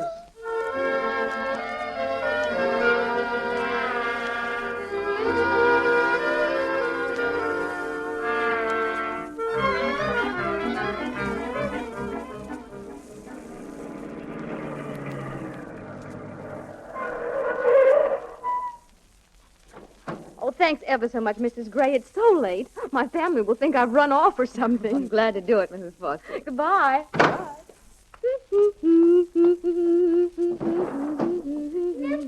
Foster! Oh, Mrs. Foster! Oh, yes, Mrs. Buttshammer. Is that you? I can hardly see you over there in the window. Well, I saw you coming along the street, and I thought I'd say hello. So you've decided to come back, have you? What do you mean? Given him up, haven't you? Well, believe me, Mrs. Foster, you've done the wise thing. Well, Mrs. Sledgehammer, I really don't understand what you're... Oh, and I'm glad you decided to come back so soon. When I saw this item in the Tri-Monthly Tri-Boy Tribune, I said to Mrs. Sledgehammer, I can't believe a woman like Dora Foster would do... What item do you mean? Oh, you probably haven't seen it. Well, it was just delivered on this street just a few minutes ago. I have it right here. I'll read it to you. Mr. Melvin Foster of Elm Street announces the elopement of his wife, Dora, to Mr. Sidney Holland.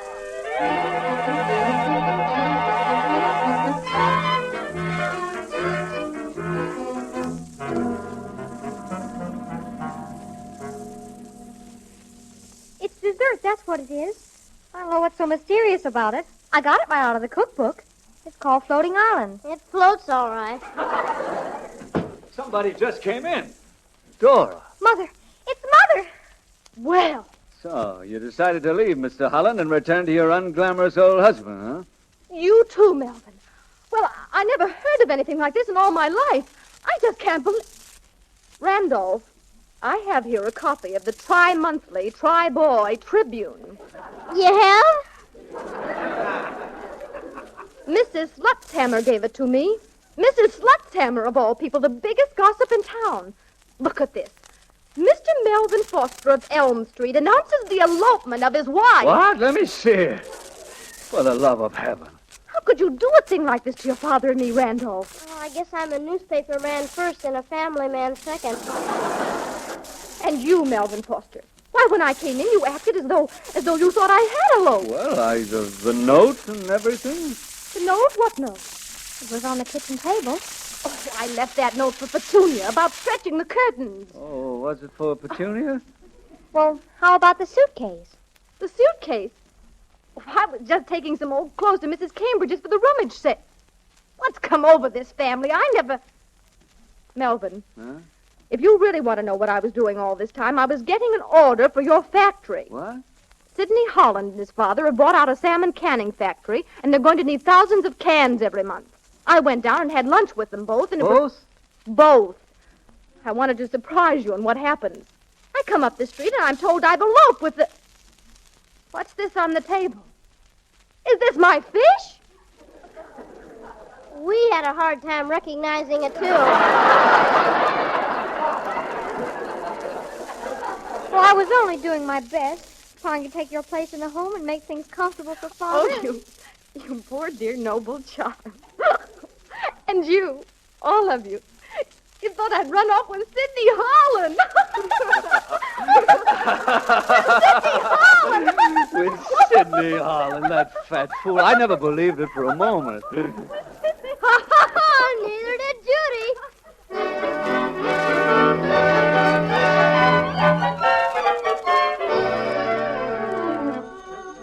Tri-Monthly Tri-Boy Tribune, editor-in-chief speaking. Hello, Randolph. What happened? It wasn't? Oh, yeah, I guess we can sort of print a retroaction. I know what we'll do. We'll put out an extra. Here's what we'll say. A Tri-Monthly Tri-Boy Tribune wishes to announce that Mrs. Melvin Foster, wife of Melvin Foster of Elm Street, did not elope with her old boyfriend, Sidney Holland of Ashtabula, Ohio.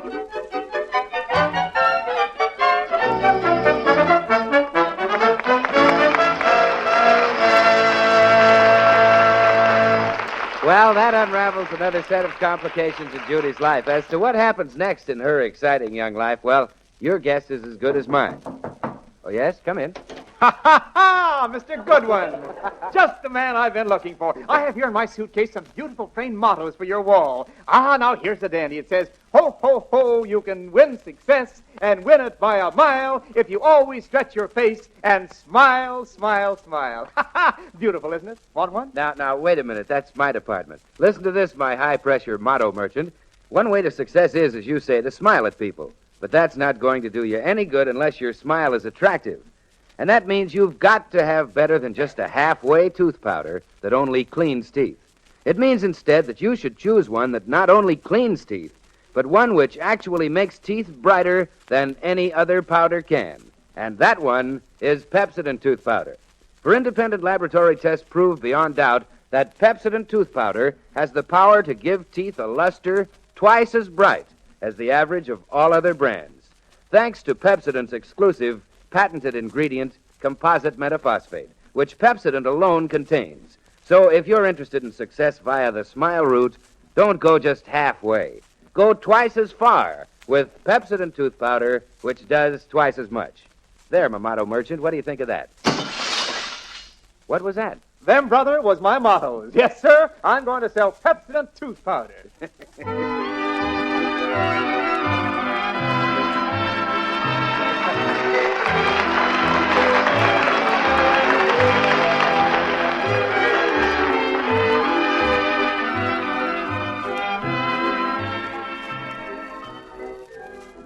Well, we all have a terrifically super date with Judy again next Tuesday night.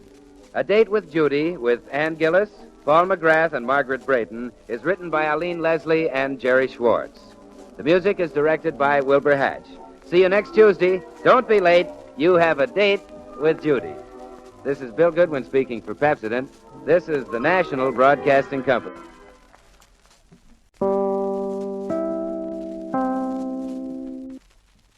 Stay tuned next for a special news bulletin.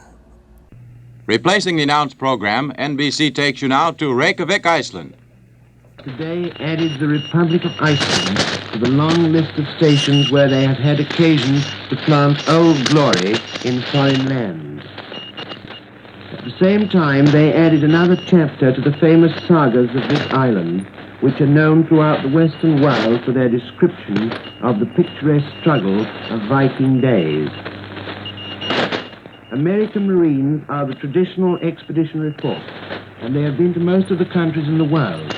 But few of those who are here today would have guessed 3 weeks ago where they were going to find themselves in 3 weeks' time.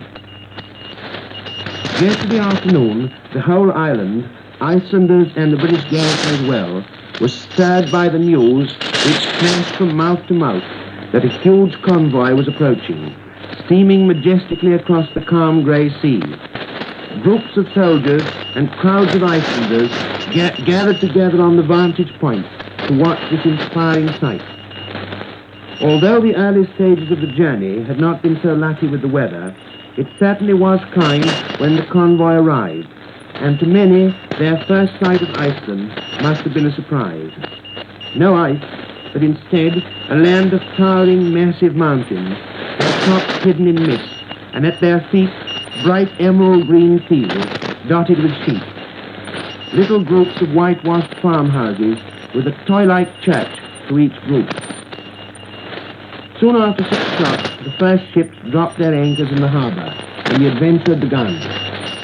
Representatives of the British forces went aboard the American ships shortly afterwards, and the foundations of lasting friendships were laid.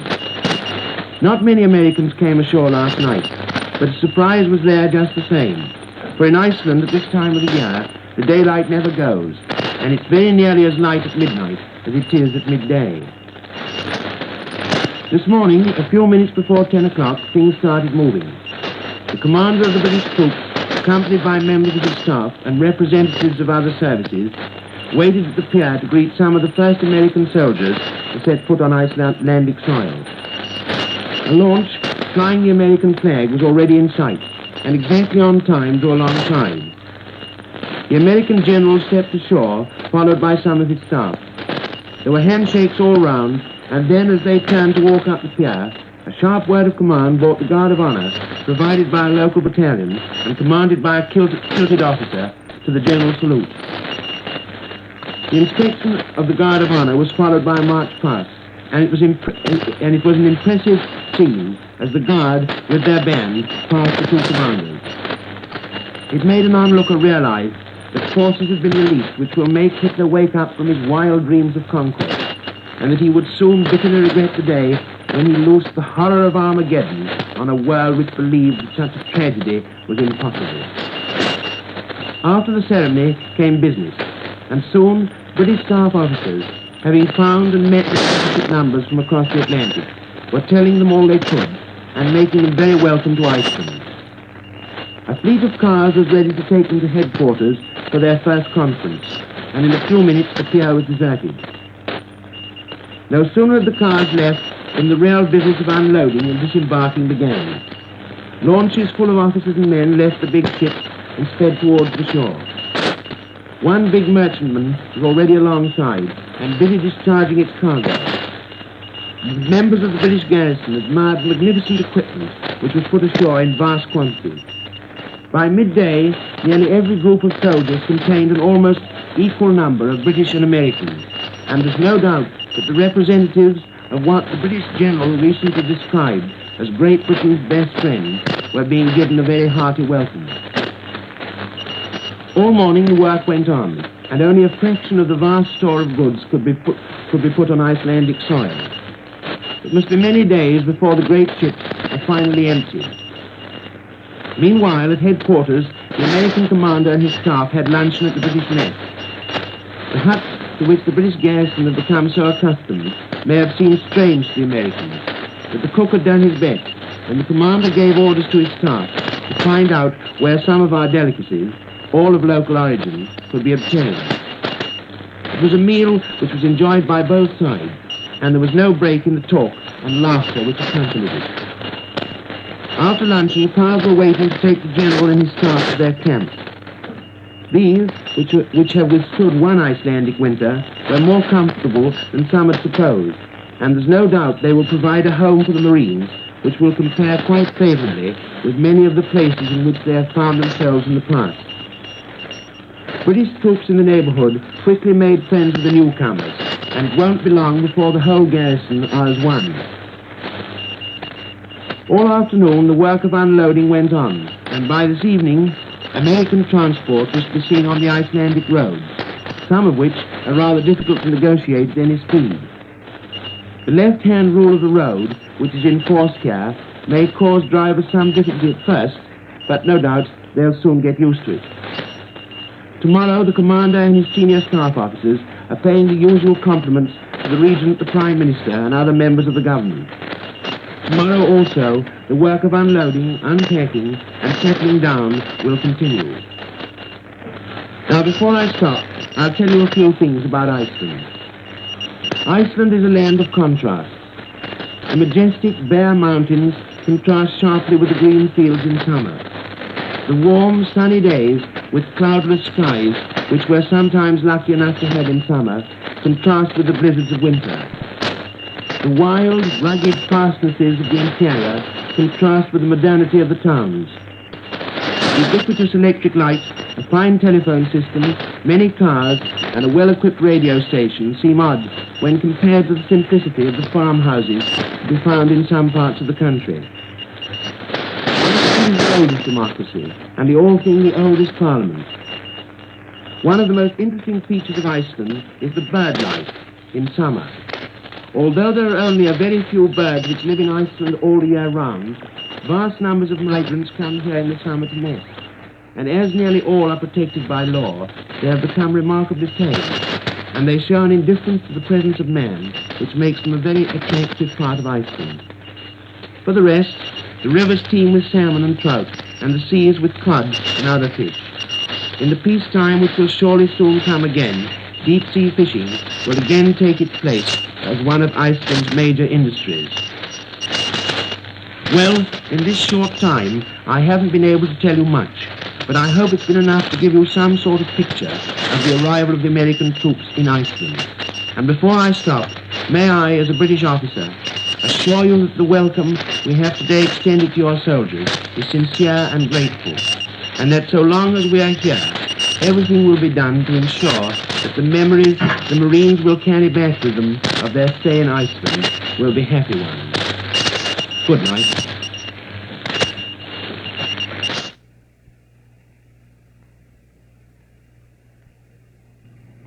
Ladies and gentlemen, yesterday, President Roosevelt, in a message to Congress, announced the occupation of Iceland by United States naval forces. Tonight, the National Broadcasting Company has brought you the first direct report from the scene by an American broadcaster. This program was heard in the United States through facilities of RCA Communications. We now bring you a late bulletin from the NBC newsroom. Berlin. The mouthpiece of the German Foreign Office, DNB, today viewed the United States entry into Iceland as a stab in the back of a European community, which it said was struggling with Bolshevism for preservation of Western civilization. Its comment was the first from competent German quarters on the Iceland situation. This broadcast, which you have just heard from Iceland, was the first broadcast which anyone has heard from Iceland since the start of the present conflict.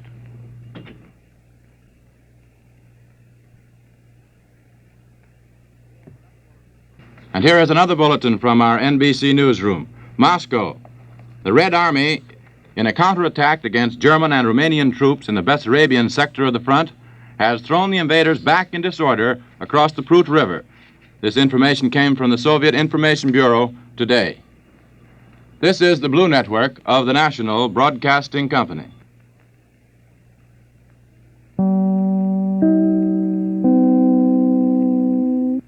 Well, that's the way it was on July 8th, 1941. Pretty dramatic stuff there, that last news bulletin about Iceland. Boy, oh boy, the war is getting closer to United States shores. Things are going to get worse before they get better for sure.